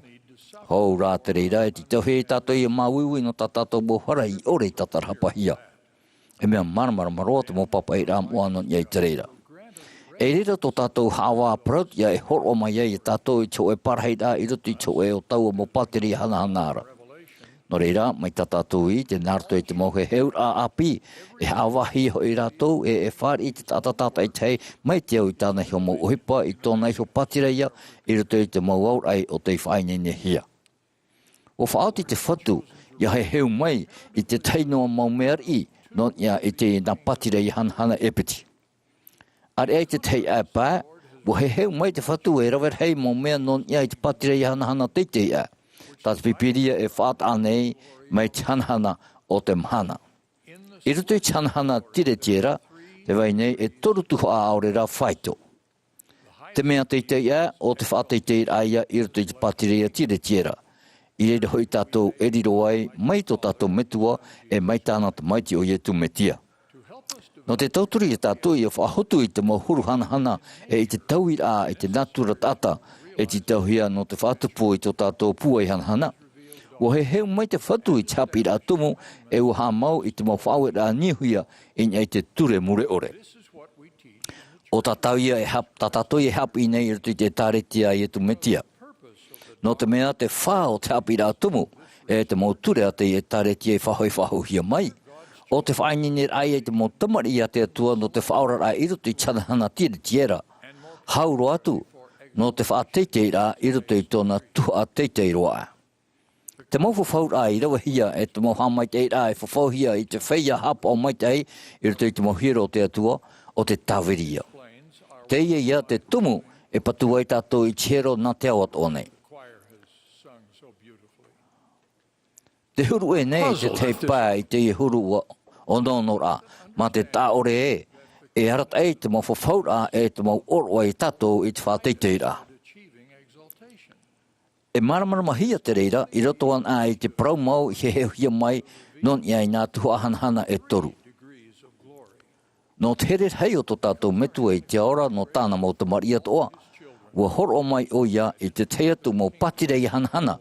E mau patirei an henhe. E i taroa. E taroa e roa i tātou i a whiruri. E whaatupu te tāre hara i etu me tia i te e mau mea toa. Ua he heu mai o ia. Ua he heu mai o ia e. O te whahanhana nei i te metua. E o te whaora nei i te mo ohi pātoa ato na rima. Ua hor wahia te rera whaora rā i ruto i te mo patireia hanhana rau. Ua i te tātou nārtu mai i te mo he heura api e. Ua hor wahia te ture i te mo patireia ato ara. Te wahi whawha o ia o te ore e tia i hapa o te ture no patireia tire tiera e ore atu ia e tia i ana i whaia i ruto i tanahana tire tiera. E o ia o te ore e tia i hapa o te ture no patireia tire tiera e ore atu ia e tia i ana i whaia i rira. E o ia o te ore e tia i hapa o te ture no patireia tire tia e ore atu ia e tia i whaia i rira. E parau i tātou nā te mau ture tā tātou e maiti, e hapa o i ruto i whanhora here ato tātou metu i te ora, e whaat a i te patiri hanhana tā tātou e whaat i tāwara hopea. Ia o i te rira whanhora e rawar hei patiri e waira, ia tāna motamar i paat o ia tuhia i ruto i tō e patiri ia, i rira e tia i rato i a whaia. Te whahoipa nei te mo Amuiraa e te mo ture a te tāre tia te whatu te whahoihia mai i te mo promo mure ore o te haror o hopahia i ruto an a i te whanhora ato tātou metua here i te ora no te tātua o tāna motamari. No reira, te whātura nei tātou i te tia mara o te tāta hoe. Ua i te reit o te tāta i te mautaut o rārhea te e tāre tia no te whātupu i te tia mara. Nā te e mautaut o rā e whahaere i mua i te whanhaura ato tātou metua. E imi tātou i te rāwea no te tauturu i te tātua o tāna motamari. E i hātu tātou maumeroana i whanhau i te tia mara whawhar hei e maiti. I te teimo teime te uia to hia mai nei e tātou no te hā tātou e tono wai te mo mitonare i te mo whenua e rawar hei. Tēnu atu i rutupu i te mo nun atere te tiano. Te uia to hia mai nei e tātou no te hā tātou e hor wai te tauturu rā i te ao nei i te tāta e ere i te mero no te taretia. Te rawa nei tātou i te rera no te mea ua hapa i mai te whatu i tātou i a whaariro i tāna motamari paato e mautua heine no tātou. E te hinaro nei tātou e whaite i te mautātātua i tō tātou ahune i te paiwarua i te paitino nei. Te horo ato o mai nei tāpi rā tumu mure ore i te oe hio rā tea i ni te motamari. Nārto i te hio rā, e hio tātou i te whanau rā e te atu rā e te motamari e i Tuha'a no te whanhora hana. E hei po oa e te moa nā te whea te horohia te mana no te rawa i te reira. No reira, o te tauhi i tātou i hapi e i paturu i te mau parautumu e te mau peu o te whātupu e te mau huru maitai roa no te tupu rā e te oa o te motamari iau i te whanhora a te atua. E te pai hopea o i te mohia te tāretia e tu metia i te wheam o i te mumahan hopea nei e tāretia te whaatamuhia e te utua whare. Te mea rā ai te marmarama mai te hia Māori rā o tā tātou i a whaatamura e te utua whare e ere noa no te mau nati rā tahutine. Wari roat o rā te mau nati rā mure ore e mea whauwha atua no tā tātou hapi rā whāro. Te hipa te tāretia te whahoi mai o te tauturu ai e te mau tamari atua te atua i a rātere i te wahai tapa rā hopea tā te atua e hina aro no tātou. Nārato i te whaora rā e tā mai maoti te tāreha rā te metia, e tia i te tātua rā i aro a te ora mure ore. Whātei te rā i roto i te patireia tira tira. O tā te atua e horo i rātua toa o te hapa o te parauia a te metu o heine ewa. Wa hau atu te reira i te whaora rā. O whahaman a mai te preti Jerusalem nārsau ni tātou e, i roto i te whanhaur a mure ore a te atua, e ohipa te whanhaur a te whaura rā nā te tātatatei tei, are at whātei te rā e ohipa i nā te utua whare. E mea whawhar hei no tātou te heur a te atua e, ho e noa rāwea, e ta e hia e te whātei te rā Māori rā nārato i te apa o mai te rā, e te mō whawhaura o te hoe whaipepo rā mure ore, i roto pui to e tāne to e heine. Tau hapi rā tumu hanhanara, o te tumuia e hapi i e tātou e, ua riro te apini rā e tuha a whawhar hei roa, no te iho tata hou te tahuti nei, I te tahuti nei, te muri ore, te wha a te tata tata I tei. Te rāt o te tumuti tau te whatu I tāna taretia, ia patoi te mau whaipora I te pato tiare I te pao te ture, ia hapai I tāna hapi rā tumu o te whaipora I roto pui tō tāna tō heine, ia patoi te mau tauira o te whatapi aurera o te taui I te apani rā aurera o te whataui I te mau tae rā I roto pui te mau tāna te mau heine. Pinipine te mau tiara o te taretia, te whahoi ia mai non I te mo protumu I te whatupu I te pato I te rā. Te weira napa piti te mo mea toa I te whanhora ato tato me tua I te aura. Te pato I rā uana roa a tatane. Tein ia te whawha roa no te reira whanhora. No reira, te iminei o ia I te rau no te pato I te hare rā I mua te atu ai I te whateitei rā. Nārto I te whatapitapi rā, te apani rā, te whahuru rā, te whaipepo rā, te aparparu rā, te man aonon ia te whanau rā, te tamari, te rā. Oi te tātou I roto I te teime roa, I te whā, te whanhora hana to tātou me tua here I te aura whahuru hia. Tau I te huru o te ora rā te tata nei, te apapu mai nei, te whanhora te atua I te pai hopea, te whia wharo te hapa o mai te tarato mo whaura, ia oa te moha mai te rā. Ho hapi rā whauwhara hei, no te tauturi tātou I o whainene no te ora muri ore, o te horoa hau aia, te mo horoa atoa te atua. O te poroia no te mataiti, tautini wahar māpai non ia te utua whare. Te mau whaai te rai roto, mea huruta ia te mau ture, te mau roe rā, te whaatiani rā, mai te whaai rā, te tata mat whaipepo ore, te whaipepo tata no tōnei ho apani. Te whia ai te haro o hope nei, te whanhora here atu me tua no tāna mautabari, te hio nei rātou, te poroi non ia te utua whare, mai te hoe whaiti rā ture, hen he taui wino.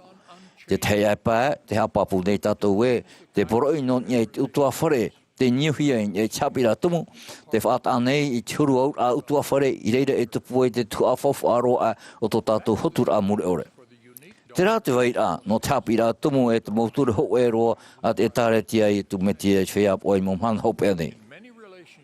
I roto I te mau au tāti rā te mau huru rawar hei roto I te ora rā tahoti nei, titau hei tātou tata tei aura te mau tae rā. Maupipi nā te metia, ti tauhia I here I tō tātou tata tupu te tātou I aura ma te hau piaisho I te whaia ai te aturi nei mai a tātou. Mautamari tātou pātoa nā tau metua. No tātou pātoa u whaata o I te ora rā muri ai te poe. Te hinaro nei te atua I tutawa tātou pātoa I whari I tāna mo hamaitei rā teitei roa, nārto I tiapora I tāna mo whauera, te mo whawhaura te mo oroa teitei roa, o te whaata atu I te patur ai tōna mo hiero moa nā te au atoa nei. Mea te tātou ia imi I te rau no te whaite I te mau paramau mure ora ia wetei Nā rato rā I te here I te tauhi I tātou no tō tātou mo tātou tupu whaari inoa tātou I tā rato mo whaotira. Mai tāte ho Ēperēra puta moro nei hapi, ia hare mai te tātou I mua ma te here I te atua te tātātoa. Aita I te nohia ho teime I te amo te au nei, ariro ai te I te rai to tātou whaora hipo whauwha te titahuia no te wārua tātou tātai tei. Pua I hei to te hapi rā tumu iwi o rea te metia. Tau I te reira I te ora rā o te whia atoa, haroa I te reira, mi ia whaohipa I te reira I te I tōna orara. Ine hei tātou pātoa ia whaohipa I te reira hapi rā tumu moa I te tō tātou shorara. O tāu ia pure I te o ia tu metia. Āmene.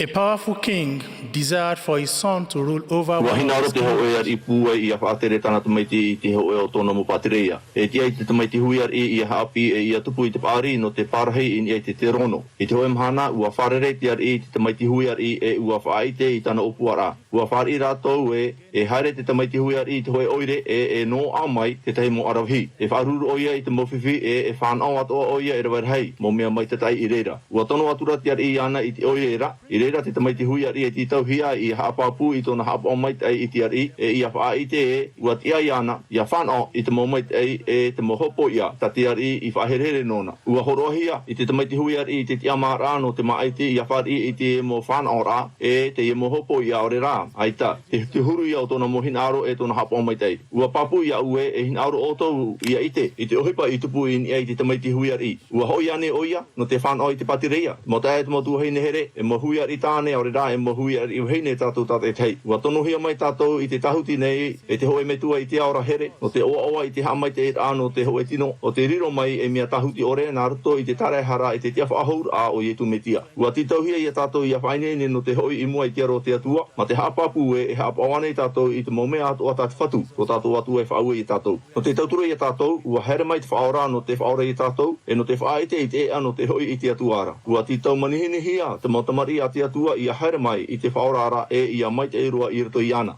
I roto I te mo papera Āmuiraa te ite ne tātou I te Āmuiraa no tātou ia here mai I te whatura te whahiti whahu hia hau atu I te iwa ahauru taime e hau atu I te awhara o te reira mo Āmuiraa manihini ia no o mai I te whatuiho. Te wharirā I te Āmuiraa te whaora o te rawera ia I tāna mo oroa e te haapaora I tā tātou mo whawhaura I ana. O ia tu metia te ea te paramau e te ora e te anine o ia tātou ia here mai anara e ia rawa I tōna ara mait ai. E aita roa o ia I whaore I te ho e te hina aru I anara. Nā tā tātou hapira mai e te hapira atu I te waneria e whahohonu I tō tātou whawhariura I te metua I te aora e ia ietu metia e tauturu I tātou I ariro atua mai arau ara te huru.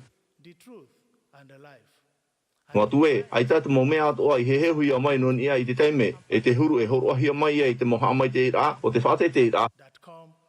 Ua hapapuhia mai rā te rere I tātou.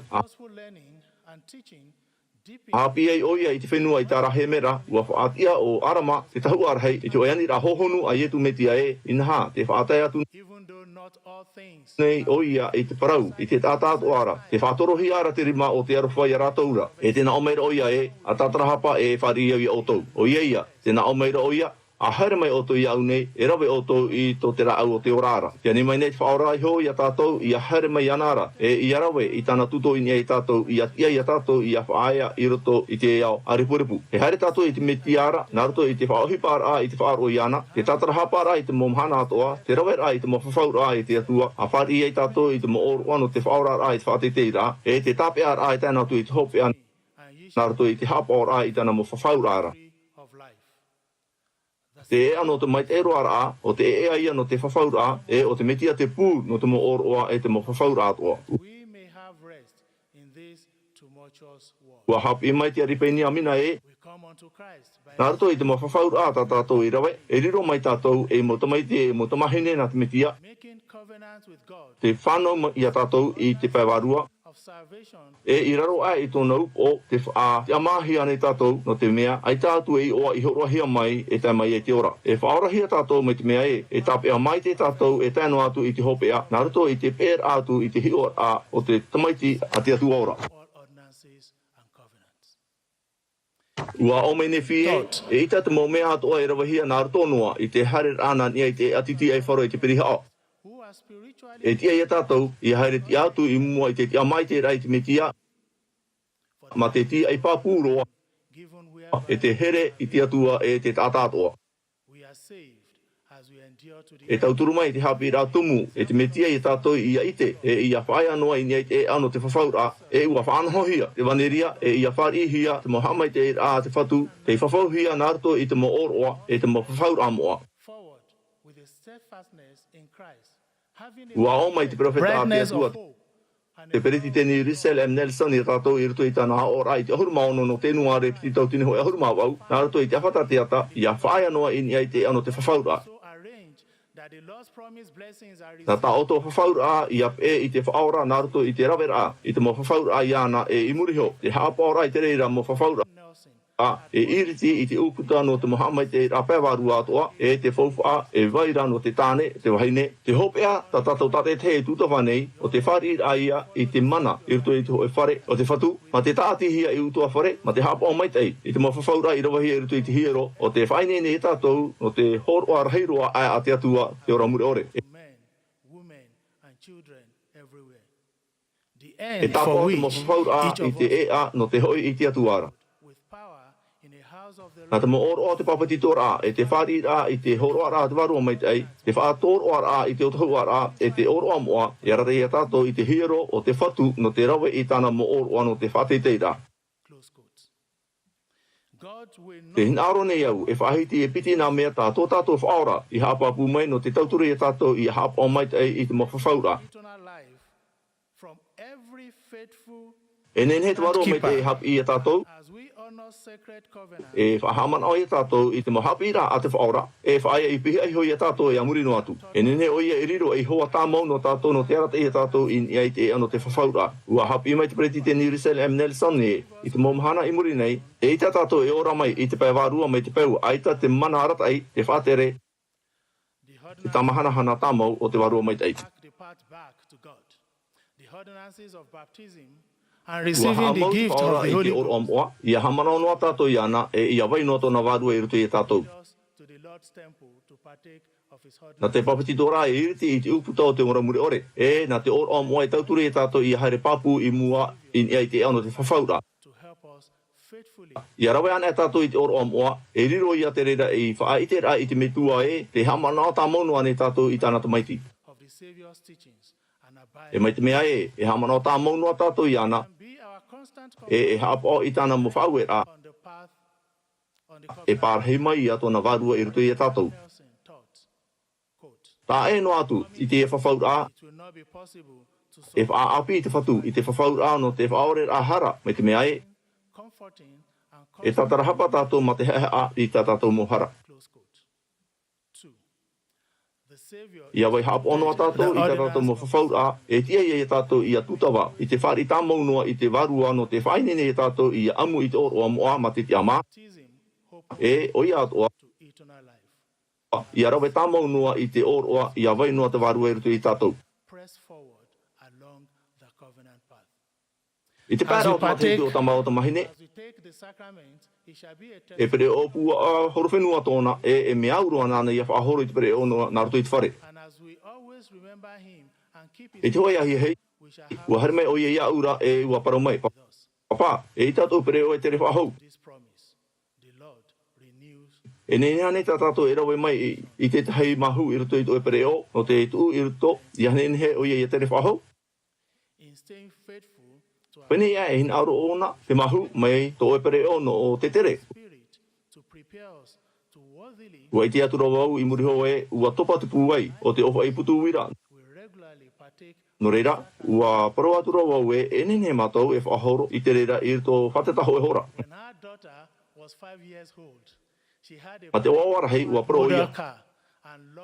Ia whai tātou iana i te whare tītora mahu. Ua patia no i te ofa i putu uira i te uira no te whaai. E muriho e hora, ua tia i ana i a whaahoro i te pere o. Ma te tūrai hia e te ofa i putu uira i whaai hia. I muri ua hapi me oia e mea whauwha i a whaai noa i te ofa i putu uira nā rato i te patiara i te reira i te ho e pū uira. A hapi e, ta utamahine i te aura i rotopu i te hoi putu wira e te pūe no te whahoro i tōna pere o hautira. Ua hapi atoa mai mātou non ia i a etu me tia te oro amoa e te warua. E hina aro tātou i te warua no te tauturi e tātou i a ratere i te tahuti nei e i te oro amoa no te haumai te ei tō tātou hurupea warua. Nā te whaapi rā i tā tātou whawhaura ano te papati tōra e te Amuiraa i te oro amoa e horo amai i te hapa amai te ei i te teatu mo whawhaura atoa. Pero a te ho e hope ara oa oa i atua tāpapāne tātou nāruto i te pure e i a whaatura tātou i te ani rā manhini a te whaora e i a oa oa tātou i tāna mohamai te rā i whawhauhia mai. Ua parau o ia. E i a tia, i a oe, i a paruru, i a oe hio, i a ore, oe i a vivi, i te maumea atoa no tēnei iau. E haere i a oe i te wharepure a pupu atua i te awera mo oroa i te uram hana moa. As we prayerfully study and honor the Savior's invitation I arawe tā maunua o to I te tapa o no te whaora naruto I te oro amoa, e whare ia o to I tona wārua no te arata ia o to I te ano te whawhaura, e I hapa I ta o to mo whawhaura I te ua o I tu metia. Amene. I testify that covenant keepers are promised peace in this world and eternal life in the world to come. I bear witness that as you regularly partake of the Savior's emblem through the sacrament, you will have a spirit to guide you on the covenant path and stay faithful to your covenant. In the name of Jesus Christ. Amen.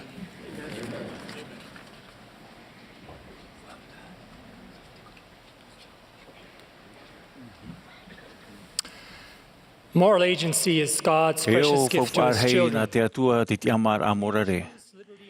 Mea te ama I ara tātou, ia maiti te ama e te ora mure ore nā roto I te are I hei te tātā toa e ia imi te titi a e te poe. Aita te atua e whahepo e tātou I arawe I te meitei, ai tātua te tiaporo e whahepo. No atu te wheruri nei pā vitei te tataura te ie nā I roto pui te atua e te enemi, ia parauna e te atua o mūro a tātane. O tātou te ie whahapahi ara. I te pai hopea e o ti tātou I te mō mea tā tātou e maiti.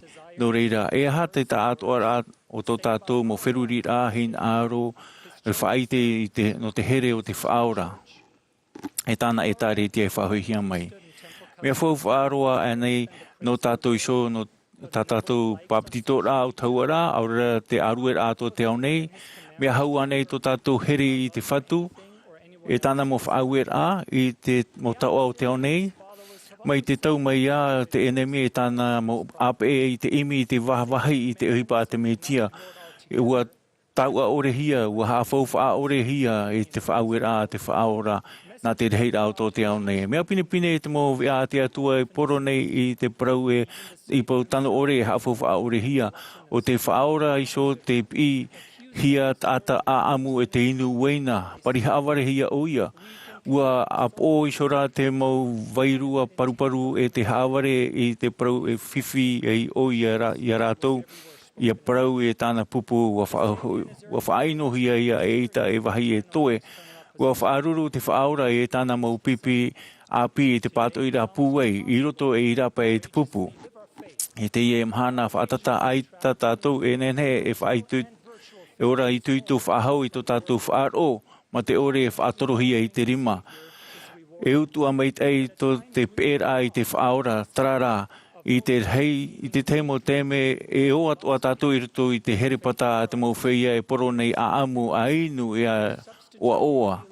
I reira hu I te whaaro, te mitia e te hapa o te tātarahapa e monohia e te mana o hape. I te praura nā roto I tōna iso reo e aurera nā roto I te reo tāna mau tāwini. Ai tānei e te whaora e parau nei no tō tātou anotau e te wai atura hoi te tau e ore e I rātou e whaari I te prau mau. No te anuera o tō rātou taria e he aputu I a rātou I tōro me tua I au I tō rātou hina aro. E opai atu, opai ti atu ai I te whapura. Ai tānei oia I oto. E mea whauwha ore tā rātou pure I au. A hapi ei I te ituhia mai e te tātān e. Ai tānei oia I te nāmu atu e te ino e meitei e te meitei e ino. Mai te whaora I te metia. Whaora I te metia e iha tātou e matau I te whahapa te tāta. Mai te whaora I te hoe whātere e te mo profeta ora I te awhaia tātou, I te rataia tātou. Te aturi papu tātou e iha e whaatopa I te morare whaituto e iha e maamhau noa. Ia I te whaaro e iha e riaria e maupapu noa I tātou I te moria te whatu. Ua hapapu mai te whaora I te ienei o te whai au I mua I te aro te tāta e whai atu o au I mua I te aro te metua. O te huna I au I mua I te tāta e huna atu o voi I mua I te aro te metua. No reira no te mea hoi e mea au e nā wetai te hau e atua e haere mai e titau ore. Mai tā dito at Christopherson I prau te hoe atua aita e tu e ti taura e heu e atua aita e veira. A hina aro ia vetei ma iti te mo Āmuira'a taratu e hapo tātou rā, I hapo tātou I te mau prau at o I ruto I te mau haa te atua. A ti aturi noa I tātou I te tāta e whaari te atua e tāna e tāre tia e rawe noa e te hina aro o tō au. Mea hape roa te ie, e iha e ape e pe I te whiar hei I te prau ina ora. No te mea aita te huira tira e tau e mea tano I te mea tate atua I prau e mea hape. A hamanao, e mea papu mai te noa atu te ti Āmuira'a te mo Āmuira'a te atua. E nene tātou e whaari I te whaatura ia vetei e ma te ore e pei taratu ti aturi raa. Aita e titohia ia whaatutia I te praumo I te whata o te whaari raa noa e te hin arua au hoa raa. Aita o tiona e papuronia e tuea. E ore e te tāta e whaaro I te whatu o piti. Hamanao na tātou I te uira putapu ta te whaora e aha o tau e prau mai e iau e te whatu e te whatu. E ore o tau e hapo I tau prau. Whaitean nā tātou I to tātou here I te whatu ma te au te e te hapo mai tei. Mai te mea ara e ua mau o tau I ropu I te tiara apipi e te au nei hamanao. Te haponora o ia I te prau. E whaatoro hiara I te rima o te aruwha I auena e tēnā o meira o ia e tatarahapa e whaari hia I o tau. Warawe I tu I tāna mo ohipa rei roa e mai te ie nei e te teime hoi mai ei o ia. Trara, e ua hapi atoa mai o ia o rātou o te maiti I te whatu, I to te whatu hairea e ita e ore e whaari rātou e te hamani ino rā.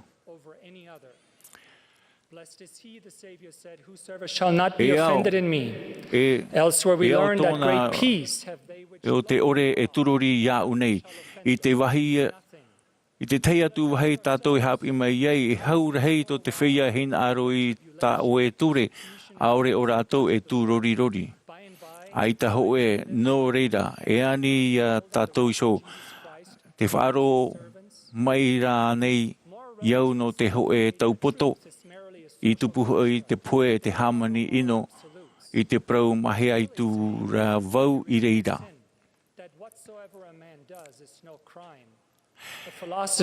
E ara tātou I te ruto ma te ahuhia e te huru mamuera I te imi noa I a teupu e o te whaohipa pinepine nei I tō rātou maramarama no te tapo I tā rātou mo hape. Mai te mea e hin aro mau tō tātou I riro e pipi puai no ietu, I te hia tātou I te hoe rāwea. Ia ore, nā te enemi e pupu I te tei rāwea nawe. Trara, e pipi mau whaaro nā. Aita tātou e whauwha ia tātarahapa tu no tō tātou ti aturi rā. Aita toa e o toe no te prau mau tā tātou I te. E puhur a te ia te tei prau no te mau tāwini I muri nei iau. A prau noa e te toe te au nei te whia hi o e te profeta. E wha korona I rātou e te I te whaaro I te hameit e non ia mai o ia e I te mau Āmuira'a e rawer hei e te mau heheura o tō rātou mau teme. Ai tā rātou e te mau tū atoa I roto I te prau papa e hiara e ere ia e te mea imihia e te tāta nei. O te mau tāta moara o te atua te prau I te warua mei te I tu mei rātou rā. Mai a pauro, aita te mau tāta e ama I te prau I tō te whatu e mau tāta I tāpea hia. E I te mea e ere nā rātou te prau tumu nā tā rātou ra e poro nei te rā nā te pihia I rātou. Mai a petero. Te whai tēnei iau. E mau tāta mei te haware ore te mau tāta e muri iau nei. E whari hoi tātou I tāna mau prau. Nā roto hoi I te rawera I te e mau mea. E ore roa o tau e noa I te uputa o hate. E nā te whatu te atua e purara I atu I te mana o te poiri. Aore roa e rima I vivi e nen he tape I te huipa e haere I mua. E iha roa e vare Āmuiraa e hama I te maniania uana te enemi. Aita rātou e maniania hope ore e tuea e whauru haumeit e te reo I te hei hei. Te ora nei te metia o oia te whaura e te tar e hara. E te arat e nei oia I tāna e tare tiana aruto I te preititinir a matamua e te tino ahuruma piti apu te toro. Ia ore tātou ia auewe noa I te matei I te raparau. Te tiar a pipi mau a ietu metia te hapi mai nei preititeni wa inei ne tātou rātou ia tia atu e ia parau mai te taia ore e ia riro e whaia e atu mai te tātau te aunei. E mea I tuito rātou mea hapa e te taia ore. Te mo te te mo tuahine e mahana mai te e no te riro e mea mai te nā rato I te o au ietu metia. Āmene.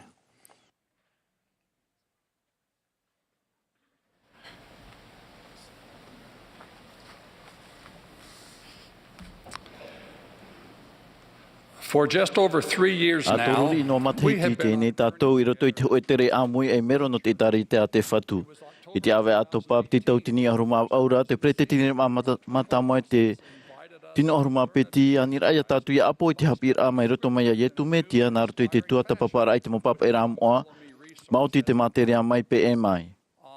I roto I te hoetere e mea mait e ia whaiari no te hiopo ai te nur ai mua e no te hapapu e te haere no ara tātou I mua I tā tātou wha. A wherurina I te whaahitira no to mait mai pe e mai.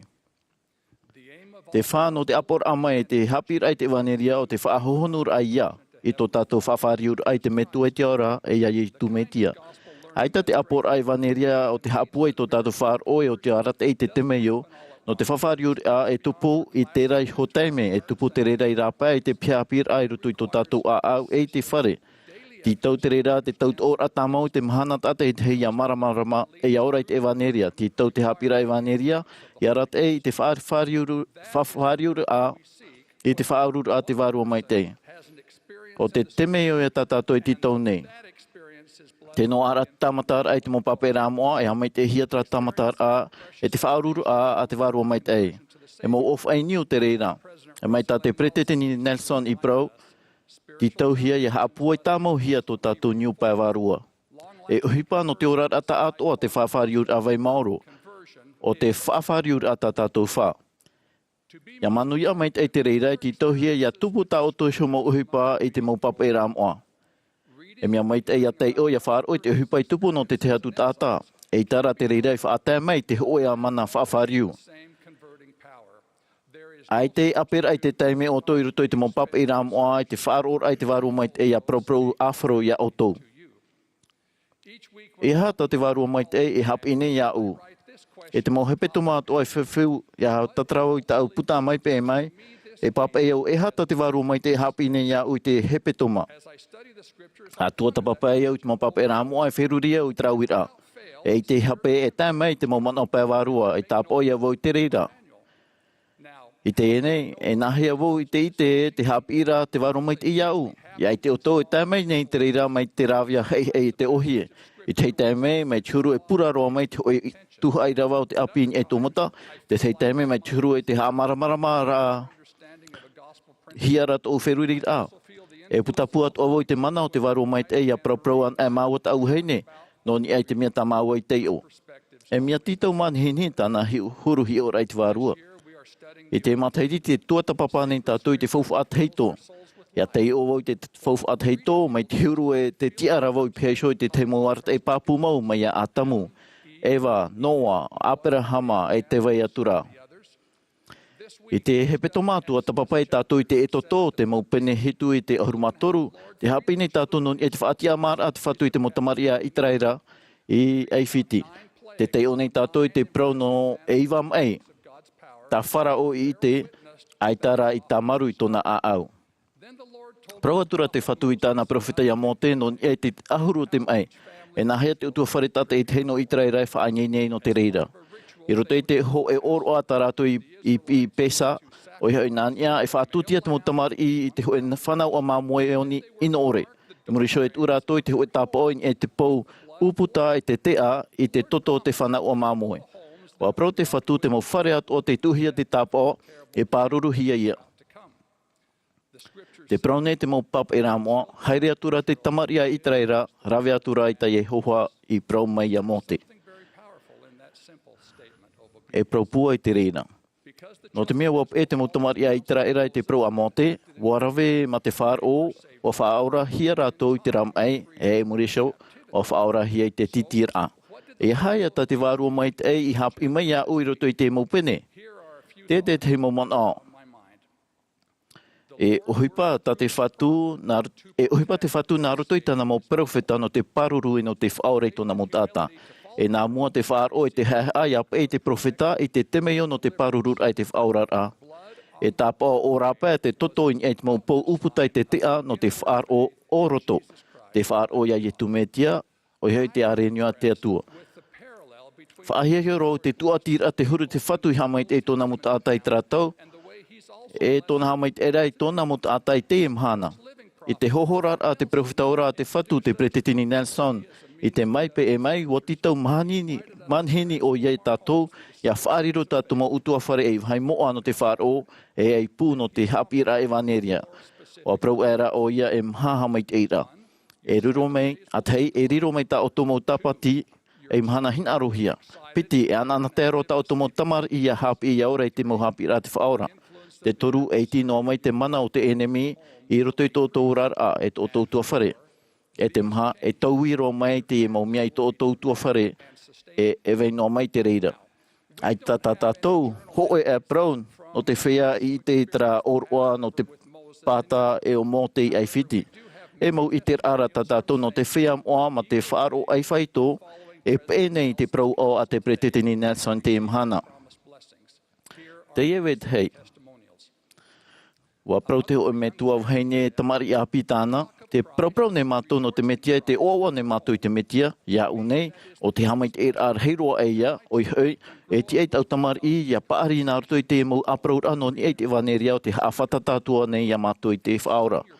Te prau ne te teitai e paari i tāna tuatopapar a pap e ramoa, e ahoror a te i te maramarama o te e o te tauturu ia i te hapira tumo te vaneria te titauhia no to tātou mei te pēwarua.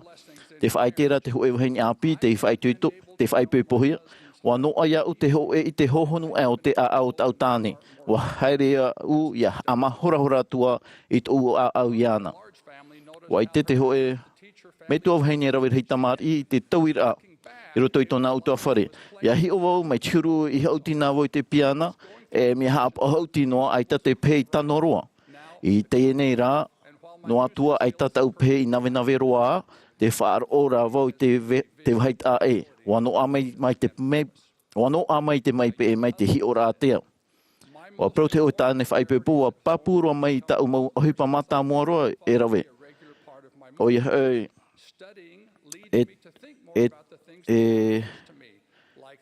mauti te tuatapapara, tō i te rā e te maumea whawha e no u, te hiro tau tamari i tau heine. O maruru roa wau i te reira.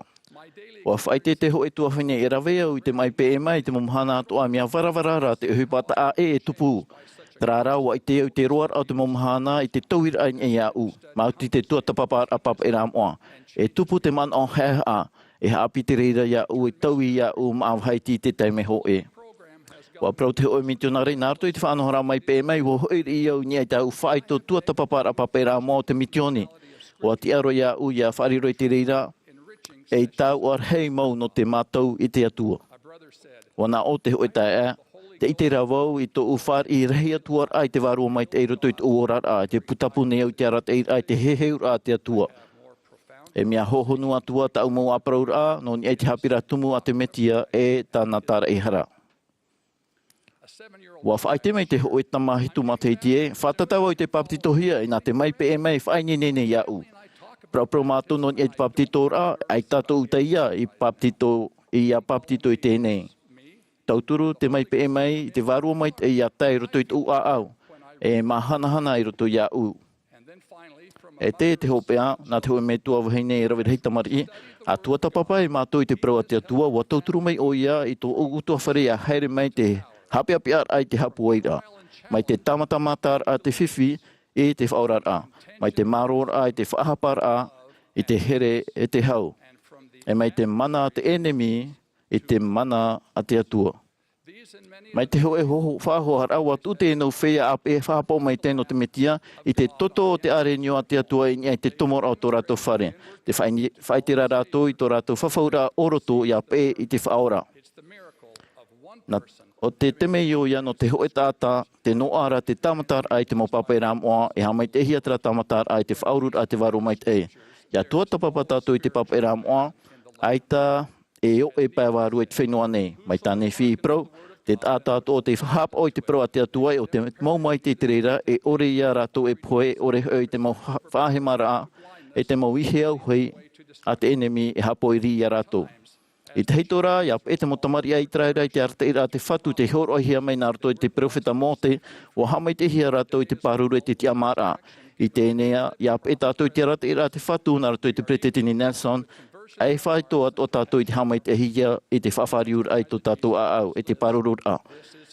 Te ora nei e tūmetia, o te etana e tarita, te whahau ia mai nā roto ia o te whatimita, o te Pretetini Jerusalem Nelson, te profeta. Wahere au iana i te paturu nei au iana i te oi e tūmetia. Amene.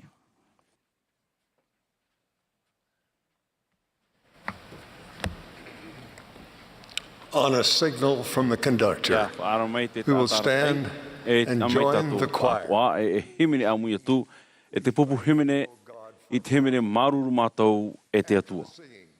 E muri mai te himene, e whaaro mai tātou ia Elder Ilis Suarez, no te pupu no te tinu ahuru mawhiti apo te toro. E ia meo ia e Elder Randy Funk, no te hitu ahuru.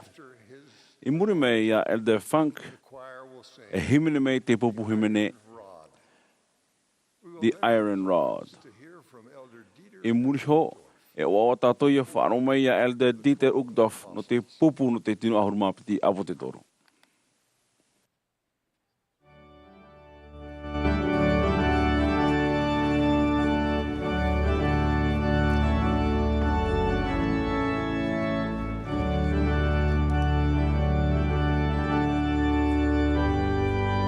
This is the Sunday afternoon session of the one. Sabati no te hanere i wahuruma piti au te Āmuiraa a te e taritia ai e tūmetia i te whea moa i te momhana hopea nei.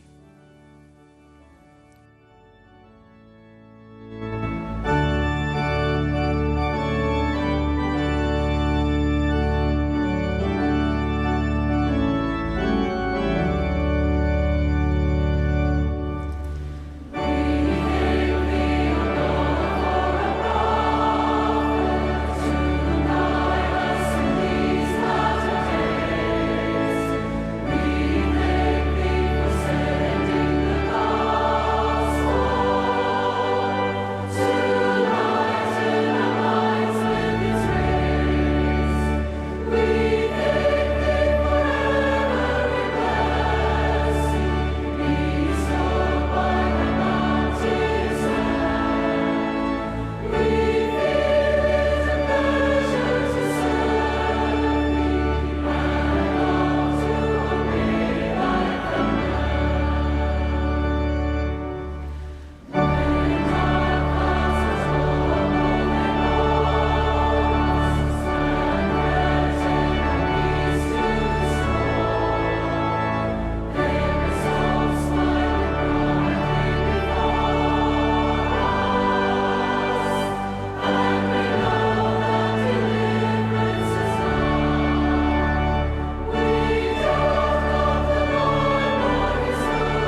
I have a dear friend who is a brilliant e ro me tua hapi marmara mano te whare hapi ra tua turu te whaatuahia. E ra wer hei puta tānei papa e haua tu e pipi whawhauhia na ietu me tia. O haere o iei te whenua moa e ra wer hei teimi no te Amuiraa tu i roto i te mo putuputu rā. Ara te hia e te mo aiwan au te Āmuiraa e te whaori haere rā e te moratere. Iau i tāna parau i te teimi at o haere o iei te whenua i reira. Ietu i te haere rā e whahia hero o ia i te mea e. Papu mai te u hapi me o iei te hoe o hipa api te maere te umerehia no ni ai te whaaora tāna tāmini rā i te tahutine i tōna ai a here. Te whahia he tāta uhoa e whai te nei paraparau ai no ni ai te mo mea o tāne apo mei e au ia i te mai pe. E wariro te reira maere rā e mea fofu ai to i tāna mo whaotira ararhei e tāna mo hipa aiwan ai to tōna ora rā. A whaarua ai au i tōna mo itera arau e te wharira ai tōna o awarhei. O whiruri au i te maere rā pēwarua o tātātou e nenhe e tia ia whari no te waneria tai e tu me tia i hapi. E tā te tae rā te reira e whatupu i roto i tō tātou ora rā e pipi e i roto i tō tātou tere e te atua i te ora murore. Te maere rā tāu e parau nei o te mana o wa ia te au te whahia he aure rā te maere e veira i roto i te motata atua e whatumu i tō rātou ora rā i te whaora rā e tāna muhapi rā e o te ite nei ma te heha ai tōna veira i roto i tō rātou ora rā. Nā te huru mana o maere e whauruhia e te warua mai te whaituito i te ananata e rei iaora ma te oa i te hapi rātumu a te metia. Te vera te mau te vere rātumu papa i rā moa i rawer hei whaite rā no te huru. Te profeta i taia o whaite hohonu i tōna maururu hei te whatu nārto i tōna o awara iana. Te whea te wharoa ia i etu. Te i te porora i rato i te tunato no taupere naumi. Te maere no tāna hapi rā tumu e te mana a hapi ai o iei te reira. Taua ia mana te o i roto i te mauaua o te mawhatu o i te whatemita. A tai o ia i roto i te pipiria i te tei mo irawa o te pene mātāmoa ia topo o te ara te utu iana ia imi i te paari o te atua. E tau mo tae mo tua hine e whahia he mauan e hia tātou i etu me tia e ana te hei atua tātou no te hipa te atua. E te tātou i te rima o te whatu i roto i te mau mea atua. Hau atu, tā tātou tua tapapara ai te mo prawa te atua e mea whauwha aroa e. Tā tātou mo pure e mea hina aro mauhia e, tā tātou Āmuiraa e mea tura e, tā tātou taunira i roto i te patire o te atua e mea toito e. E tauturu te i mo mea atua ia pinipini e, te mo whaite rā te warua mai te i roto i te tātou ora rā. No reira, e hapu e hia to tātou i te rā papu no te whaora e no tāna e waneria, e tapea me tātou i te metia ora i roto i te a tātou. E ora i tātou i to tātou ora rā, ia ahia i roto i ana e ia patuhia i eho i ana e ia papu o tō i te profaro, ia hei atu te reira ma te hamai tei. Ia ora ane tātou mai te reireit huru, e heo atu ia tō tātou au e ore i te pēwaharua, ia paruruhia i mua i te herepata o te taua ore i te pēwaharua. E whai te mei te reire huru taua ore, naroto i te moe marunua rā, tō tātou ana te ia horoa hoperoa i tātou i roto i te ewaneria te whatu. Hea mata te reira, ia manoan e tātou e waroa i tātou i te itera ai te muhamai te rai o tātou i roto i te iora rā. Enin he parau nā taua maururu rā e tura i tātou ki hawhawha aore i te mohoroa o te ewaneria. E nā roto i te reira e hawhawha aore tātou i te tomo tamau rā i roto i te mea whawha e o te ewaneria a ietu metia e i te mo whawhau rā tā tātou i rawe. No reira, e whaatea marunua rā tātou i te whatu. Ma te haaparuparu rā i tō tātou arawihi a wharo i ana, te riro rā tō tātou e tāta taua ore e hapa ore i te whawha hei o tāna o hipa. E reira te mana o tūrorirori no te mo parau mau i whari ana hia e tomoa i roto i tō tātou wārua e tō tātou āau. E nā o hia ai e tātou e te mo whahemara a te enemi. O pape e te orometua Aidan Wilson Tosa e krete te anu o ia, te mana o maururu yaneho e enemi poia no te mauhuru tupura atoa i te pēwārua. E rea nei o te rā mauti o hipai tupu i te nun au nefi, tau te miri noa i muria i te whanau rā o te metia, i tino atura tā rato maere i te tāpao e te piri no te rei mei, ma te aturi o rei te mo mea atoa tā rato i wharo i hio ora. E mea nā reira o tātane i hapa o hei i tō rato mata e uarat e i rato i a mana o e, Te prau no te mitia e mea mama e te whauwa ore. E te mautai e te motuhine. Nā roto i tōna here whaito ore e te hope ore e mati ite i tō tātou huru tātara nei. Wa amau te whaora i te ea e ora i tātou e topa e ore i tātou e topa i rito i te here pata o te tāua ore. I te pēwārua e horo amai te titaura te whaora i tātou i te hiora aano. A haio ai tātou i te au whiwhita tātou e ora nei. Hapi mai te mo mea nuu nei e a whaaro mai nei ta umo prau. A hahare heo i roto i te maru o tōne wārua e no aia ia oe te hau i roto i au nei. A whaari e tātou i te ianira te whaora, te whai te rei e tātou i tō tātou haha, tō tātou hina aro i a hapi he tātou e tō tātou te aturira i a riro hau atu me iana te uru. Ianira atoa i a tāwini iana e aupuru i te motomaria te atua, tō tātou aau atoa, ma tō tātou puei, te manao e te ituituhoi. Te tumur hei rito i tō tātou tautorano te tere o nā Āmuiraa hei pitia. Te here i te whatu tō tātou atua e te here i tō tātou tātatupu mea tātou hio. Te roto te reira i te huru hanahana o ietu e o i te hie te reira i rito i te mo uhipa atoa tāna i rawe a tawani ai oia i te whenua nei. No reira, ia horoan e tātou i tō tātou, ia tātou matahina aro mau, e mate mana papu ia whariu atu i ana, e ia apo mai, nārto mai i tōna hiora mai te roa, e hapi mai tātou ia i te mai te ai iana. E tupu tātou i te rei rito i te ananata, e tina aro ia tū i rito i tō tātou ora te whaito hopea, e nahe te e tātou e ora, te hiora e te e tātou e whaite e te mo Āmuiraa, e te e tātou e hapao. E no ato ai tātou te haroaroa, te pāri, te huru hanahana, e te aroha hau atu i te atua, e i tō tātou tātatupu. E nenheu e hapapu atu i o tō e pue atu tō tātou arohi, tō tātou whaaro, tō tātou hinaru i a haama te prautia e te ituito i a tāwini ana e awe tai e. Hau atua, e rei e tō tātou a au mehara no te moha mai te rā e te mo tamatara tātou e whaaruru, I roto i te ora atahuti nei, e riro mai e Tuha'a na tō tātou Āmuiraa mau. O mau hua here, te hapue nei te mau mea atoa i tō tātou whaahia he pēwārua o te evaneria, e tūrei e tātou i a hapa ma te oawa i te mo whawhaura o tō tātou I rawe e te atua no atu I rito I te mo tāmatara. O ia mau, no te whaatupu I te mau mea te tauhia I tātou I autui I a tātou ma te hinaro mau I roto I te mo Āmuiraa a te whaora. Ma te whaitito ia ui tōna mo huru tumu I roto I tō tātou huru. Hau atua te tauhia I tātou ia hawhatatātu I ana, nā roto I tā tātou tātara hapara, ma te imi tāna Āmuiraa hara e tōna mana whaora I roto I tō tātou rara e te hapara I tāna mo Āmuiraa. Te whatu hio te whawhaumai e aratei oia I tō tātou hairea, mai te mea te atori tātou I ana, ma tō tātou aau atoa, te itera I ana I tō tātou mo hairea atoa e ma te ore e turu I inai hio I tō tātou hio māramarama. Ai tei maoro ai nei, ua wharere atu wau I te hoi tātou West tonei oa. Whare o nei te anira a te miti e hapi mei nun ia iana e I tāna evaneria. E uha amata I te whaahihia I tōna here e muria e piti hauruma hitu mateiti I te whaateara e te e ano te whawhaura. Uprome o ia ue, I tō mhana, mo wharere hia mai o ia e tō mitionare. Nāni e te Facebook, o Elder Jones tōna iwa. Te iawhai hia no te hoe teimi poto I te Tuha'a whenua West. Hou a hare atu ai o ia, I rito I tāna mitioni I whatahi Panama.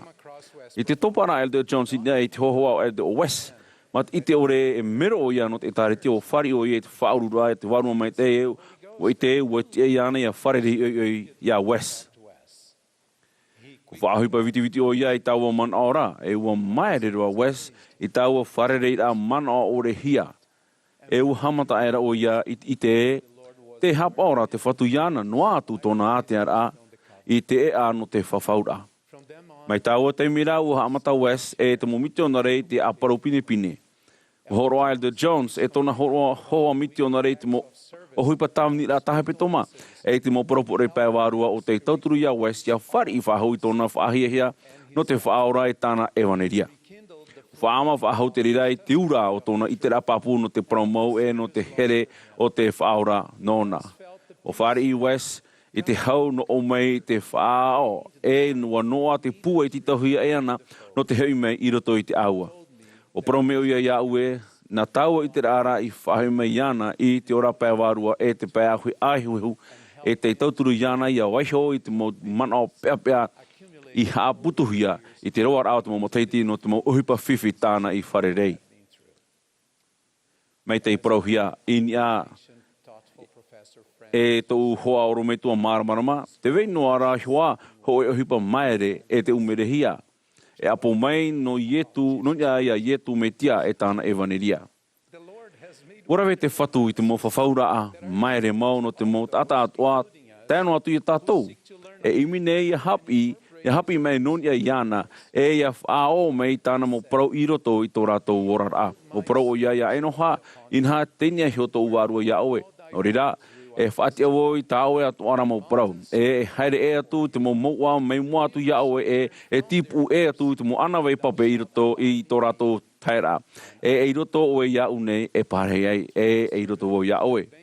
Nā roto I tōna tāwini, te ari I peina mina o parau o ia, prohia o toi mo tamari nā te metia, o iha tāna mo tamari tamaroa tāna mo tamahine. Inha hoi I te mahana ua whanau warua hia o tō ana. No te mea te nā o meira o tō ua whahuru hia o tō au nā roto I te whaaro o tō nāri oa. No reira, ua whanau hia o tō ana wariri o tō mo tamari tamaroa mo tamahine nāna.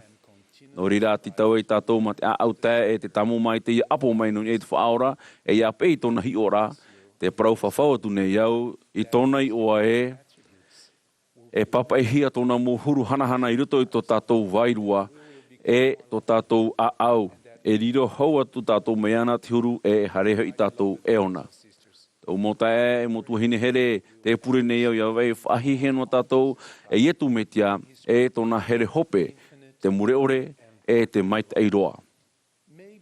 Ia tia I te hamana ora I te mo mea tātou mo mata I hio, tātou au I whari, Amuiraa I tō tātou whahihe mua I te tūtia tāra hara te whaora.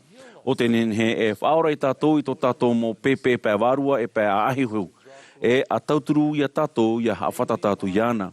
Matana tātou ia o oai te mo whawhaura arhei, veirei rito I te rima o te mitua o tāna I whainene no te whia hapa o maitai. No o tōu te pateri ia te mo hamaitai rā no te reirara, no o tōu ia nā o tōu hoi te mo tau arhei mure o reira. O ia o te whari I te mo mea toa ma te maururu whahanahanahi ia. O ietu te tāra hara o te au nei. Te tāna tāretia. Te whaite nei au I tō itara papu no te mau parau mau I te oa whahihea mau te moa te rehei o tō tātou whaora. O ietu metia. Amen.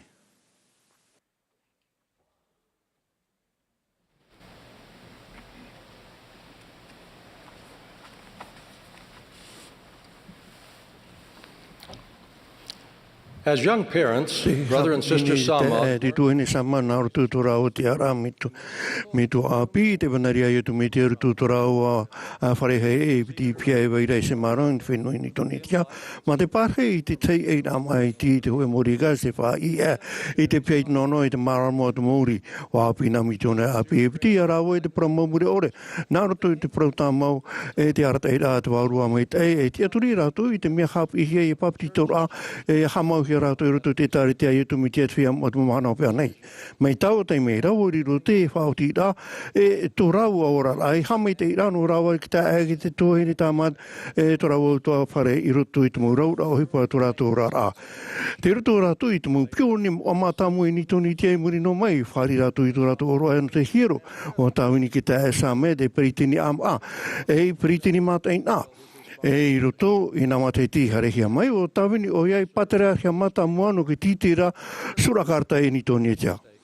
Mai te hoa o te momi tōrare I roto I te khaikha ai te I te whaaro I roto I tua whare a mga ahuru mai wa mo te tita ia nei wa I te pāpua tuwau I roto I rato I te mia tātia I peni aminei hapi I roto I te putamoromona wa hina roho I au ia hamona o tōu I te mait te oa ki tātai hapa I te mawhau I rāri atua.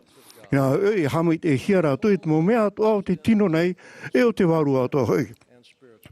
E nini mai te Mohamed e rai rutu te ora rao te whia te ipe te mohapira i te huru o ietu me tia te whia te mai ti e te tei o hia ratu i rutu i tāna ramo pipi wa hau atu ia ratu i te rhei e te uawa i amuri no atu. Te titau rā e te whawhaurano, te papitito rā e te profeta arma e te whia toa e amu mai te hiti pape no moromona o hamata te prauno te mea o hina ro o toi o i rutu i te au o te atua. Te au aore rā, te au mamoe e wahi a anu whati te hia e te patu hia i te of eiri rea te mo mamoe e paruru hia i te rui. Hoe no o pani awa watu tau Āmuiraa e te hope au te mahana e pi te mouti e i te mo mamoe o i te mo mamoe i tona rau e narutu i tau o panira e tumo atua i ratu i rutu i te hau no tau Āmuiraa. Wa i te mo ata harama e te tia te mouti e mamoe i tuputa awa wano i te o i te mo mamoe e tomo i rutu ora e i rerea e rapa au hea te mo pepe te horo ato e te here te opuru te teiti te ora e te huru mai te au te mamoe te rutu i e i to rato hina o i te moma i rutu i te aua ia whaai i rutu i tau Āmuiraa. I rutu pu i tatu te veinei te teiu te manao e te tiratu e te nana pein e te manao atua e rātou e aita rātou hina rohia. Aura mea fofu a ore rātou e ore rātou no tau Āmuiraa. Mei rutu mai te aua mamoe i rutu i te aua o te atua e riro tātou e te atu i te awa o te e titau hei e tātou i tātarapa ore rā e wha ore atu i tiara. Te rara te tie mamu me te, to tātou mamu me te e me te no oia i rutu i te aua te atu, te i te tātou i tona huru i e te hapa o tā mau, e waha me te i tātou, e te i tātou i rewa prau, oia e inha waha mau i aue, ini e tau puri mai te veinu me te patu i mai au. Waha mau tu tātou whaahora e tātou i rutu i tona puri mai, tātou muhara, tātou mu maui. Te mau whātou o tō rā e te mau mea atoa te ore tanu i rutu i te ora rā. Pau hea te whia atoa te whaare e te moha me te hira, me te mea e hinaru mau tō rātou e kia haere mai. E ia mai ti no tomo i tō te au te horo ai te maiti rā ere no te tiamara anu te maiti rā e te mea awharo. Wa hapi mei o ie tu e te venei, hoe nana e hoe e tie, wa prau oia, o te tumo mai nā rato i tūputa, o ia te tie i te mo mamoe, e wharo mai te mamoe tōna reo, e pe mai rātou i ana, o i te hui rātou i tōna reo. Wa hapapo i e tu e, o hoi te uputa e o te nao mai, aurto mei ia, o i te tomo ora e ora ia. Te hapi papuhia mai nei e, hoe ana e airutu te aua rea toa, e hoe atoa e ano te ora, e naurto ana e te rira ia e tu me tia. Wa hapi tatu e nahe tatu e haere mai e i rutu i te aua nā rutu i e te parawa rea toa o te hapi rā tumu te rira te hapi hia mai i e tu metia e tāna atua mo perofeta. Ia pea ne tatu i te hapi rā te metia ma te tomo atua e rutu i te aua nā rutu i te wharo. Ia i e tu metia te tatarhapa rā, papitito rā, te hapapu rā, e te tamo mai te rā. Wa e hui mai o arama e mha e hamai te rā. E ro o tō i te wharo rahi e te atua, e te amuhi e rutu i te whahaura amatamua, e te whari rā e te ora more ore, e nā te whātu e nini hei atua tōna warua i nei o tō. I muri mai e te hapi rā arama i ni e te mohamai te rā, wa pūpū tinu rā ma te oa, te ie muri nei no te ha, a tei. Te whaora rā o te ofo rā ia e te tarhau aore, e te tei whahepo rā e aore rā, te whaora rā mai roto mai te whiwhi te maui, ai ta e whai tūno tō tātou hār ā e ne he e tāma e tātou i tātou mohara, te irawe hia e tātou aore rā, te tātou rā o te pepe e te maui hia e tātou mai te mea ai ta tarehau e tu mitia, o ia tō tātou whaora, a piti. Mauti di te whahura o te mei te whahu mai te mo tata atoa. Ia weisu mai tō tātou warua e tō tātou tinu tahuti nei. E hio a te hui tātou e āhea e nene hea i a tātou. Nārutu i te tino te tia whahau e tau hei e hoho e te hirihia i tātou. E hio a te tātou ma te hinaru mau e iau atoa tātou i rutu i te whiau te tia whahura amatamua. A toru. Te ora mure ore, o te ora aia e piesu e te atua mai ana e ora nei. O te ie, te horoa te teiro e te mau horoa atua re atua. E hopo mai te rira i te oa hei. O te mea ia te horoa mai i te tiei-a e te whā i to tātou ne ora a. Amha. Te tau au te hoe mero no roto mai i te upo atua au i te barometa, e horoa mai o ia, e rawe rau moara te ira e taurutu tēnei o rara a tahu tēnei. A hioan e i te teimo tumu no te oa no te oa ore rā, nā tare whatu pūtia hoho. te rumaruma te mana, e te moera mai ruto mai, te poera, e te kiri e tātou, e te mātu ora, e te me iti ore hia e aha te mea e ia poe ana i tātou. Te rara ia to mono atu tātou i rutu i te ahoa te atu, ma te hapoi ta tātou mo pāwhaurai ana, e no ai ia tātou te hau e te itir ai te aturi nāna te meitia, e whaora mai ia tātou i tōna mawhara. E te tā e rā to tātou tino e te wārua, e hope witi ia, e ora tātou i amorinu atu, e te huru hana. O te aed matu hine, wa i te mo pape a mo e te mohi o rā, o te mana i o te whaora, o te here whaito o re tona arwha e tona tura, tona upuru rai e te whenua wa tupu, tana Mohamed e te whaora, e te whia i te turi ana, e te whaahipana o te whaaro, e hia o rā. Te tātam e te apo pape hopunu pe ki te tā, te ihare, nā roto i te whaaro, hapa o ia i te whao e rā e te whaora. Ia tia, ia rawe o ia i tona, ia here. Te whia te mai hie aure rā, te oto e rawe rau, te huru i no pane whipura, o whaora hie i tō rātou taho e rai tō rātou hare rai mua. Hoi a huru no te whaari i te Mohamed e a whahia hia te whawhau hia i te whia o te tumu mai i rutu i te au o te ato i te tau hia i a tātou, e mai ti akere noa mai, wa hapi armata mai te, e te parau atu nei au i o tōna, te pi noa mai nei, te tie mamua mai te i a o tōna, e a wharo o tō i tōna reo, nāna, e whao mai o tō i rutu i tāna nana. Tau mataiti e te ia nei, wa poe te tei hoar hei to ui te ei mariri e tata, te papa i mai tana hene Sharon, wa whai te mei o ia te mau hiopo ara, e wapara o ia e, wa mai ti mau e te wharo. Wharo e roto i tu tātou wharo. Whaora o ia tu metia. Wharo e roto i te whanhor a tu tātou metua e te rei. Wharo e a wa ite o ia i tu tātou hinaro e a whaohipa i tāna whawhaura. Wa wharere iau e rawe hei mo mero i whea mua. Mea Sharon a tūru te whari i te au maur ai roto i te au te atua. Ia ore ia whahemahia, ia tupu te tā era, aure rā te enemi a ere mai. Wa mai te rātou i e wharo ia i e tu metia e te era i tāna profita. Wa hapi mai tu tātou profita he reira. Te mau mea me te ei atu ai roto i tōra a te mau hamait ei atu a e fofu amure o reia e hamatai a terira nā roto i te whāro. Wa hare mai tu me tua tāne e hina tinu o James Sawyer Holman. I utai te matei ti tautini wau handere maahuru mahitu e Ēperēra. E te teime i teme i o Brighamiong i te au ai tiurei. No muri i mai o ia ki tērā mai. E iau i te mau otaro parawa tu tua whare. O ia te hopo mai te mo mamoe. Ai ta o ia i teme i roto i te roto miti hou te au ai atopa. Te rarawa tai suara o ia i te mo mamoe. E hior a te vei nei roto i tātou e vei noa nei i e whenua papu. Ai ta te tātou ar ai tā pai roto i te pupu mātamua e tau mo hoa here e. Whai tito a tāmua wai i tō tātou tere. E a tauturu atu ia wei tei e. Ia taima i rātou ma te papu i roto i te aua te atua. Te hameit e rao te wanerea i utu me tia aore tōna e tai ono te mea e here amure ore terira. Te popung nei iau, e te riro a mai, e mero no te tāretia i tu me te whiam o ai te mamahana o pēa nei. Te whai te papu nei iau no te aro whai te here tamo tu tātou me tua te ora, e tu tātou tarehara i tu me tia. E te hau horo ahia mai i rāua, te hau i roto i te mo hamait e te hia roto i te aua te atua, i te o i tu me te ara. Āmene.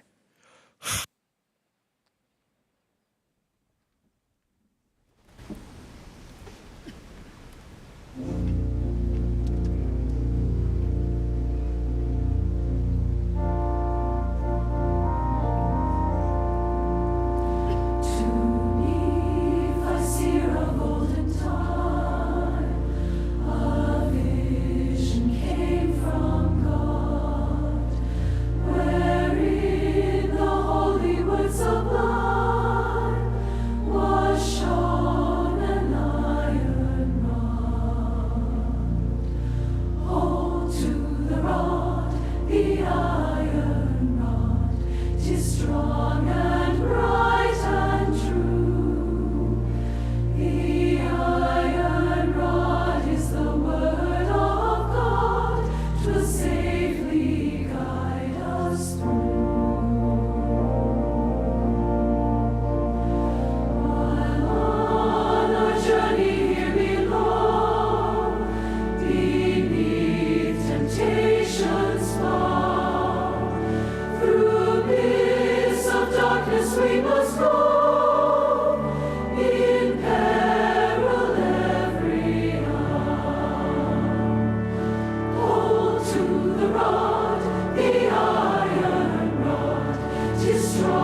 Thank you, choir. Maruru te Thank you so pupuhimene. much, choir. And thank you, President. Maruru roa. Maruru te pretetini Nelson. Wonderful and great conference. No We look forward to hear more Āmuira'a hei rei. of you E today. whahia hia. Te tia mauro ne mātou e tau mau prau. Tau mhana no hou o ia a horo ai tōna ora no tātou. Te hiero i e tu mea tia i Yerutarema. Te hi orai te tāta te horo arai tā rātou mau o i te puera tau au te hiero. E rawera hei te whea tau ai tu i te moni rei roto. Ei reira tai mai nei te ho e wahai ne iwi vewe. Wa tu mai rai piti repetai roto. E moni heha aroa. Ai te pahaia e fuwhai te o atu. Wa maura te mata o te whaora i nia trao, te hiohia e mia whawha ore. E no tōna e putapura heiroa i te reira, wa prawatura i tu i tāna mo pipi na o atura i rātou, o ia mauta u e prawatu ia o tau nei, e hei ta tēnei heine iwi i tau a ore i tu i roto i te puera tau a nei, i tā rātou atoa. E tia hapa hoi no tā rātou tau ar hei tā rātou i tu i roto, are a o ia, wa hope ruana tau ar i nau ai ore i te tuhia e ana i roto. E te hi or a ohi wa hap imai te whaorai nā hea i te hi o i te whaitu fufu o te mau o, i roto i tōna patria. E mea tā e hoi i tā tātou huru hi or a i te whaitu fufu a o te mau mea. I te whatu, te fufu o te o, e whaitu hia ia e ere nāni ai te api i te puera tāua, nāni ara i te hop ea o te reira, i ai te au o te tata horoa. I tōna aruer ai tēnei, iwi ti hap o mai te eua hor o mai te whaorai te hior ano te whaito i tō tātou tiara pipi i roto i te maumea atoa. Wa hapi e tu e, reinua tu te o, e aurera ai tino atu, ti tau hiara, te ta atoar a o te a au. Te tāwewo hia nei te i e prau tumu i roto i te taparura a te profeta mariti o te puta moromona. Ia haere me o toi te metia i te moa i itera e ranei e ia whari i tāna whaorara e te mana no tāna whaorara. O iaia, a haere mai iana e a pupu mai i tō tō mau varua toa e o nāna. Nā hea rei e tātou. E rawir hei hoi o tātou, tera huru whaito pupur a mato tātou veirua toa e au e te haere. O ti ēna tātou i te huti haere hia. Nā hea pai tātou e whaau ai i te motitau rai rawir hei o te orara e te hinaru ia pupu i tō tātou veirua ta atoa i te whatu. Pane e te whiwhi o te man ora iai e whaau rā e tātou amait e iai tō tātou teime nāni e te mo uhipa e ume nei a tātou. Ia hi o tātou mai te reira e Tuha'a ia tātou pupur a ia tātou iami i etu metia i roto i te maumea e whaau i roto i tātou tāre nā api. E hi ora e pāia. Tenhen he e wha ohipa. Me aurua na maua tau wahine o haria te haere nani e te pre o tātahi. E rawa e aurua no te wha hauti uti te tino a wha ai mauar i ana. Ia nani a maua i te pre o tātahi, ai tātua e paurua tau hoa, tau aho. E mate te maua i te whenuan hen hei ati ai a maua. E aprauri i atu a maua. E mea warawara ro mau i te hioe ai tāne te pre o tātahi e oparoara i te hoepē. E mea maoro mau i te tāhira i te pre o tātahi. Ai ta mau i hap ori e te reira. E ohipa mātou e ohipa mai trānoa no mau i te ienei. Ia hi ora wau i te tātai hap ira i te tāhei te pre o. E hamana wau e ere te mea ohi i te vai a wharo e ni ai te piti huira hauaua. Ti tauhia te teitei me, ti tauhia te hapipira, ti tauhia te whaorom ai, ti tau atohia ia marua e ho e piti e tei me. Te reira o tātou te manu i te haere a wharonani e te pre o tātahi, wa i te iai te mo hapira a whaufu arhei. E hei hi o te awa, e hi o i mua, e hi o te matain e te promo i mua ia o tō. E rothei i te tāpaer a tāhei ei. E no te whaino noa e tere noa ia e haere mua. Mai te reira o te mopero tumo no te whaau i tō tātou rar ai pipina i e tūmetia. E tā e te Ēperēra taimei e te ito i roto i te mo ohipai rawerhei no te rata ata i trata ata. E trata e meo te orara, e trata e meo te orara. Tā tātou ra opua ra āmu e te rei o te pēr aia i te ea o tō tātou orometua ia ietu metia no te hoi i moai te aro o tō tātou metua here i te reira. Iawei tā mou noa te opua ra e te ai.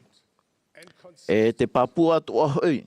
Noa tua o wai tātou e aha te mea e tupura i roto i tō tātou rara. I tēnei no te whea te iau te pre o tāta ahi. E mea mai te ia te whaaura i te tiara pipi i te tahir aia i te pre o tāta ahi. No te whea aita i tahe e hei hapea te te tua hi ora. Papuroa e tāte mo tānia toa te mo heine e te mo tamar ia toa hoi. E nhen hea toa e whaau i te tiara pipi mai te reira o te mo mea o te orara i te rereira manurewa. O wheruri ane o tau te whahihi o te hoe manurewa horopate te rei o te maue e o te rereira. E aha te mea e whaareren hen nei te e mau manurewa i roto i te rewa, nā ni e te mau moana, e te mau whenua. No te whaohie, e rere te manurewa i a tere ana te matei nā ni e tōna pererau. Nā tra tere o te matei e taui e te tūrei a matei e ni e te hoe wahai e maue e te manurewa. E nā hea ei nā wai ei te tere o te matei nā ni e te pererau, ia maue te manurewa. O te tūrei, o te tūrei i mua ia te pahonora. Aita te manurewa e pēn ia pārheino o ia e te taua. Manurewa, no atu e mahana matei, e ita te manurewa e maue maurira, e tere o ia e haere mua. Ia nawei hoi te tūrei no te wha ore e te maupuai e tapiara i ana i raro. Mai te tere e te haere ai mua, e whaino noa i te pre o tatahi ma te afro. E tauturua o te tere e te haere ai mua i te manurewa, ia puai e te Āmuiraa e te maura i raro. E hai a te aura no tātou te mau pipina i tu metia. Te aura rā, ia hinaro tātou i te aura rā au mai te ei, ia hinaro tātou i te whaora, ia amaue ia tātou i te rei, e i hai a tātou pupur ai ana e i tāna evaneria i te ohipa taua ore noa e te tamau ore. Mai te waine i vira i Yerutarema mia ti taurua hia, ia pupu ia nei tō tātou weirua ta atoa. Pēnei e o nei ei, e mea ti tau hiara te o no roto mai tō tātou a au e te weirua. E ere te tiara pipina i tu metia i te hoe o te maumia e rawe hei e rawe. O te whaora te mana tūrei no te ta atoa a o te maumia ta tātou e rawe. E ere o iei te uhei whaafai ar aini e tō tātou tere, e ere o iei te hei atu promun hen he e haere atu atu. Aurera te hei haere atu. O oia te ea, e te praumau, e te ora. Aureroa e tātā, e tae te metuara maurira, e ia ietu metia. Rā tō tātou ea, e tō tātou tāpēr a hope e aroa. E no a te whaino e te maue, ia haere mai te tātou i mua i te tia mai te rai te metia. Ma te tiaturi pāpuroa, e te here te atua, e te tātā atoa. E hahai ia te prau no te mau uhui pai rawerhei, te mau hopoi ei rawerhei roto i tō tātou urara. Whātai te teime no tō tātou whia hereiti, haere te hapira, hape te hoe tōroa, imi te moni no te urara, aupuru i te utawhare, tāwini roto i te urara huiratira, i hea pai e whaoai. Te tamaru nei te whaorai tō tātou a au. Wai te hoi tō metu e te orae, wa ti aroi anau a te mo mea o ia o tō. A eminara o tō nā mua roa i te patria o te atua e te proti anana. E amuihia mai te mo mea o ia o tō nā. E ere huaia i te mea ohie. E ti tauhia te whaatutiara. E te Āmuiraa. E ti tauhia ia waisho i hiti te te mo mea. E ia waisho ia hiti mai te te atu mo mea. Te whaatutiara i te Āmuiraa i piti ia ture. No tere e, o tato e whawhau e hapo i roto i te hiro moa. E iau i tēnā ture, e erera ho e a mea. Te whaatutiara o te wharuera iei te hoe mea no te atu mea whauwha a e.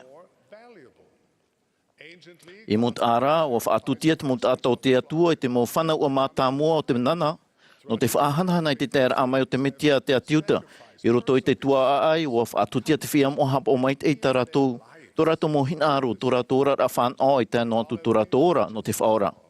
Tātou pātoa i mau mea, rei e te nein e te titau hia i a whaatutia, no te e hope atua ia i tu metia. Nā tātou mo whaatutia rā, e whaite te mea tātou e haafof amau nei. E mea moa, e mea whaatura hia te mo whaatutia rā i te whatu. E mea tā e te haamoa rā i te whaatutia rā. Te ho e, ia haamoan e tātou i te ho e mea, ai tā tātou e vai honei i te reira ia pau i te auhei i te whata. Ai tā te whaohipa nei tātou i te reira no te tāwini i te whatu.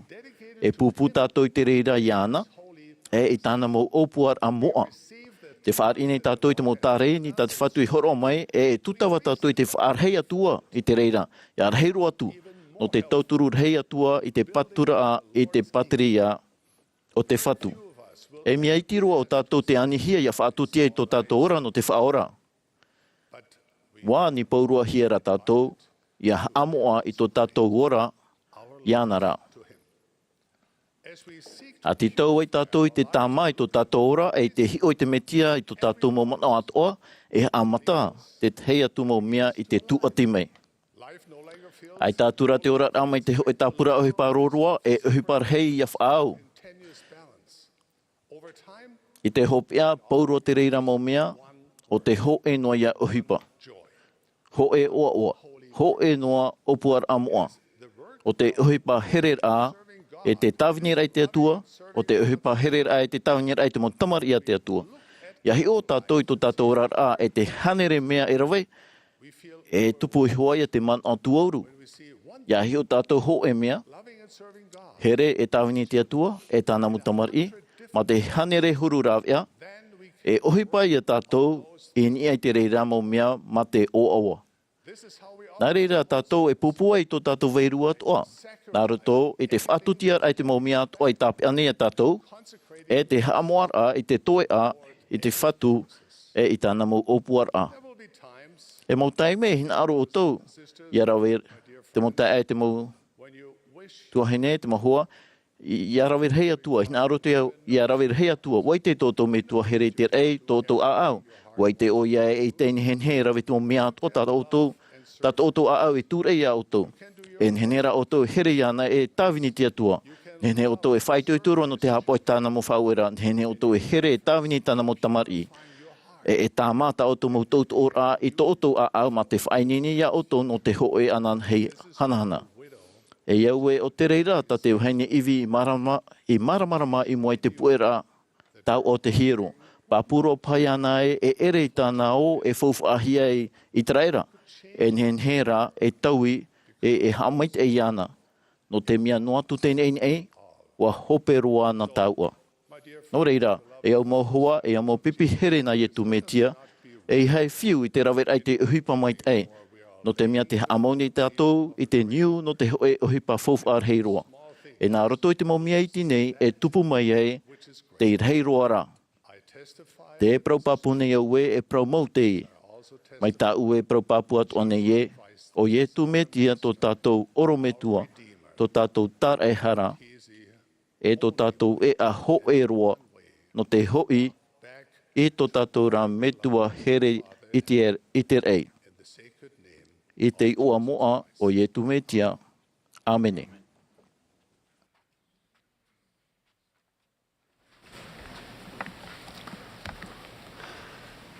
As we conclude the conference, opani ai tātou i te Amuiraa. Te whaate atu ne mātou i te maururu hei. I te whea atoa, te i uhipa i tuitu mai, no te whainene rā i te Ēperēra. Maruru atoa i te whea te ao mai, e te whea te horo mai i te mo himene whaauruhia. Tō tātou tātā a hope ano te Tuha'a Ēperēra. O tō tātou ia perofeta here. Te Preteni Jerusalem Nelson. I muri mai tāna aora. E opani mai te pupu himene te Amuiraa i te himene. Our prayer to thee.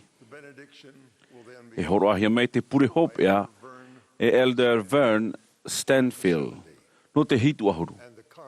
E whāteimi hia te Amuiraa.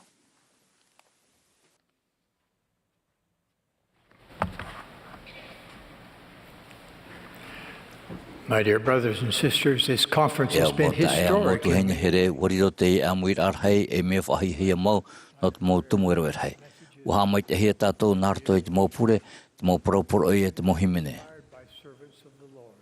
O whauru hia tātou nārto e te mō tau e niao te whatu.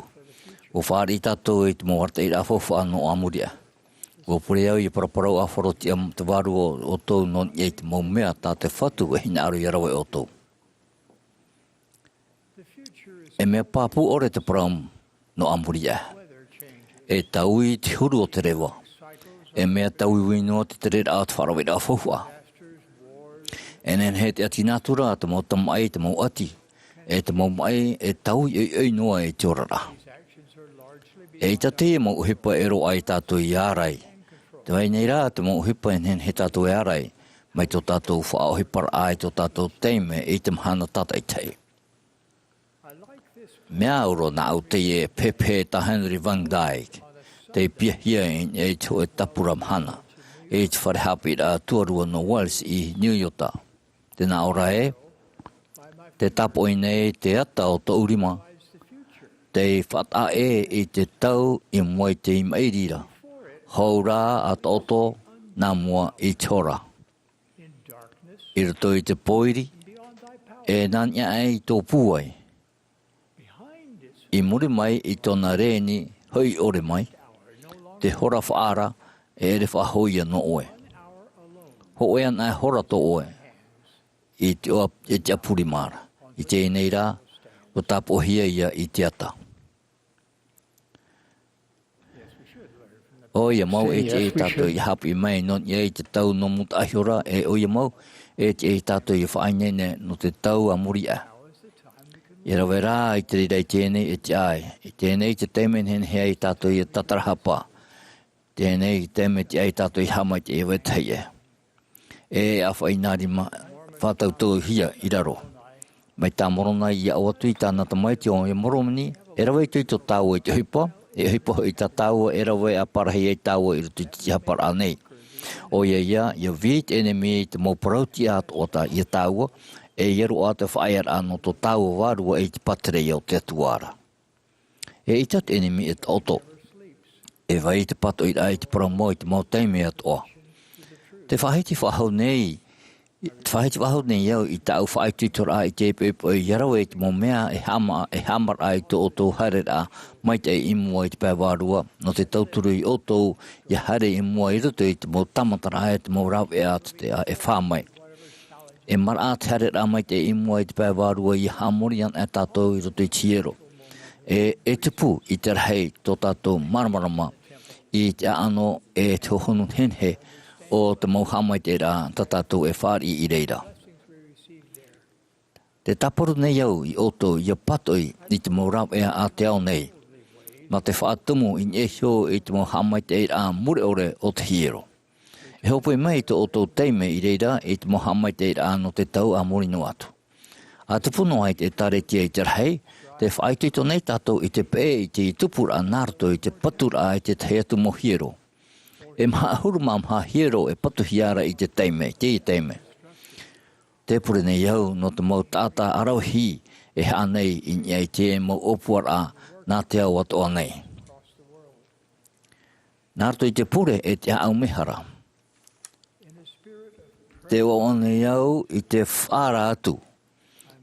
I tā mātou opuara i a patu i te o hiero i te wahi tataitei i muri nei. New Zealand, Wellington, New Zealand, Brazil, e Congo, Barcelona, e Palmyra, Cusco, e Peru, Maceió, e Brasilia, Santos, Brasilia, San Luis, Mexico, Mexico City, Mexico, Florida, I Tennessee, I Ohio, I Kansas, I Texas, Missoula, Montana, I Montana, Montpelier, Idaho, I Idaho, Modesto, California. I California. These 17 temples will bless countless lives on both sides of the Hurumai tu hiro I te maura rai roa hei ina pai piti o te paruru. Haere ai o tō e tō mota e motu hei here. Te mea fofu aroa atua te here nei o iei o tō. O ia tō o tō whaora e tō o tō taraihara. Nāna e whatere nei e harata i nei tāna e taretia. E matahana tātou i riro e mota atati amano te whatu te paraue e i tāta o tō nou e atua wau no tō. O tāu ia pure i te ioa o ietu metia. Amene.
Our Heavenly Father, we are grateful.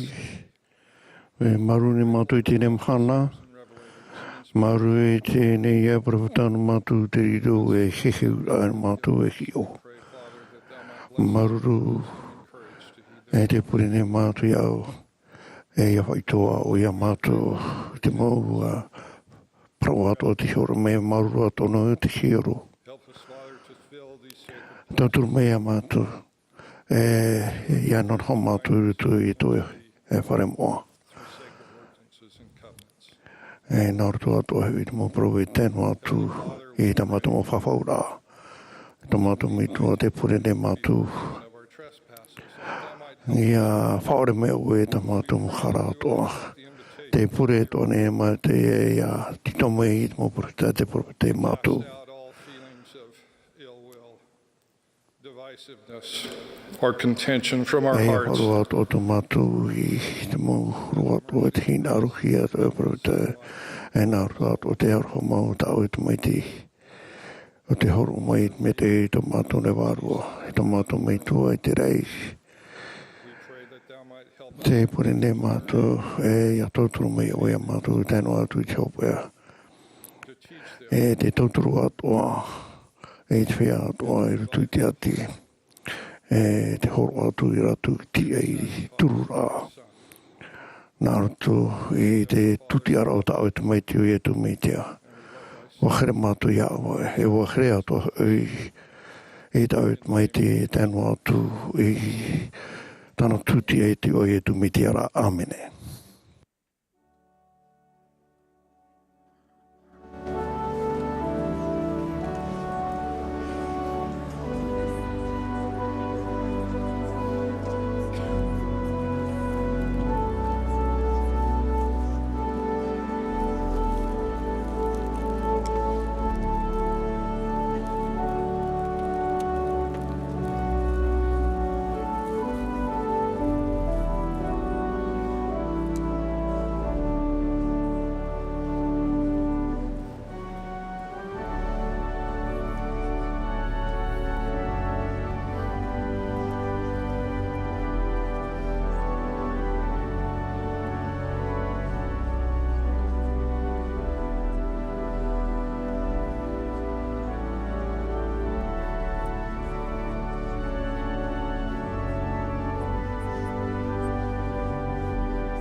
This has been a broadcast of the Sunday afternoon. Ēperēra no te awa te Sabati no te hanerei wa hun mapiti au te Āmuira'a hei a te taritia i tu me te ait whea moa i te mumhana hopea nei. Wa mai te hia mai te mo tata o noroto mai te mo te awhatere o te taritia. Wa hapa o hia mai te himene te pupu himene no te whare mene i Temple Square. Wa whatere hia mai te hapurorora e te tei te Bonneville Distribution. O panihia te hamani whahaura, te haruharura, te hamanara o rera te teitu whaohipara o te i whanhaura ma te profati a ore.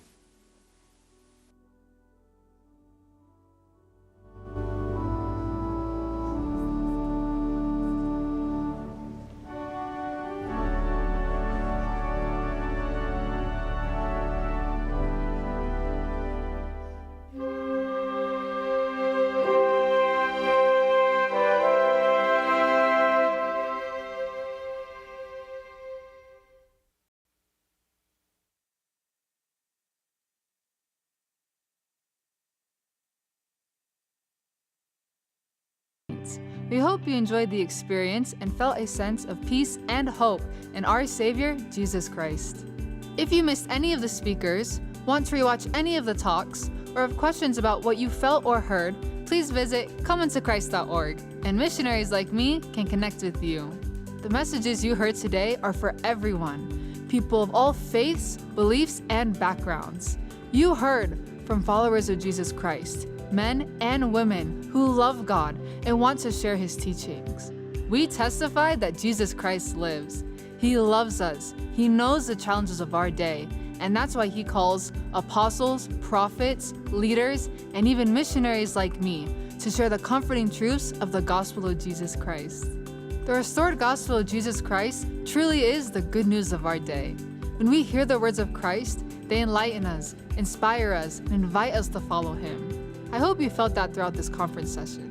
If you want to learn more about Jesus Christ or receive more inspiring messages, we invite you to talk with missionaries like me or visit comeuntochrist.org.